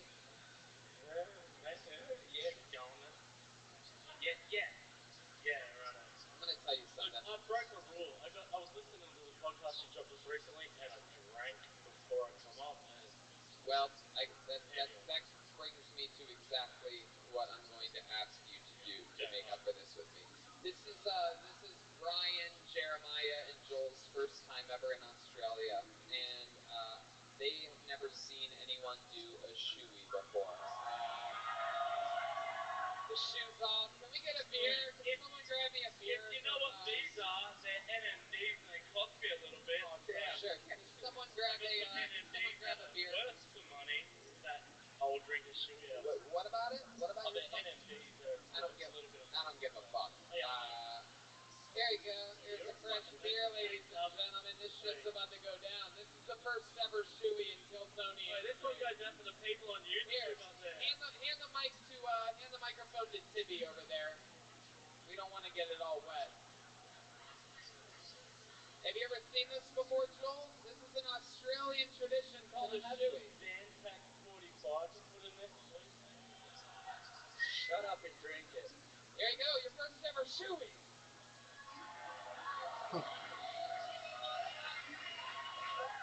Yeah! Wow. There you go. That seems like a bad idea. Australian as fuck. Nobody tells you about that part. Thank you, Eon. Hey, I got told to mention this when I was on stage, so I have D&Ms with William. Uh-huh. Yeah, he calls me regularly. William Montgomery calls you? I'm not in, you want to call him right now? He actually told me to call you. Okay, call him. What is it, 5 a.m. there right now? Yeah, he calls me, but you know he's usually awake at 5 a.m. Hit send on that shit. I turned my phone, I thought it was dying before. Wow, you are a complete fuck up. I am a failure. Hey, 3 kids to 3 different women shows over. Oh my god, I know. You'd cream pie a magpie if you had a chance. I'll cream pie. Well, alright. Eon, you are 0 for 14 on jokes tonight. I don't know if you're keeping track of this or what. I don't know what part of Logan you drove down from, but... Actually, Rockhampton.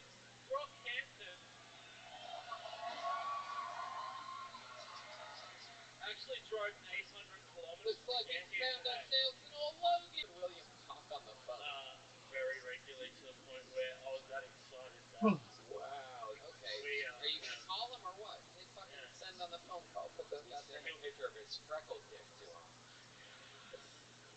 Go. Let's see if William picks up here. I think it would be a goddamn anomaly if It William. would be unreal if he Is it on speaker? You have it on Yeah. speaker? Oh, but yeah, it is. Video call. It's a video. Oh my god, William Anton. Wait, I that's doubt that he's very going late. to. I doubt that he's going to pick up, but it would be worth it. It would save the segment of your part of the show. Hey man, I got to come off. I'm pretty stoked. Heck yeah. Well, I got a Tinder match. Shout out to my ex-girlfriend. so wow. Which one? She what? 3 different baby mamas, huh? Oh well, okay, I'm not gonna go into. Hey, I've got a question for you. You've got a microphone on your hand there, right? So, are you a singer or? Yes, I am. Oh, interesting. I didn't know Brisbane had an 8 Mile. Yeah. I'm more like 3 Mile. What the fuck? You're awful. What the fuck does that mean? What do you do for work? I ship truck parts out to mines from You ship truck Central parts Queensland. from Central Queensland. Oh man, Jesus! I just thought you were the DJ at the beat. Oh, no, I blow the DJ at the beat. The local gay bar, the beat. Oh. My goodness. What kind of singing do you do, mate? Yeah, let's. Metal scene. Definitely no Disturb, but yeah, I used to sing metal and Why don't you acapella something right now? Just give us a little sample of something that you could do. I don't want to be one of those guys that doesn't do it and hesitates. Get right into it. Don't Bossing the man at the liquor store, begging for your change. Hair on his face, dirty dreadlocks and full of mange. He asked the man for what he could spare the shame of him. But I boo me because I'm used to it. Like the lights make it so much better. Like, It actually makes it way sadder for some reason. I don't know why.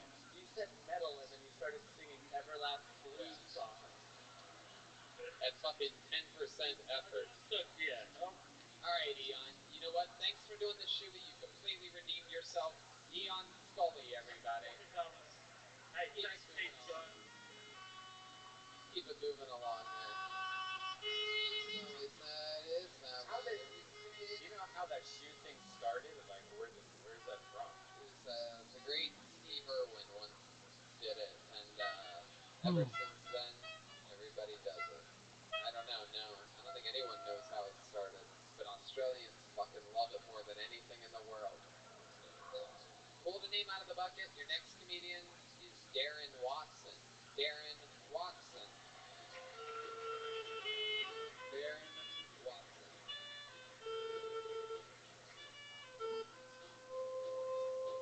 Darren, here he comes. This way, Darren. Fuck yeah. You know this is gonna go good.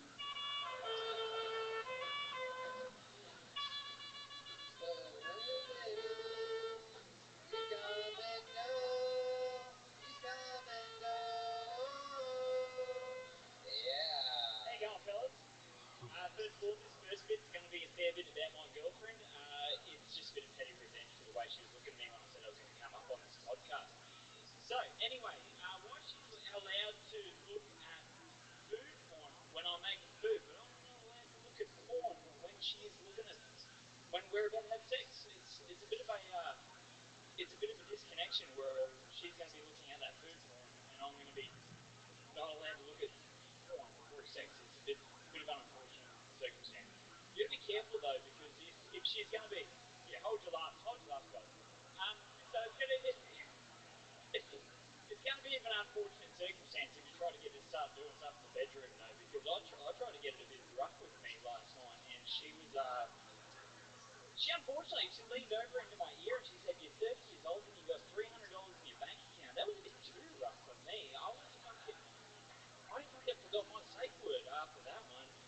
And yeah, that's all I had actually. I thought I tried to fill out the time because I thought people would be laughing so fucking hard that I wouldn't have to make any more jokes than that, and that was about it. There you go, absolutely, Darren Watson. Hell yeah, buddy. Come and go.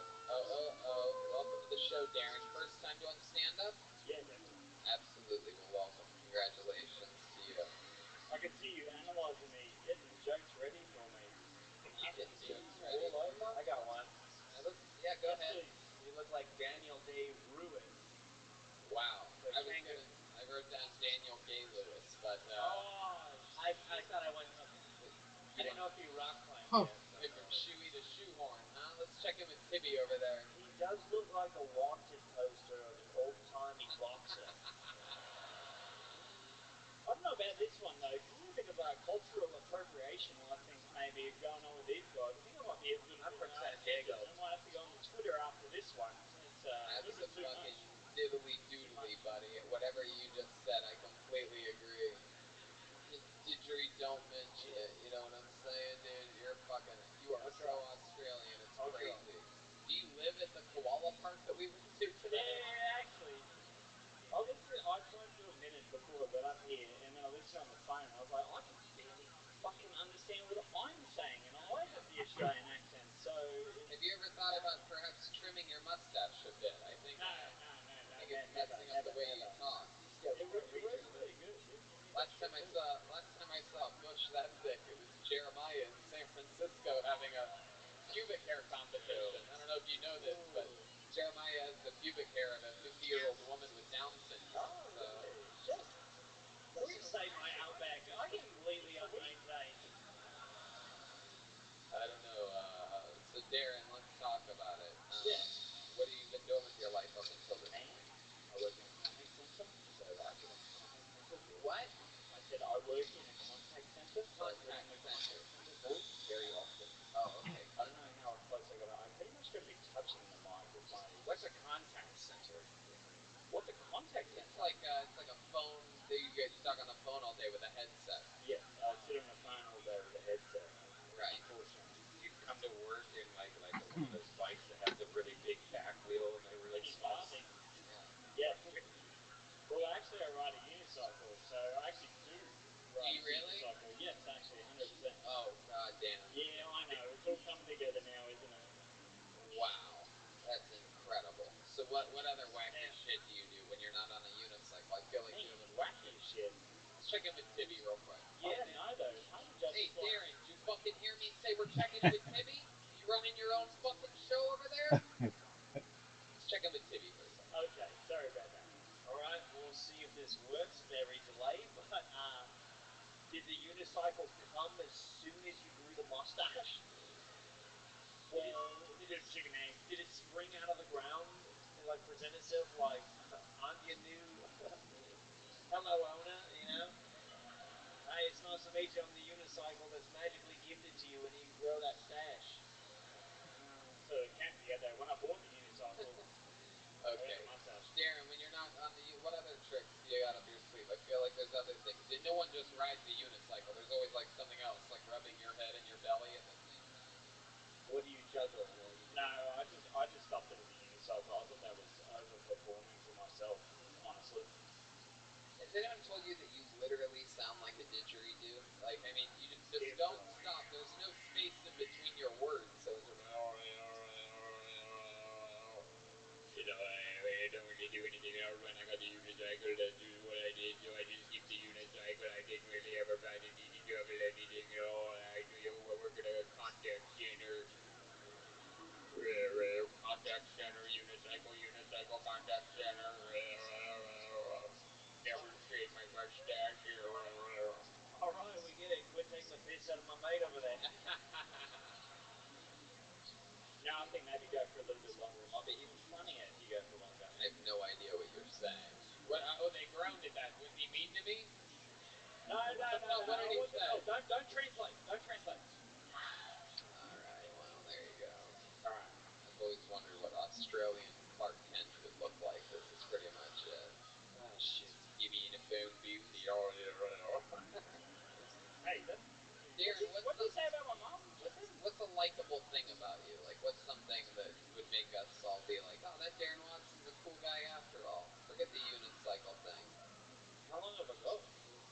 Huh? How long have I got? How long have you got? Yes, I think it is. To live, hopefully not long. Unfortunate. All these people want you to die, Darren. I'm trying to save you here. I asked you what's the likable thing about you. What? Well, you can't be done. Do you wait until somebody else starts talking for you to start talking? Yeah, I in with Tibby. It's the most Don't shut the fuck up. God, you are the worst of all time. Jeremiah, go ahead. What'd you say, John? Tibby here. All right, so Tony is having problems understanding you, right? Yep. So I think he's already done his impression of you. I think that you should do your impression of Tony. There you go. There you go. Absolutely. You got Hey, guys, another segment created by Tibby. Go ahead. Hey guys, well it's great to see you guys all out here. It's Good to see Brisbane. Give it And up the for crowd Brisbane. goes wild, everybody. That was incredible. Thank you, Tibby, for that great segment. Well, when you endorse it like they're going to be shit segments, you always wonder why they don't go well. No, And that's it's because not true at the all. setup actually is negative in connotation, and it really buries me in a hole before the segment even starts. And therefore, you were off to a bad start, so therefore it's negative. So therefore, I just know you what would have works been a and little what bit more. doesn't. No, you would have been a little bit more supportive. You're like, it's all right. I don't know. I'm not buying it. Listen, I'm gonna be like a naggy girlfriend right now. You set me up for. You guys are gonna force me to drink, guys. Oh no, we're not. Absolutely not. There goes Darren Watson, everybody. I'm done with him. King of the double talk. You come and go. Fuck yeah. Okay. Angry stare with Jeremy. I mean, Tibby. Tibby looks like he's seeing a croc right now. Pull the name out of the bucket. Let's keep it moving. Garth James. Garth James. Here we go. Here comes Garth. I'm excited about this. I can tell you already. I can already tell this is going to be one of the highlights of the show. I can feel it in my gut because I know what works and what doesn't on this show.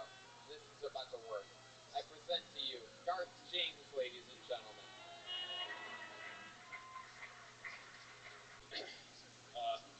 How about one more time for Garth James, everybody?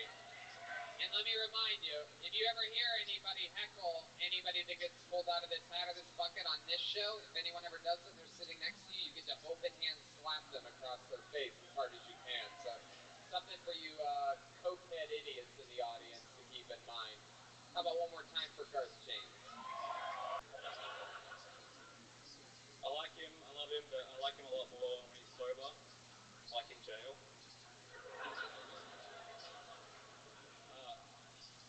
No, I've come to learn he's not that bad. Just the worst thing I've seen personally.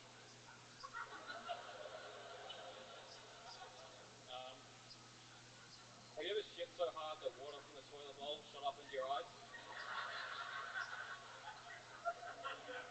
It probably hasn't happened to Red Band because he has what are they called, the squatty potties? Yeah, I don't have one of those. I just squat on the toilet seat and there's a lot of velocity sometimes. I went kayaking once with the love of my life. We were pretty far from shore and I had to pee, so I tried to get to shore, but there wasn't enough time. I don't know if you've ever stood up on a kayak, but it's kind of difficult to balance, so yeah, I took the kayak while peeing. Fuck yeah. Garth James. That's how it's done.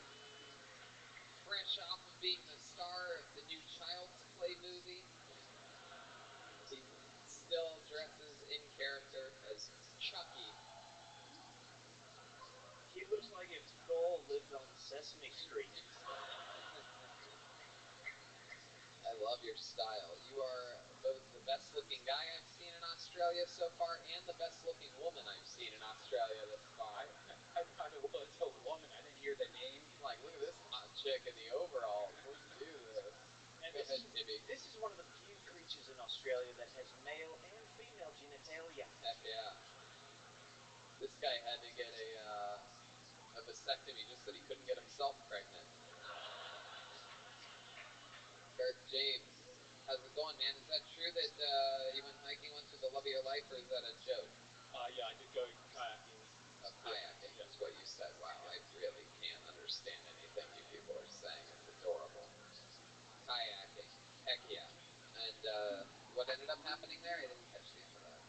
So I had to pee really badly, and I tried to get back to shore. I didn't tell her what was going on, and then I just sort of had to stand up, and I tried to pee over the side of the kayak, but it was windy, so I was kind of blown back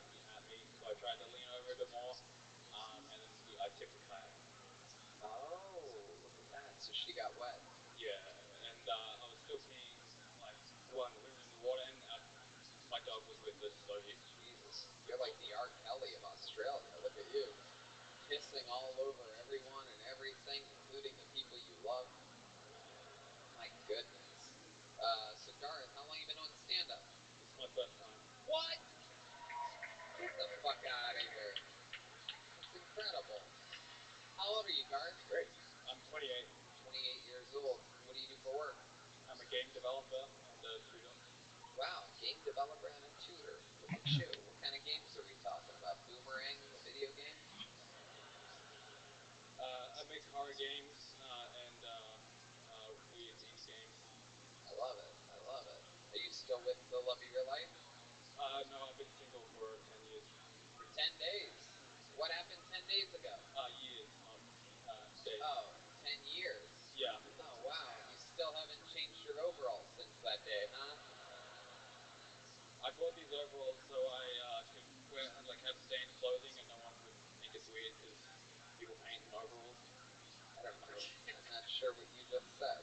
He wears overalls because if he stains them, no one cares because it looks like, just paint or something. Right. Wow, Redman just found his next life hack. That's a great idea. No, I promise, I'm a painter. Yeah. I paint with Wendy's. Yeah. They don't have Wendy's out here. They're shitty. Hungry Jacks. Hey, Hungry Jacks is garbage. Oh, wow. Have you tried it yet? You watch it's just Burger King, right? Yeah. Burger King is garbage. I think you should save this talks for your hamburger reviews that you've been doing the past day. That's also garbage. This is coming from the Burger Jester. Alright. Do you ever wear your hair down, or do you always keep it like whatever that is? Yeah. I can take it down. I don't. Wow, look at that. The ladies go wild, and so do the gay men in their room. This is great. You look like if the leprechaun got really into going to music festivals. My goodness. Garth, what do you do for fun when you're not working or doing anything like that? When I can afford it, I like going to bush stuff. Going to what? What is it? What'd you say? I like going to bush stuff. It's when Australians go out to the outback and they play techno music in their honor. Oh, okay. So yeah, that's sort of like it's like if Bonnaroo had kangaroos, right? Yeah. You guys don't know what Bonnaroo is, huh? Well, that's funny. All right. What you do like crazy drugs out there, like trippy things, acid, mushrooms, all that good stuff? Yeah, all the good stuff. Koala poop, all the. I haven't tried that. I love it. I love it. I love it. So 10 years you've been single, huh? Yeah. You're not interested in a relationship. You just sort of play in the field. I think I just work too much. Like. Yeah. Yeah. Yeah. I'd say overalls. That's probably a really big part of it. You on any of the dating apps or anything like that? I was on Tinder for a little bit, and I got like 100 matches in a couple of weeks, and I didn't meet a single person. Why is that? I'm terrible at communicating to people over the internet and over phones. Yeah? Why is that? I don't know. I just don't think I'm talking to a real person, I guess. Huh. When's the last time you kissed a girl? Probably 10 years ago. Really? 10 years ago? Really? Anybody want to come up and kiss this guy? Are there any women in the audience that would be willing? It's been 10 years. Come on, there's got to be one girl in here that's willing to take this show to another level. Maybe this one right here. Please, I'm begging you.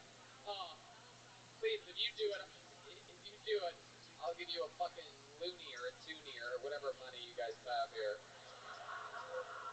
Oh, come on, there's got to be some beautiful woman in here. This is the first city that doesn't. It's got to be usually one. There's got to be someone out there that's willing. Hey, This guy right here. come on, here we go. We haven't had this happen on the show since Vancouver. Oh, this chick's hot. You got a good one. Got bouncers over here. She's got a couple fucking wallaby cups. Put the microphone in. Put the microphone in the Yeah, put the mic in the mic stand, buddy. This is where the magic happens. Wow. Jesus. Oh my God. Wow. Wow. Damn. Woo. They're really both making out. And look, neither one of them is wearing underwear right now. That's incredible. This is a match made in fucking awesome. heaven. Thank you, girl. Damn, look at that. Wow. Give it up for her, guys. That's fucking awesome. Damn. What a sweet little fucking thing that is. Oh my God. How much did that kiss taste like cocaine drip? Good Lord. Get it in my mouth. My That was great. Thank you. hell yeah. I love it. That's what we do. We make magic happen, pal. And for a first, yep, Tibby. Yeah, this is the new dating app he just signed up for. Is Tony just saying into a microphone, "Will anybody please kiss this guy?" Always works. Never failed. I knew Brisbane wasn't gonna let me down. Great job, you little fucking fun muffin, you. Look at you. God damn. Alright, Garth, well, I mean, you had your first time ever on stage. You fooled me. I thought you were doing it a couple years for sure, and then we had a lot of fun with you. Great interview, way to listen, way to take your time. Do it again, man. Get kissed. Do it again. We'll see you again next time. Thanks, guys. Garth James, everybody. He's on social media at Jarth Games. So the G and the J are switched there. Jarth Games. Fun. Alright, ooh la la. Time to get one of these Brisbane lovely ladies on stage. Put your hands together for your next comedian. Her name is Bridget Hassed. Bridget Hassed. Here she comes.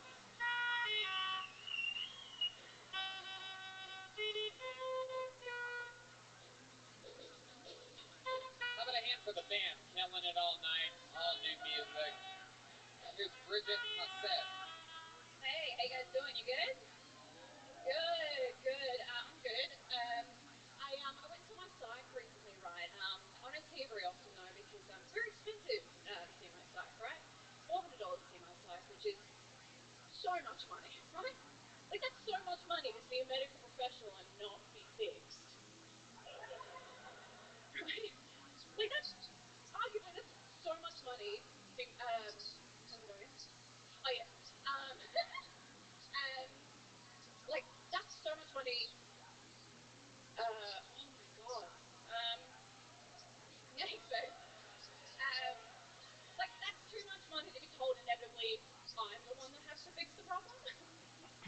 Like it doesn't happen in any other industry, right? Like normally you pay for services rendered, right?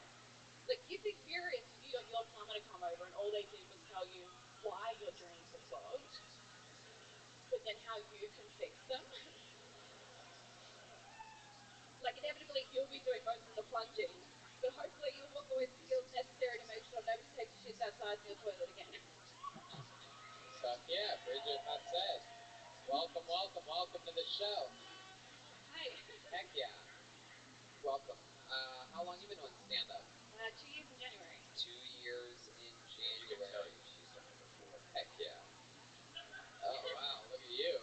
I don't know what that means. Brian's about to invite you to the ice house on Yeah, what are you doing next Friday in Pasadena, California? I'll check my calendar. What? I said I'll check my calendar, sorry. Oh, okay. I can't. I think she said yes. There you go. Heck yeah. Bridget, what do you do for work? I work in legal admin. Legal admin. Yeah. Everybody basically has the same job except for the locksmith here. Everyone's just some type of answering phones. No, I do a lot of No.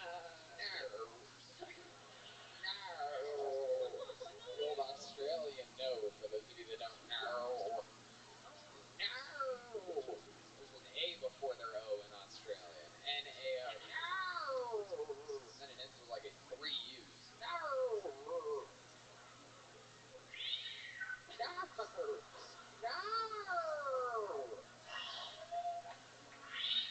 No.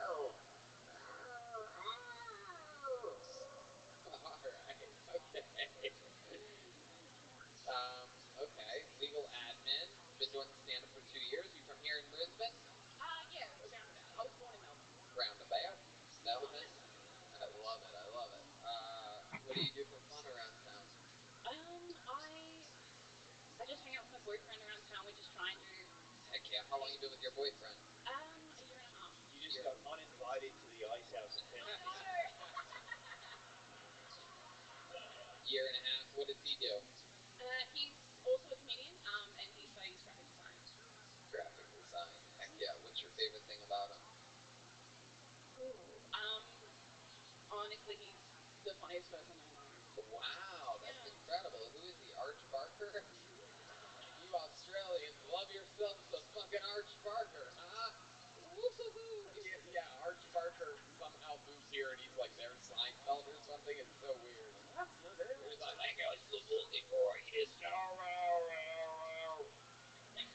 Anyway, so that's fun. Bridget, how long's he been doing stand-up comedy? 10 years.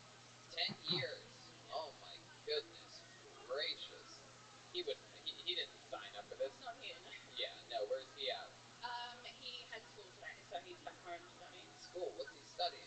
Graphic design. Oh, he's still studying graphic design. Yeah. Alright, cool. That's fun. What school does he go to? It's a place called Shillington. Oh, Shillington. That's for poor people, right? No, I'm kidding. I don't know. No, it's really expensive. Oh, it is expensive. That's cool. How do you stay entertained while he's out at school? You guys live separate places? No, we live together, yeah. He's in class right now? Yeah, so he's doing like a 3-month intensive course of graphic design. Oh, okay. So, but you guys still, he comes home at night? Mm-hmm. Okay, cool. Timmy? Yeah, how long have you been seeing your site? On and off. This particular site, 3 years. Yeah. Pretty expensive. It's expensive. It is expensive here in Australia? It can be. Like, we have a thing. I know. Well, if you ever need a recommendation, my psych is a river turtle named Gus, so, great conversation. And that's fun. Taking care of your mental health is an important situation, and we demand that all listeners of the show's mental health issues take care of your mental health. Heck yeah. So that's fun. So being a comedian's rough. You guys always sort of do the same gigs? Like you guys do like mics together? Because that's sort of weird there being the 8-year difference in the time span in which you started. You guys are sort of on different levels, or? Yeah, no, we are on different levels. Like, he's more of a headliner and Right. MC, but he'll headline and MC the gigs that I'll do, type thing, where I'll do like a 5-minute spot, he'll do like a 20 or Right. 40 minutes. Yeah. Right. Does he have you do 5 minutes ever 15 minutes before the show starts and you have to wear a hat like this? Because if so, he does not respect you. Shout out to Sean Conway. He always opens for me on all of my road gigs in Australia, and by law, he had to do that yesterday.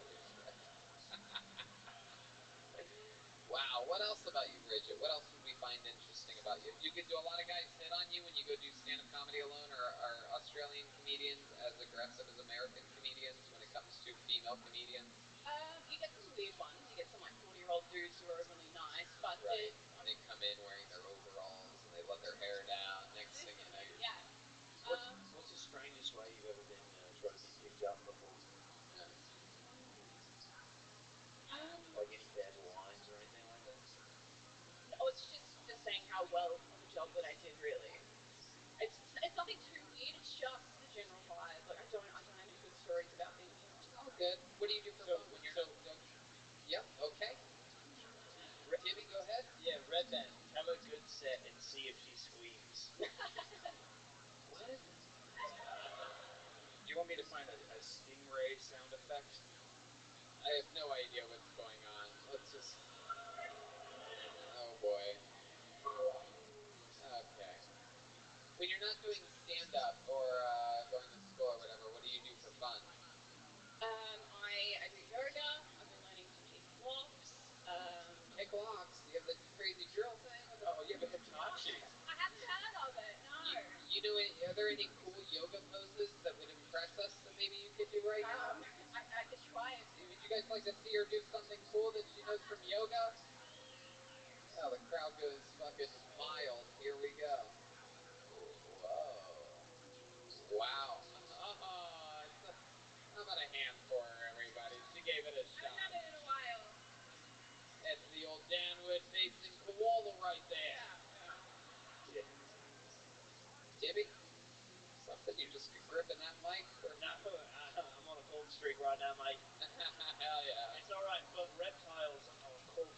which means sometimes they need to recede into a cave.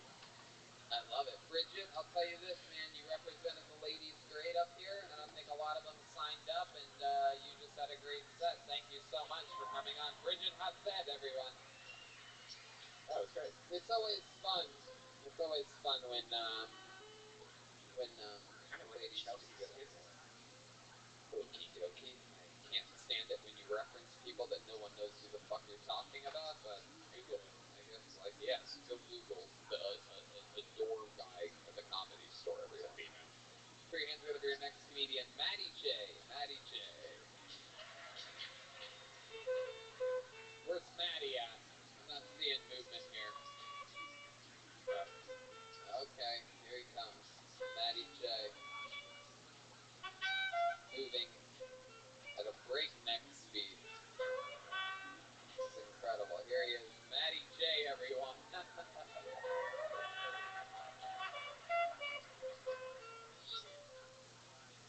Hey, Rizzy, how's it going? Woo! I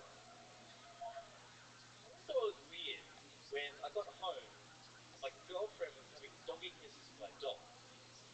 Then she would come up straight away and like maniac me fiercely for like a long time. Next minute, we're having sex in the bed. The dog's on the bed looking at me like, what's up? That's the kiss over the phone, dude. Fuck.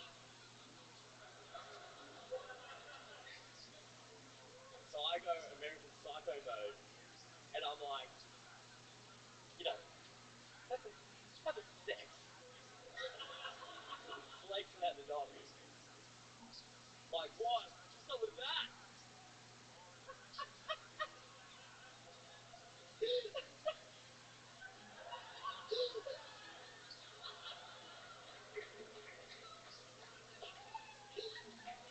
Fuck yeah, Maddie J. There you go. Thank you so much, guys. Cracking himself up. I mean, did you just hear the joke that you did for the first time? How are you laughing this hard at a joke that you clearly have known that you're going to do? You've written it down, and here you are just dying up here. Do you always laugh this hard at everything that you do? Are your pants cutting off all the circulation to your brain right now? He's got that Joaquin Phoenix Joker laughing syndrome. Joaquin Phoenix what?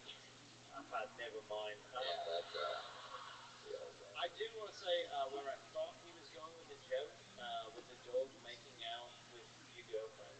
I thought that when your dog was in the room, that you were going to look in your dog's eyes and have doggy style sex with your girl, just to get back at your dog. But you didn't go there. No, Okay. you were right about that cold streak, huh? This is the kind of support I love on the show. There's a big ensemble group mentality up here. Absolutely love it. You know us, the Kill Tony cast and their amazing support system that we have. Great work environment. Can I get a pastas? Tony. Oh, They'll look Rick's Monsters. he's kidding, by the way. You said Boston's, right? Boston? No. Stop talking. Stop asking questions. I liked it better when he was just laughing. So, Maddie, let's talk about these fucking jeans that you're wearing here, alright? I don't know what the hell is going on here. What are those in your pockets? Those are keys in your left pocket? That's a dick. No, that's not a dick. For sure. That's a big blobby. What do you got there? Keys? Keys, buddy. Yeah, pull them out. Let's see how many keys you have here. Because these pants are, it seems like it'd be, yeah, you just struggled to get those out. What else do you have in your pockets? You have a Honda? Yeah, You drive a Honda? Yes, Honda. Accord? Accord Euro. Yep, goddamn right. That's There's a lighter. The Euro's got leather seats. How about that pocket? What do you have in that pocket? The phone and the wallet.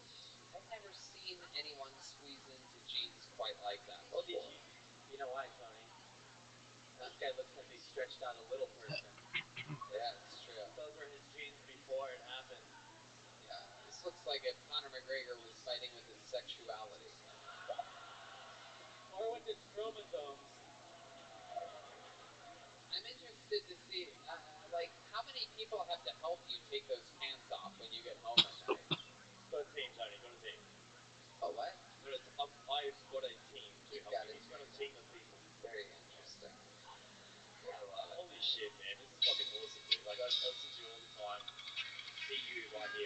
amazing. It's probably the closest I can get to Joe Rogan. Right. No, you're right.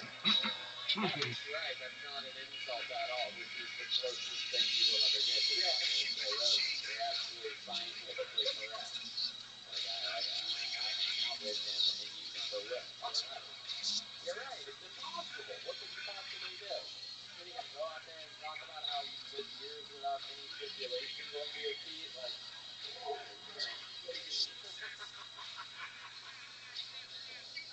the return of Joe Rogan. Every once in a while, he calls in when there's someone like you on the show. Oh, what was that, Joe?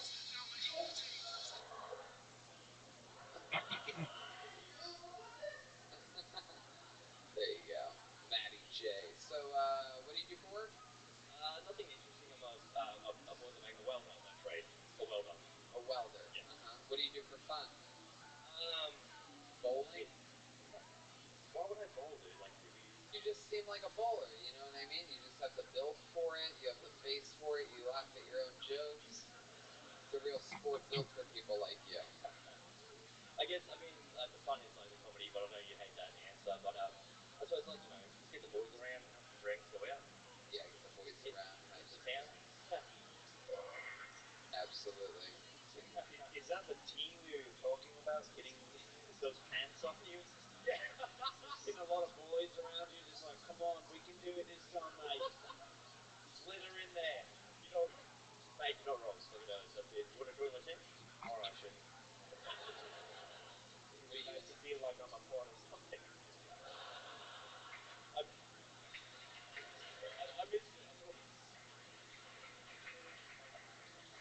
What do you kisses? What do you and the boys like to do after drinking? Anything special you guys ever do? When they're back in town, when they get back in town, is there anything you guys ever do together? You guys have some drinks and go down? Yeah, I guess. I mean, like, you always come over to my place and, you know, just drink and You just sit around your place and drink? drink, play some tunes, have some fun. Play some shoes? Shoes? No, fuck no, man. I was playing that to my mate Garth on the back there. I was like, fuck, whoever the fuck does a shoey? What the fuck is wrong with you? Why would you do a shoey? Why would they do a shoey? No, I'm just saying people in general. Like, who does shoey? Have you ever done one? No, never. I don't think you should diss it No, until you try it. How many of you think you should try one right now? But you know what? Wait. But you know what? I don't think you should do it out of your shoe. I think you should do it out of this lady's shoe right here in the front row. Oh, yeah, no. Come on, take it off of her. Her husband's taking the shoe off of her. No. He's down on one knee. He's taking her shoe. What happens when you don't do a shoe?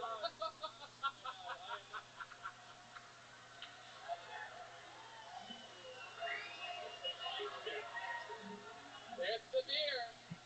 Come on. Pop off, you fucking wanker. How many of you want to see him do it? Come on, do it, buddy. You gotta do it. Fuck you, Gareth, you piece of shit in the back there. There's a first time for everything. You guys need to make more noise. One more time. Come on. His first shoey. Here we go.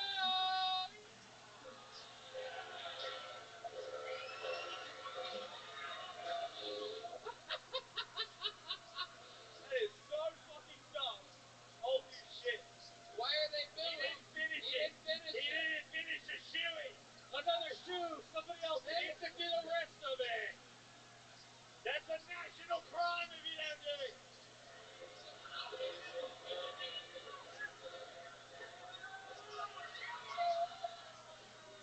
What's he doing? He threw the shoe down. He's putting the mic back in the mic stand. He tried to do half the beer in the shoe, and the crowd was not having it. This is a crazy Australian tradition. Yeah! Woo-hoo-hoo! He threw the shoe back at her. And he threw it back at the woman, and it hit her in the face. It's good. No, it didn't. How about a hand for this young lady right here? Her badass man that made it all possible. These guys fucking get the show. They get the showy, and you get the shoey. Maddie, you just won everybody over. That's your first shoey. How long have you been Australian for? All my life, mate. All your fucking life. And how old are you? 29. 29 years old. Well, I got news for you. You say you've been Australian all your life, but I'm pretty sure these people will agree you just became Australian right now. Having your first shoeing to a beautiful woman's shoe in the front row. This is the most ridiculous shit ever. Like, what the fuck is going on here with this shoey shit? This is Kill Tony Brisbane. Well, Maddie, you fucking did it, pal. You know what? I have a feeling you're gonna have an easy time slipping out of those jeans tonight. Tony, this is the first time actually host nation ever as well. I love it. Well, congratulations. There he goes, Matty J. Here we go. Oh yeah, sure. There you go, buddy. Little shake. I cannot believe this shit.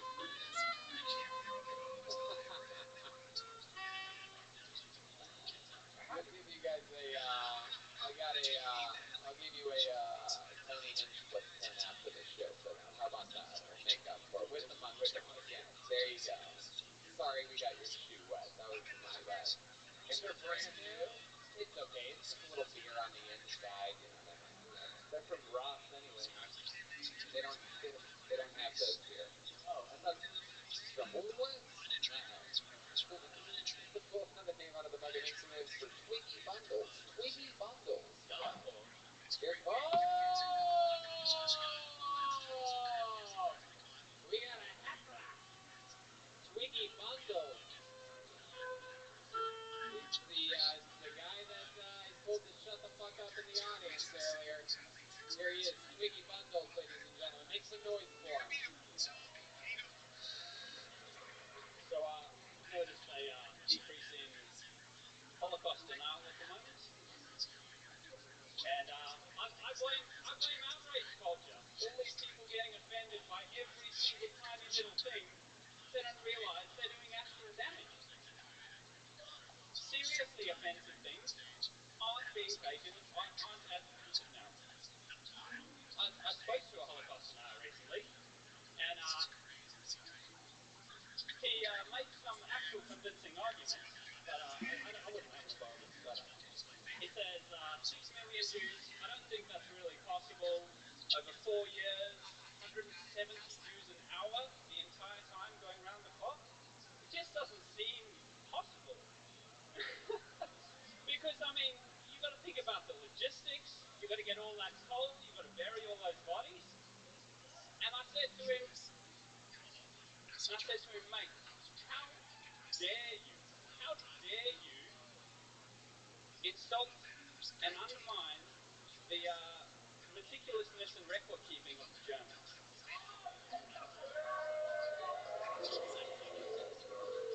Wow. This is crazy. This is more of a... yeah, let's check in with Tibby. Yeah, from Chewy to Hates Chewy. That's right. This is a very interesting set that you've chosen here tonight. Really, no punchlines, just a little bit of pure hatred. Who would have guessed that this could be the set from the guy interrupting the show wearing the thick black leather Nazi jacket? But somehow, by the way, you have a Jewish face and head, so I don't understand why you're against the people. If you throw Jeremiah's nose on there, you have the trifecta complete. Even though there's no guns in Australia, he still manages to look like a school shooter. Absolutely, really does. So, Twiggy, what made you choose that set tonight, or are you just a Holocaust denier? I'm one of those people that when you say, do you like it when people bomb or succeed? Yeah, I'm one of those people that hears the bomb. So I came up here. There you go. YouTube commenter. Yeah. Absolutely. So, Red Band's arch nemesis. So, Twiggy, let's talk about it. First time on stage? Yep. Yep. What do you do for work? Oh, this is so. You thought I bombed on here. I'm a postie. A what? You're a what? I'm a postie. A what? A postie. Postal delivery person. Like USPS. A postal delivery person. They're really hated in Australia. They are? Yeah. Why is that? They just ride over everyone's lawns and put red cards instead of delivering items. that what you do? You ride a bicycle? Motorbike, yeah. A motorbike. Scooter. Alright. So, do they then have Jewish people out here, and that's why you have the balls to say all this shit, or is it? I'm kind of. Is there a heavy Jewish population in Australia? No. Oh, So that's why. That's why you thought it would work. You tried to do this in LA, see what happened. Harvey Weinstein would butt rape you if he heard you say these things. He doesn't even do refugees. I'm actually Jewish German heritage. Wow, yeah, you should probably open with that part. No, see, so people don't think you're a hateful bigot. You ever think about that? Did you hear the part about how I like the zombies? Sure, yeah, we almost all believe that. Really good, Twiggy, yeah. Totally, you were totally expecting to make people sad here tonight. Wow, that's impressive. So, how long have you been in a, single?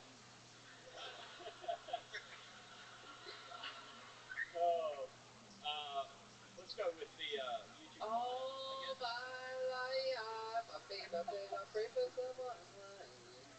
You're an incel, right? That's what they call you? Is that the proper term? Online they call them professional virgin. You are a virgin. Are you? Don't try to be funny, because you obviously don't know what the fuck that is. So just answer the questions honestly. No. Okay, you're not. You're not a virgin. Honestly, you're right. No. Right. Married. Married? How long you been married for? 4 years. 4 years. Wow, what's the wombat's name? What does she do for work? She's a stay-at-home mom. Stay-at-home mom. How many kids do you have? How many kids? 2 little bigots you're raising. What a great father. Yeah. And what's your wife's ethnicity? She's just Australian. Just Australian. Yeah. Wow. Do you hear how he says that, people? My goodness. She's like, I'm Jewish and German. She's just Australian. My God. How'd you get here? Are you from here? Born and raised? No, I originally came over from South Africa. From South Africa? Wow. Your parents still in South Africa, or they moved here too? They moved here too. Yeah. Why were they in South Africa? That's interesting. I don't know how these stories work. They fled Zimbabwe. Wow, they were in Zimbabwe? Yeah. Oh my God. And they went to South Africa, and then they came here, because they had to flee there. Or was that...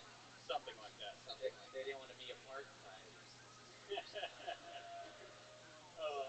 Yeah. Well, you want the truth, I guess. They were the opposite side of apartheid. They were the Never mind. white. Yeah. Okay. Why do his khakis seem like they've seen more wildlife than mine? That is true. They are. Those are some amazing khakis. How did you prepare those like that? Like that almost seems like a challenge. Like, did you wring them out after washing them? Like Twisted them in your hand? Oh, that would be my stay-at-home mom wife that would have done that. Tell her to do a better job. Jeez Louise. Yeah. She clearly doesn't. Forget it. Also, the only iron he knows is an iron cross. Very good.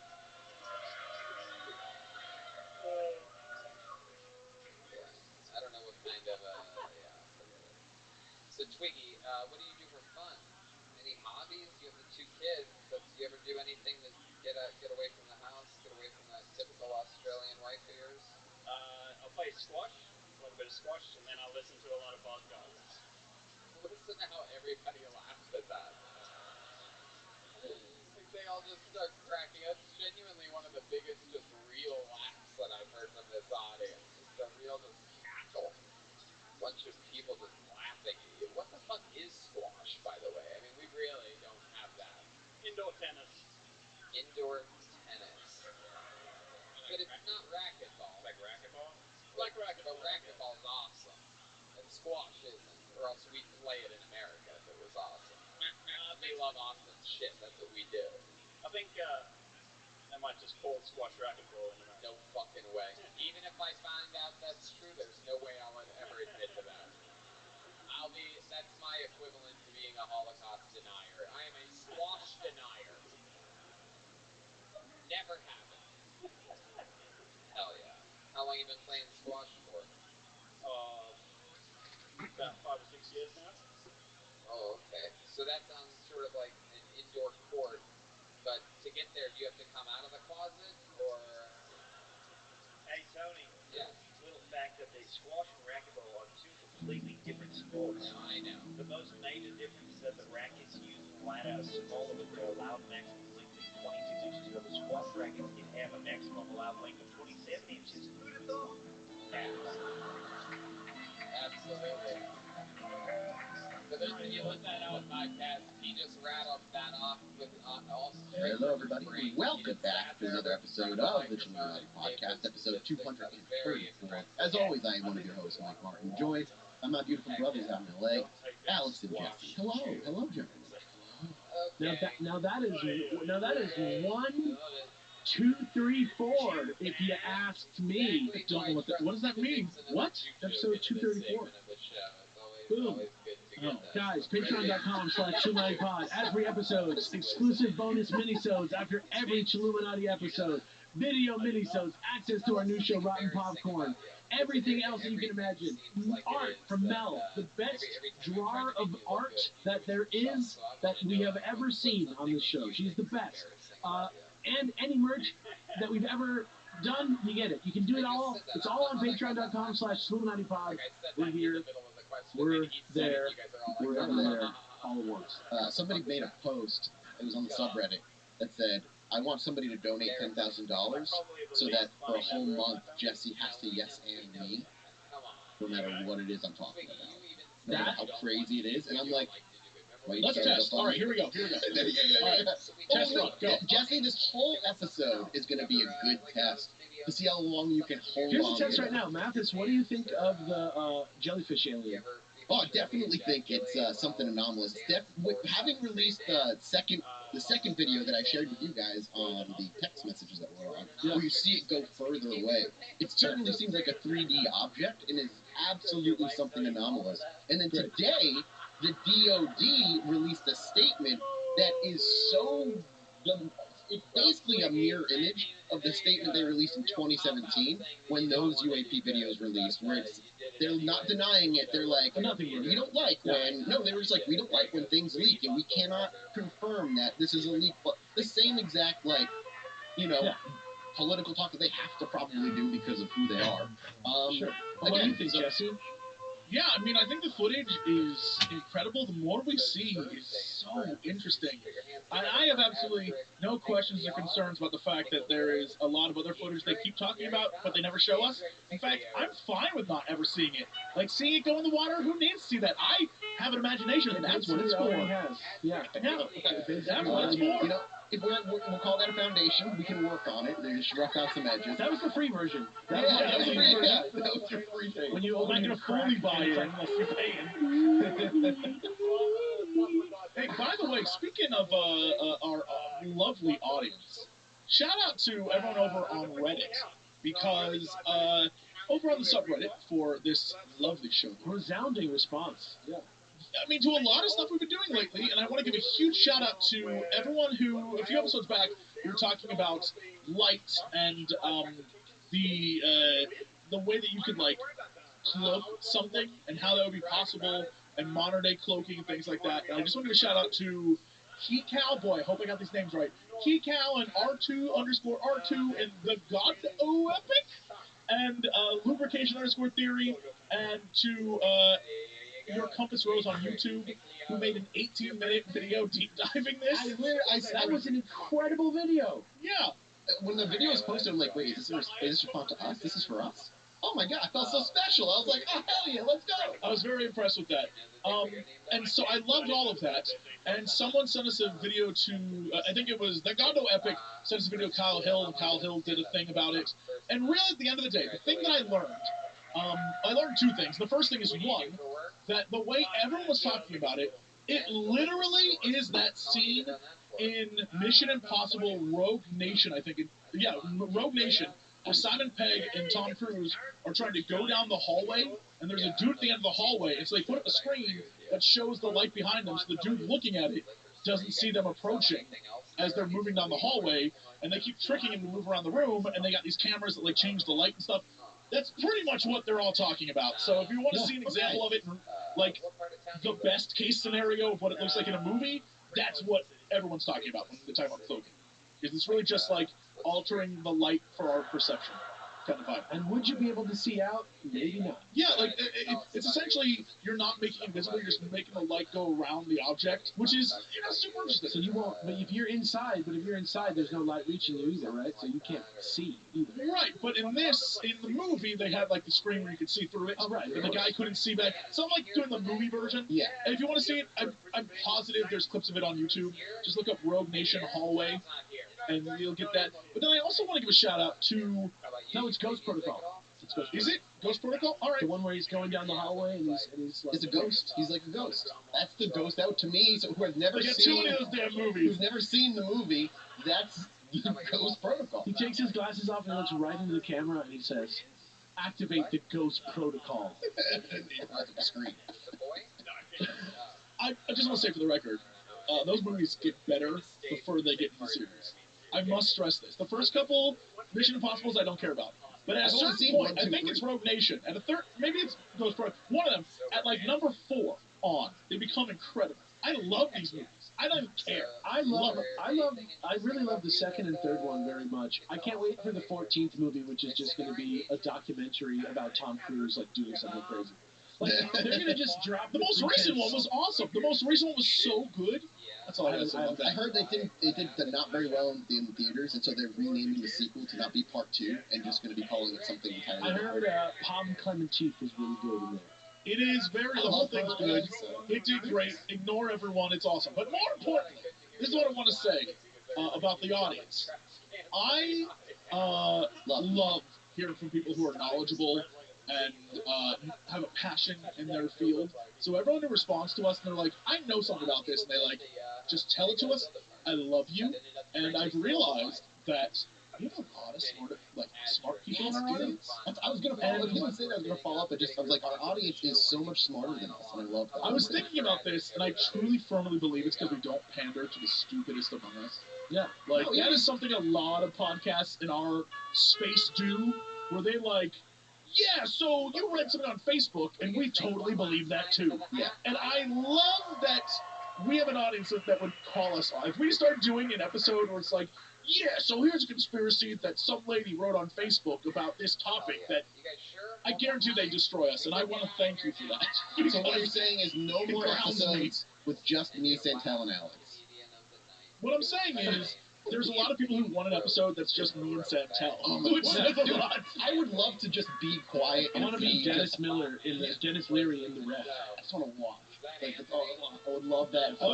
He and I have genuinely had conversations that have been circular, that have lasted for like 2 hours. We tries to explain something like, that just didn't happen, dude. He's like, well, according to, and then he lists off 50 names, and I'm like, that still didn't happen. Santel is one of the best guys to talk to for several hours. I agree. It's great. So much fun. I bet our FaceTimes are the opposite sides of the coin. Like, my FaceTime with Santel versus your FaceTimes with Santel are probably the complete opposite. I guarantee it's the exact same conversation. Yeah. Except one of us is just kind of goofing on the other. Like, yeah? Is that true? Honestly, the mention of Santel and the jellyfish UAP, which we're going to talk about, I think, way more in the mini-sode again, because more things have happened. It's fascinating still, because even without the jellyfish UAP, the closed door skip hearing happened, and Grush named names finally. Like, he called and said Lockheed Martin has stuff. These are the names of the people to reach out to. Like, they're actual, companies that he's actually calling out by name. So they have that now. We'll see what happens. I did see, the problem with this is I think it's really interesting, is the minute that came out, a lot of other things came out, and it all could just be conspiracy stuff. But I saw this guy post this giant thing that was like, when you think about it this way, it explains why we spend so much money paying these companies for products that are way less expensive than what we're paying for. It's because we're buying them off for the secrets. I was like, all Yeah, right, I don't believe that, but also that's really good conspiracy theory. Like that, it's like, oh, good job. Yeah, it has a tang of retro to it. Yeah. There's a when conspiracy theories used to be fun and not scary. Well, depends on the ass. Regardless, like even if it's not fair, regardless of how it all ends up going, I think the good thing is they can't, even if it ends up being nothing, they have now people with names they can call in and have like have hearings on or with and like actually ask questions to some of these people. But the whole other, we'll talk about that in the mini-sode today. The reason that is all a nice segue to today's main topic is because a lot of what we've covered all culminates in this particular topic. We're talking different alien races and the nonsense of that kind of thing. The Philadelphia experiment even pours into this, tied to actual evidence and actual people within the government who have come into contact with UAPs in the air, fighter pilots and the like. All culminates